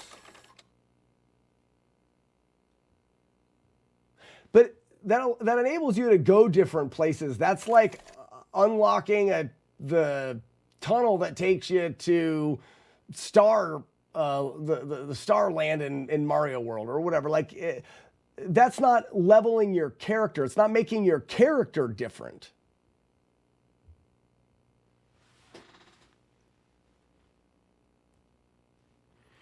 Does Crash Bandicoot ever take more damage, or is he ever more powerful? Rigid platform game. Where am I at here? Get fluted.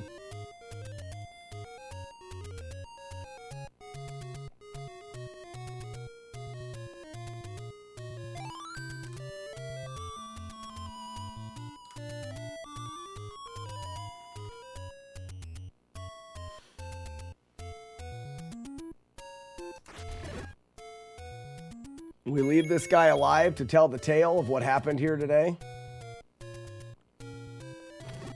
You tell the tale of what happened on this day.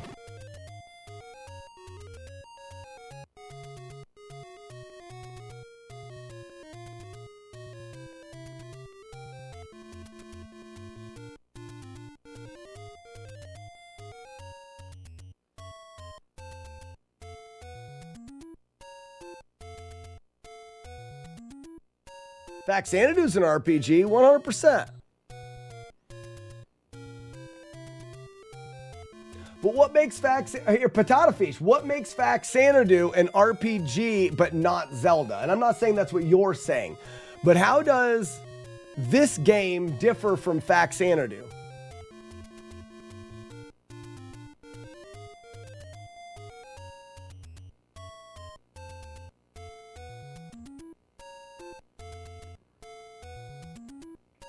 There we go.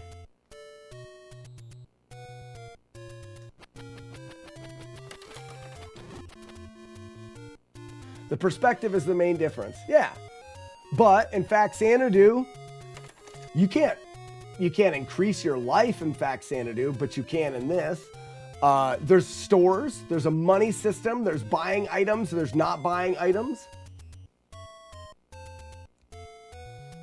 You gain ranks, Weevil of Doom, but it's not for an XP that levels your character as much as it just means you retain more money when you die. It's not an XP system. It is. But in a way, the money is your experience, and it's the same thing with this game. Money allows you to buy things. The more enemies you kill, the more money allows you to upgrade your character.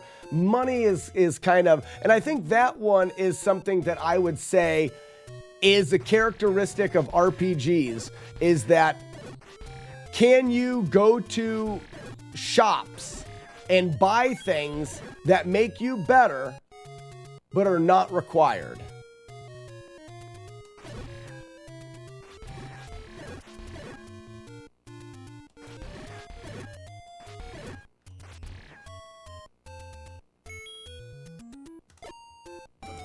You wouldn't consider Xanadu to be an RPG? A stretch could be considered adventure RPG. What the hell is an adventure? All RPGs are adventures. Xanadu is also open world and non-linear. This game's open world and not. Oh, I guess you're, yeah. New spells, new armor. Yep. So Weevil, I'm considering there to be only two. There are platformers that are linear platformers, level-based games. And then there are RPGs, distinctly action RPGs where it's real time and turn-based RPGs. I'm saying there is no action adventure game. No one has been able to tell me an action adventure game yet that I haven't been able to logically place in one of those two categories. Maybe you have and I'm forgetting, and then you could just remind me and then I'll agree. But Gauntlet. So I can't remember Gauntlet well enough.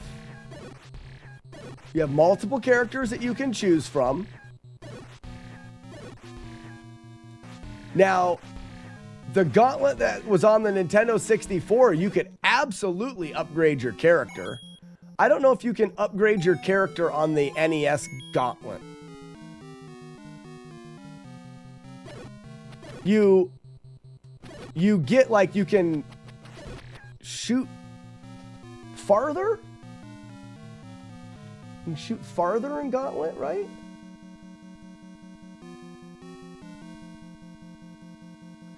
The bat room on level 9 with the right enemy spawn, you can walk right through it.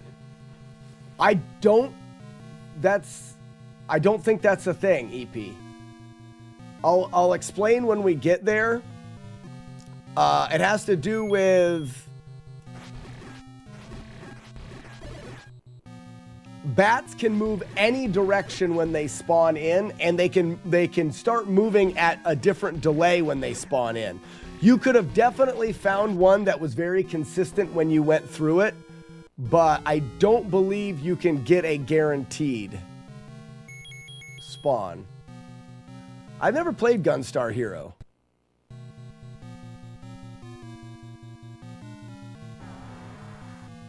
All right, he's moving away. We're going to go twice.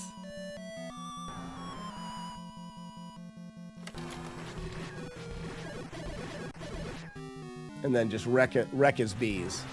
Right in the bee. That was a little aggressive there. Fester's Quest probably fits the RPG too. No, everything's temporary. Fester's Quest... Doesn't your, when you upgrade your gun, doesn't it go away if you die? Or am I wrong? And you can't really choose upgrades in that. You just get them, right? And it's definitely level based. It does feel open world, but you can't go back to the beginning. So it is, once you get to a spot, can you go back? I sure did, David. I sure did. Right in the B. I like to hit him in the B when it's a tight circle and not when it's pulsating as well.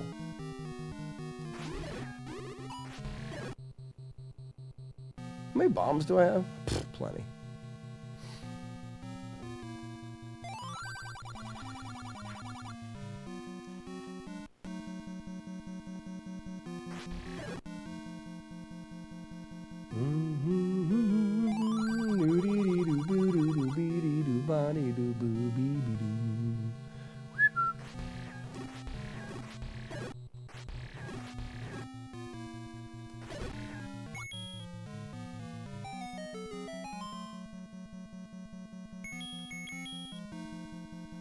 You wrecked his B circle.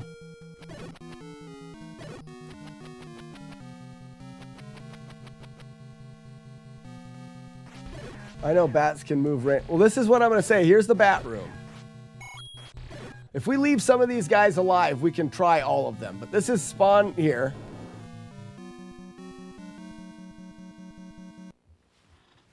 So right here. This is Bat Country. Bat Country. If I ran directly through these bats here in the I mean, I could easily get hit. I didn't get hit there. You know what I mean? I just don't see how there could ever be With enemies being able to move randomly, there can, look at that right there, I'd run right into that guy. Does this change it? Does it stay 5? See, now it goes to 0. Run right into them. Now it goes to 2. Run right into them.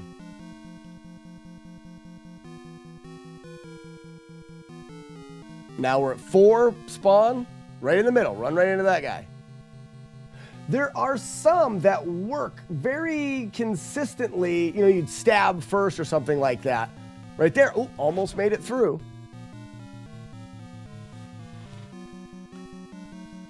But you are already out when they start moving. Well, EP, did you know that there's another variable? We call it the poof variable that determines how long when the room spawns before they exist, and that variable is random. So it may be working because if you're working off a save state, the save state that you have has got a different poof variable. So if we look right now, they're all poofing, it seems like at the same time, but it's not true. You see the order in which they're being created?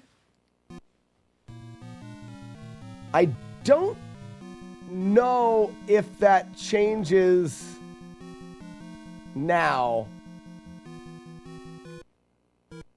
See, it's the 4 in front of me and the 1 on the left.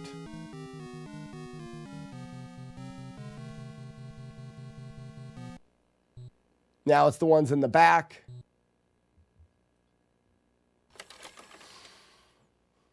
I'm curious to what you found out, EP, but see, and that definitely can happen. And EP, it can definitely be tricky, because I used to run through that room and stab one time, and it worked like every time.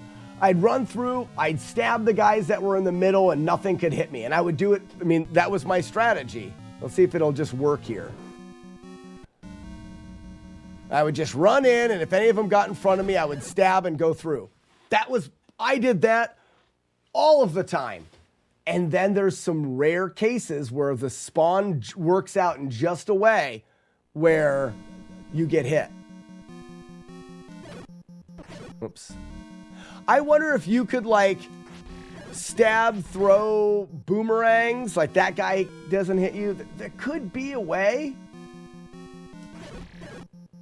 I'd love for there to be a way. Let me see if I can make the one happen. If you only had the floof powder. Yeah. Not doing it.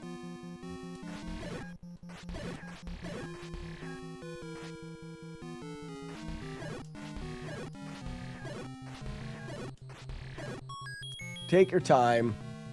Get them all.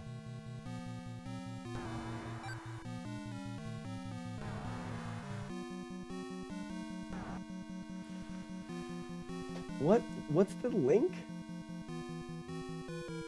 Marble racing? I don't know what that is. I don't care. Like kids' toy? My kids don't need toys. Seriously, you see the ton of toys or a ton of things my kids are getting for Christmas. It's ridiculous.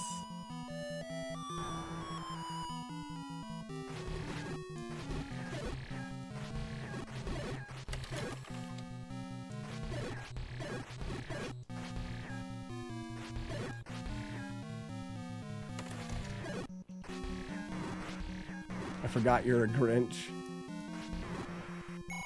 They just get so many toys. So many toys. I am a Grinch, though.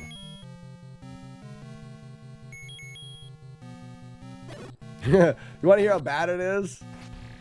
So I've told my kids, you need to be good to earn presents. But for some reason, in the day and age that we live now, you don't have to be good. Kids get Christmas presents without... without ever being good. That's just the way that our life is. Like, we don't punish kids the way that they used to be punished. So I've told my kids that from now on, your presents are not guaranteed. Your mom's got you a bunch of presents, but I reserve the right, if you're being a doofus and being bad, I can take them away. So I told my wife, and she doesn't seem to agree with this. I said, if you get, like, my two sons were arguing, and I said, you two just lost a Christmas present, one each. And Christmas morning, you will open all of your presents. And then your brother gets to choose which one you lose. That seems terrible. That makes you wanna listen, doesn't it? You don't want your brother to choose the present that you lose.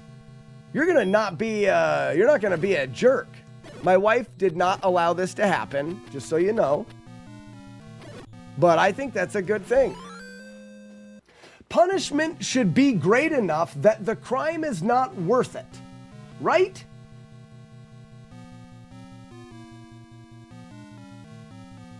Psychological warfare. My wife doesn't think it's a good thing. But think about it logically. If the punishment is great enough that the person creating committing the crime, punishment and crime, I know they're kids or whatever, they wouldn't do it. My wife argues, and she's right. She's always right. Don't turn around. Nice. My wife argues that I don't think about the fact that my kids are still kids, and kids are emotionally unstable. One of the things that I get on my kids for is screaming at each other and arguing and fighting. And she'll say, they can't stop that. Emotionally, they are not equipped with reasoning that'll keep that from happening. So punishing them for it in that way is not a good one. And she's right. I want them to not do it. And I feel like if I punish them hard enough, they'll stop. They have these outbursts, and she's right. They can't. Now, some of them they can. It's hard to judge between a child's outburst that they could have not done and one that is so tied emotionally to their being frickin' crazy children that there's nothing they could have done to have that instinctive reaction, emotional reaction. Sucks, because I want it to stop, and I feel like you punish it out of them. And this is why my wife and I make a good team.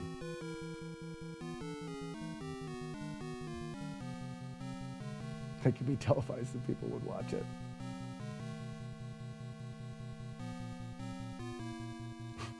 If they kept running around naked, their wieners would shrivel up and fall off, and it worked. Tell you what, if I heard as a kid, if I ran around naked, my wiener would shrivel up and fall off. If you told me that anything would cause my wiener to fall off, I would not do that thing. If you told me eating food would make my wiener fall off, I would die of starvation.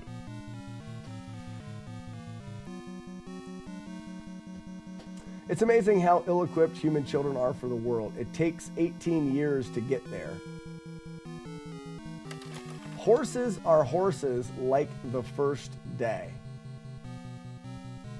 Ronjo, I don't understand the horses are horses like the first day. I don't get that.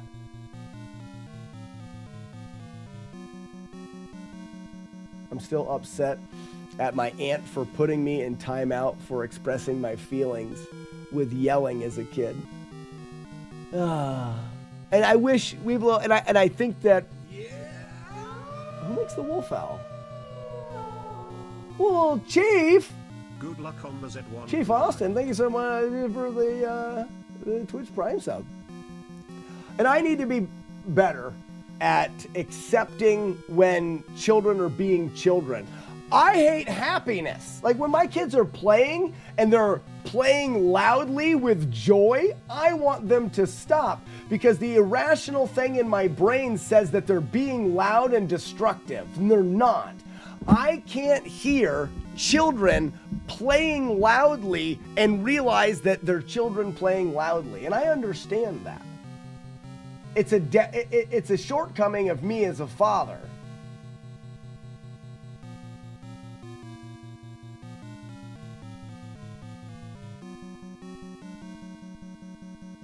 To this day, you threaten to put her in timeout every time you see her. That's fun. That's funny. Would you rather your wiener fell off or you get tortured for all eternity because there are people who do things all the time thinking that they will get tortured for it?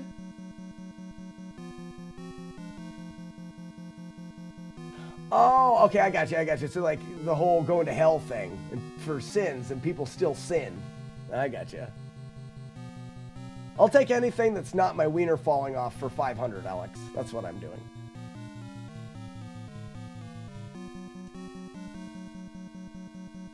See, even if I said that, Courtney, they still would fight, even with the threat of the wiener falling off, because I believe the fighting and the bickering and the outbursts of emotion are something that they can't control.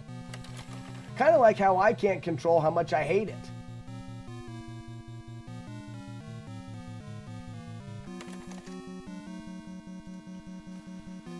I gotta stop pausing the game and forgetting where I am. Old man gums. Got it.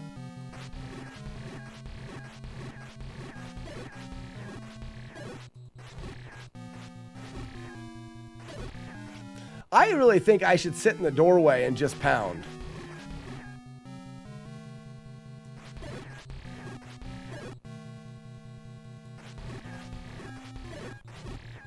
I don't think there's any reason to get out there early. Just pound from the door.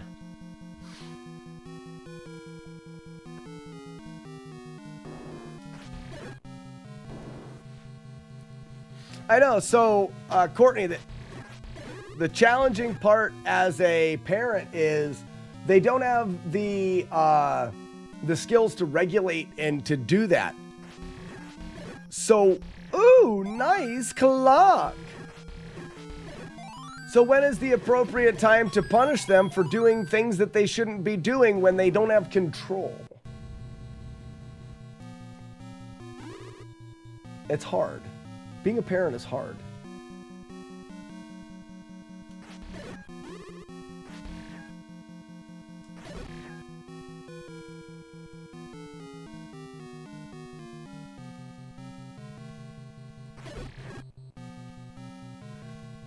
So they don't become temper tantrum toxic. Man, agreed.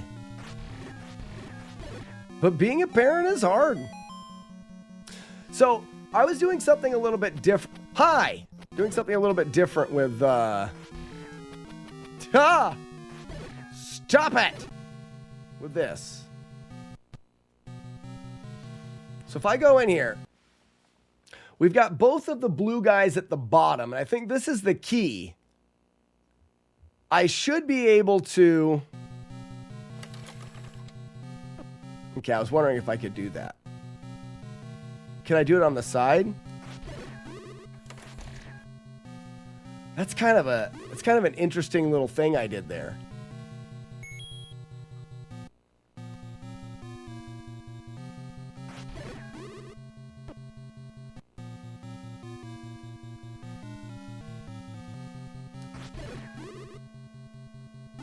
Oh, then that guy goes up though.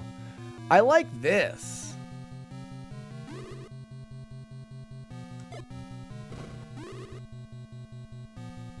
But you want to kill more of them.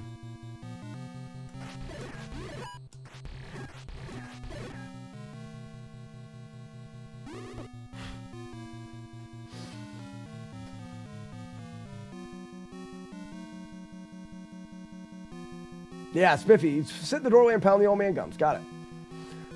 I redirect them to physical activity to get out their angst.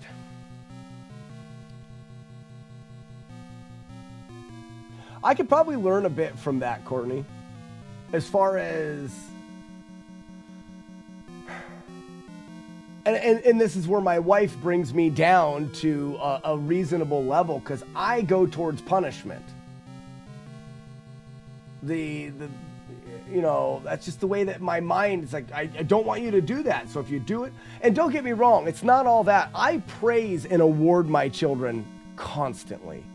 I give a ton of praise and reward because I believe that there's just as much a good reason to show them what is the right thing to do by praising as there is. But I believe that both sides of the coin matter.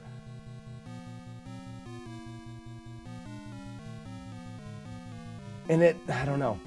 Being a parent is a hard job.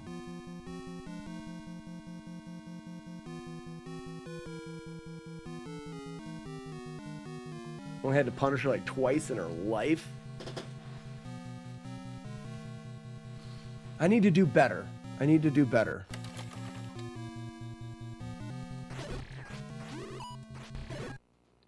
So let's see about taking out the two guys.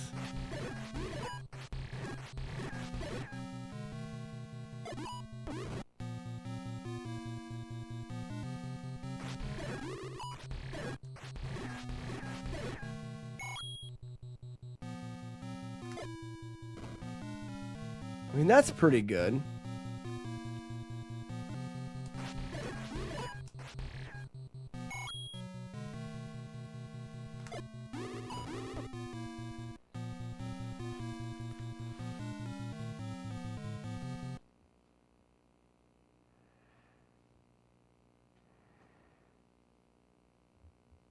I mean, I really like this. So if I do that, the only options right now in this room, because I'm on this tile, this guy will spawn, either both of them will spawn below me, or both of them will spawn to the left of me, or they'll split like this. And by immediately doing the thing with the guy, now I can move up and then go here, and I'm free to this, except for this guy that's staring me in the face.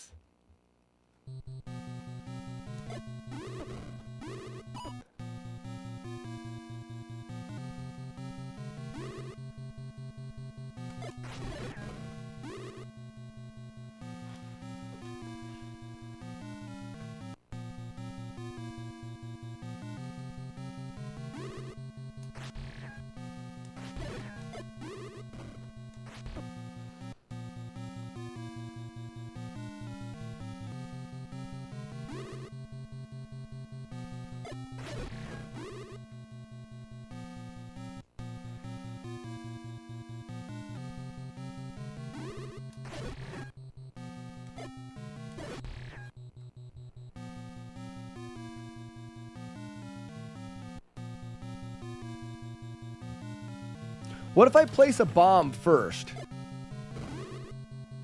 Doesn't do anything. How about if I wait at that tile?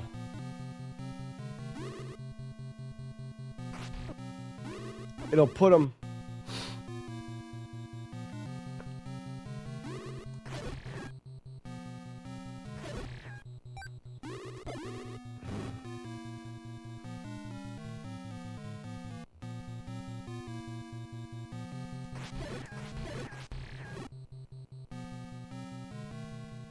Oh, you just kill them and draw those two over. Oh, that's nice.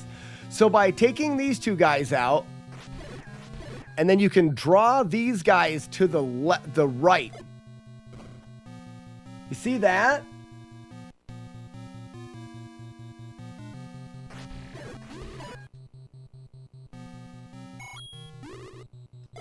Oh, that was my bad there. That's pretty good. Outbursts are pent-up aggression. Boys need physical outlets.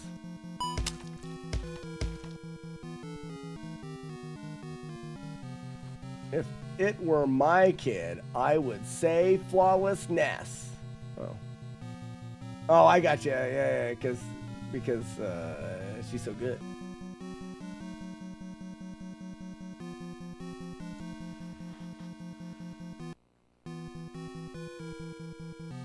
Because right now, EP, we want to not have the orange ones when we're on the side.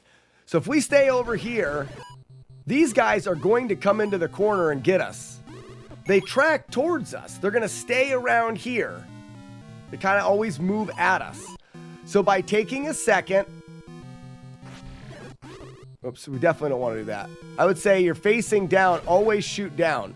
Now, we've delayed here a little bit. That means the blue guys are going to come this way. We do that to make this skip quicker. Now they're on the other side of the screen. I think that's good. Let's do it again. Always down first, then right.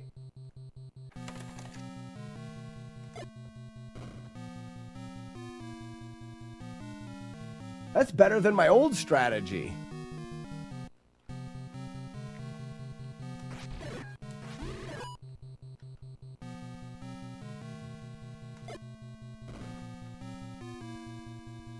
That's not hard.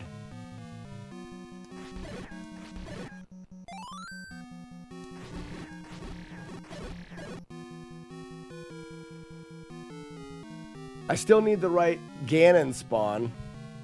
So we still reset this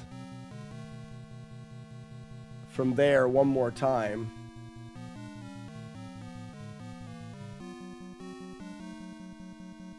Like that. And then we decide which way we go. All right, let's do it one more time.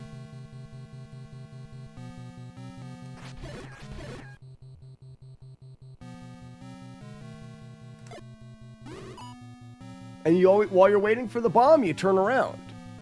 And then we kill one, we kill two. Let's not get the clock just because. Now, when we go back in, we'll have bubbles and blobs on the other side. Oh no, we get bubbles on this side and blobs on that side. We kill one just because we can. Now they'll both be on the other side. We got one blob to deal with. Dodge the bubbles and in we go. I like that. I like that a lot. Which is fun, because I did that room, I practiced that room over and over again. I wasn't anywhere around that strategy.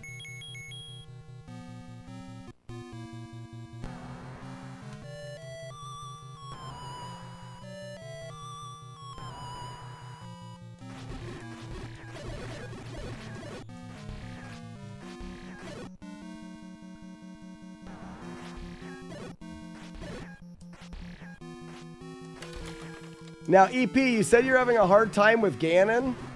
What part of Ganon was giving you a hard time?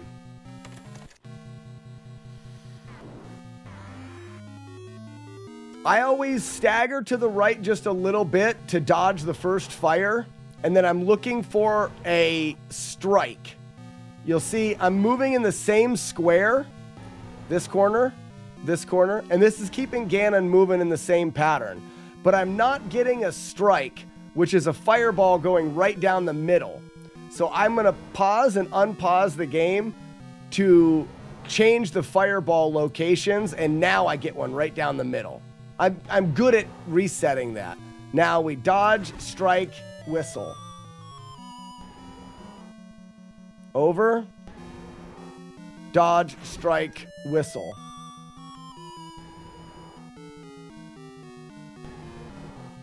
Dodge, strike, whistle.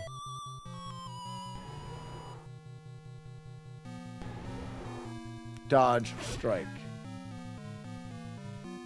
You have to play it music to butter him up to wreck his B circle. David's, yes, absolutely. Write that down. Put that in your diary. That's a good place for that. So EP, I believe you were saying you're having a hard time with Ganon. Before I switch what I'm doing, maybe we could chat a little bit about why Ganon's being such a butthole for I'm you. not dead! Yeah, he said he's not dead. Yes, he is. I'm not. He isn't? Well, he will be soon. He's very ill. I'm getting better. No, you're not. He's so dead in a moment.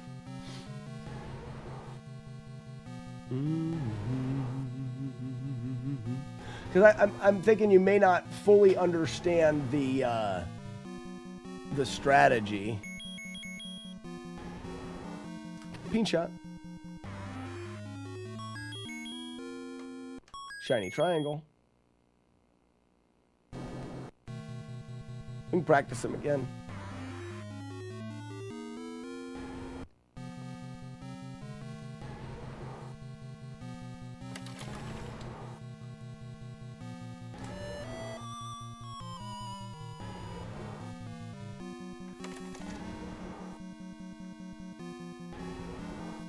Dodge, swing.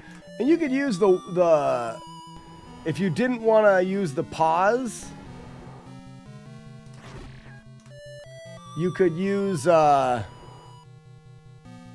going to see if that did the thing. It did. If you didn't want to use the pause, you could just use the whistle to change the timing. I never knew that Ganon was always hitting me. I never knew that Ganon was always hitting me once. But why was he... This will be helpful. Let me show you Ganon.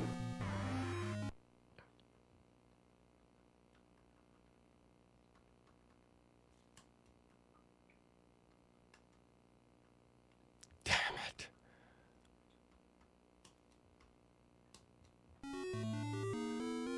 So when you start, the idea behind Ganon is... His fireballs are on a global timer. You see you see on the top left, there's a counter going. That's a frame count that's going no matter if the game is paused, no matter what. His fireballs are tied to that. Their timing throughout the entire game never stops. So there's no way for you to get here and anticipate when he's going to throw his fireballs. That's why I always dodge the first one. Now you'll notice that Ganon will always follow me if I keep this pattern. If I move and allow him to turn the other way, now he follows me differently. But you can get him back on a pattern if you wanted to, a circular pattern. But the idea is to start in that circular pattern. There's the first fireball. Oops, we wanted to show Ganon still.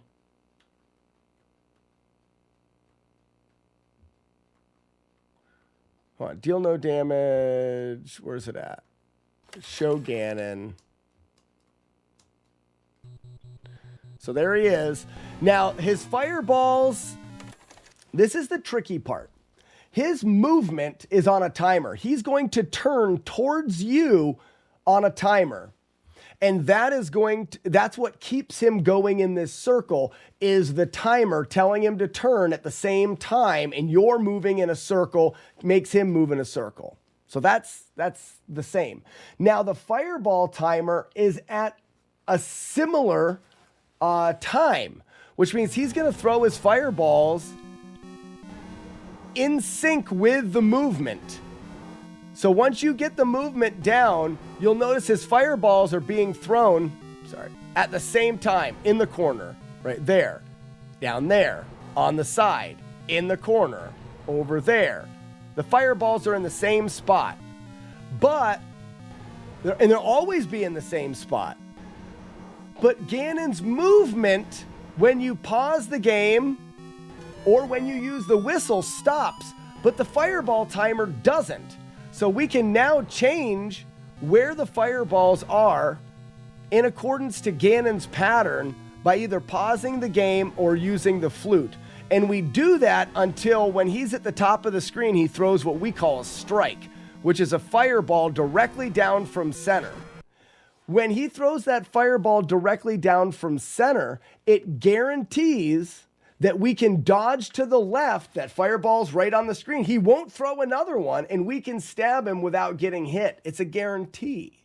And then to keep him from teleporting, we blow the whistle, and he won't be able to teleport. All right, so he's a little off. You see that fireball right there is a little bit to the left of center. A small pause, boop, boop, we'll get him in the middle. There it is. Middle, dodge, stab. If you move over and whistle at the correct time, you can keep his pattern the same. So once you set it up, you can essentially do it non-stop. That one's kind of down the middle. It's close enough.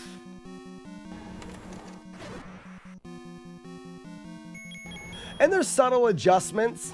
Depending on how his fireball's being thrown down the middle, you can attack him and then whistle early or late to affect where the next fireball will be, but it all goes into practice. I mean, it's all going, but the manipulation stays the same. The core concept of his movement being tied to a timer that you can pause and the fireballs being tied to a timer that you can't pause allows you to use pauses or whistles to align the movement and fireballs the way that you want for a fight that you can do without taking damage.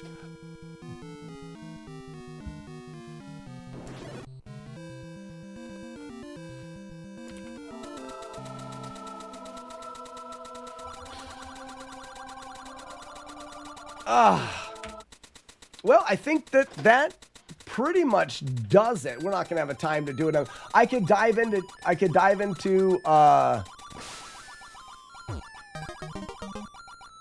yeah, EP, it's not bad.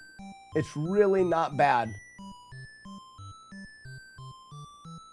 So this strategy will be shown when I do a master class of these, but Sandman, someone asked the question for me to show it off. I do a question answer video every Wednesday, so I'll probably cover this in a standalone video.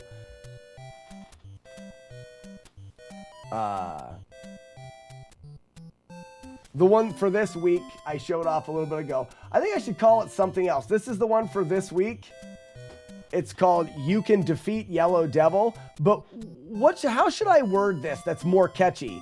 It's talking about the stun lock or the speed kill, the pause buffer. You can what Yellow Devil?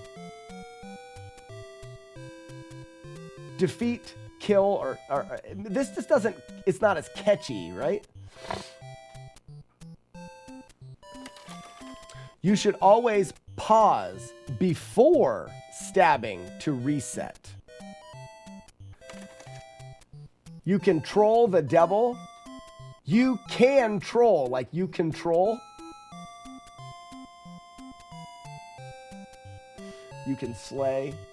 Something that is more would make people click on it more. I like the Satan Spawn. What's up? I like the troll. You can troll Yellow Devil.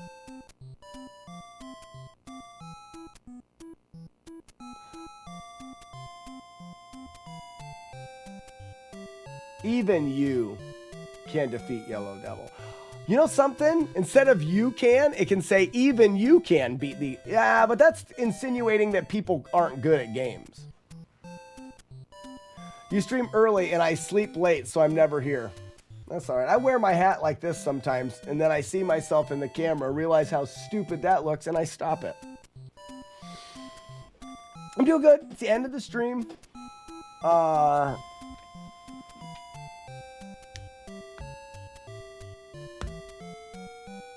Yellow Devil hates... Yeah, that's... But yeah.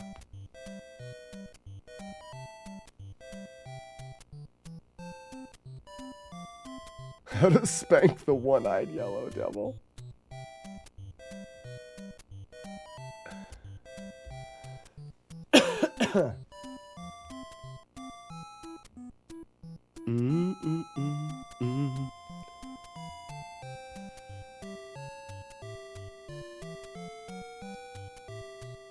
The devil's in the details. I'm just looking for something that's catchy. Defeat Yellow Devil.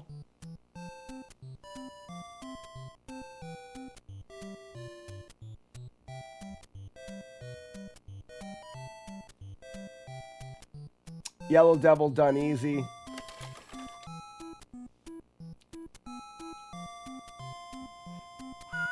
I wanted the you can to be a theme, but maybe I shouldn't do that.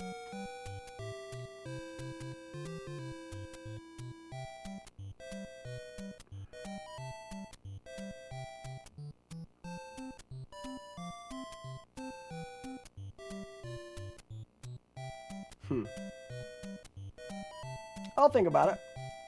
Like I'll have to do the one for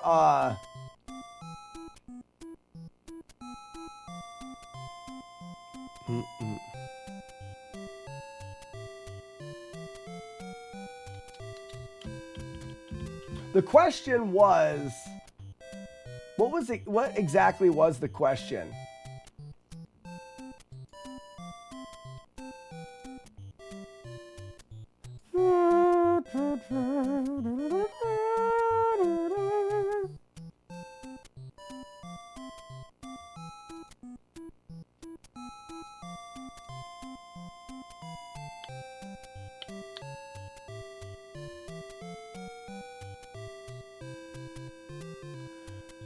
Bum, bum, bum, ba-da-da.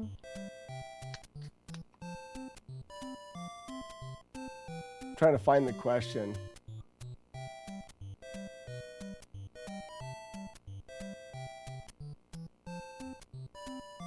What is the trick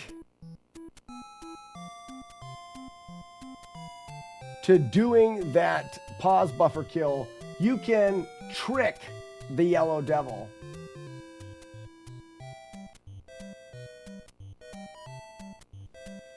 Because that was her question. What is the trick to doing the pause buffer kill?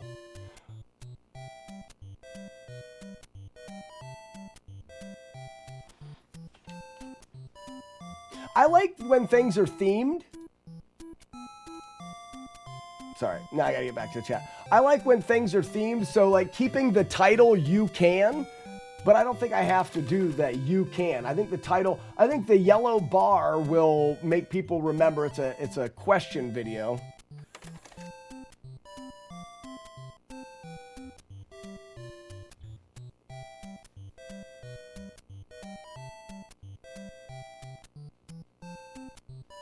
This yeah. So the thing about it is it doesn't have to pertain. It just needs to be clickable. And maybe not defeat. You can destroy Yellow Devil.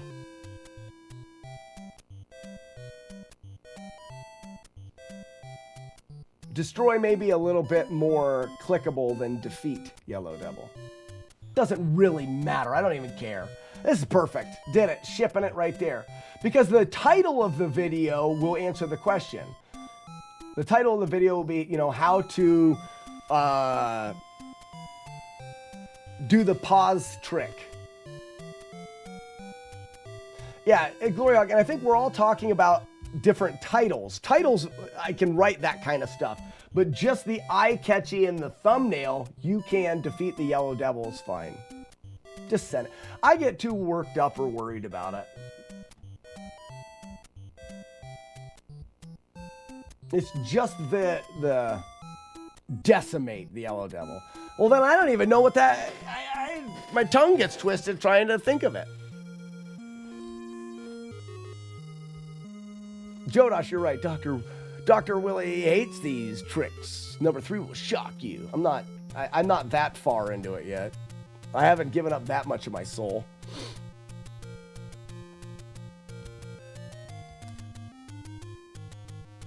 Fibonacci, I think using the word penis could be helpful. Mm-hmm.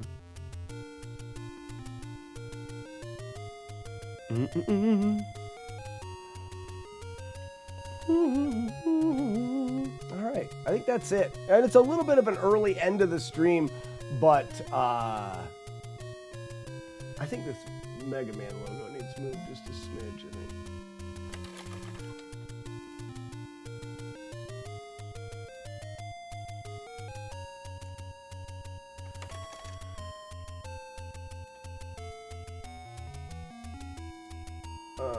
Export.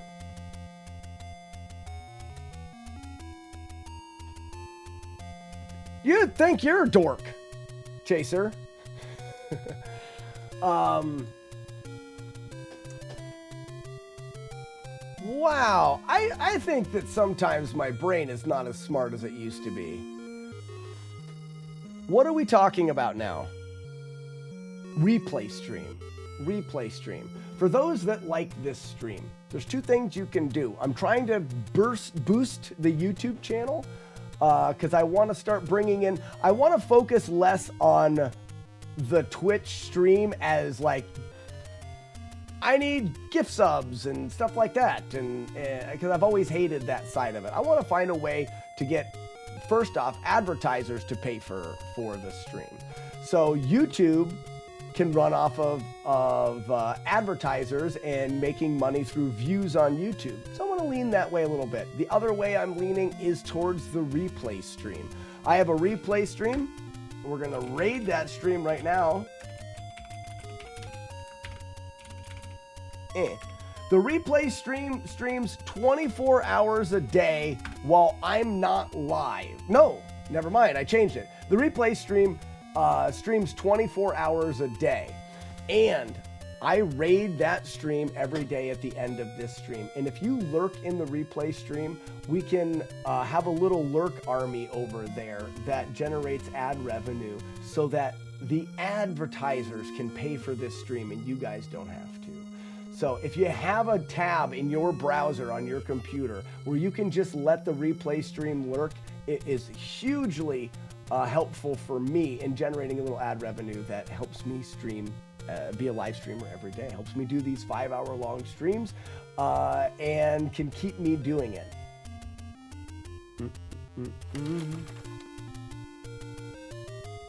How did the D-Rust go? Jagard, it went great. Hope you had a good day. Alec, I did have a great day. Hope you have a good day. Tomorrow during the stream, I will run updates so the replay will be down for a bit. That's fine.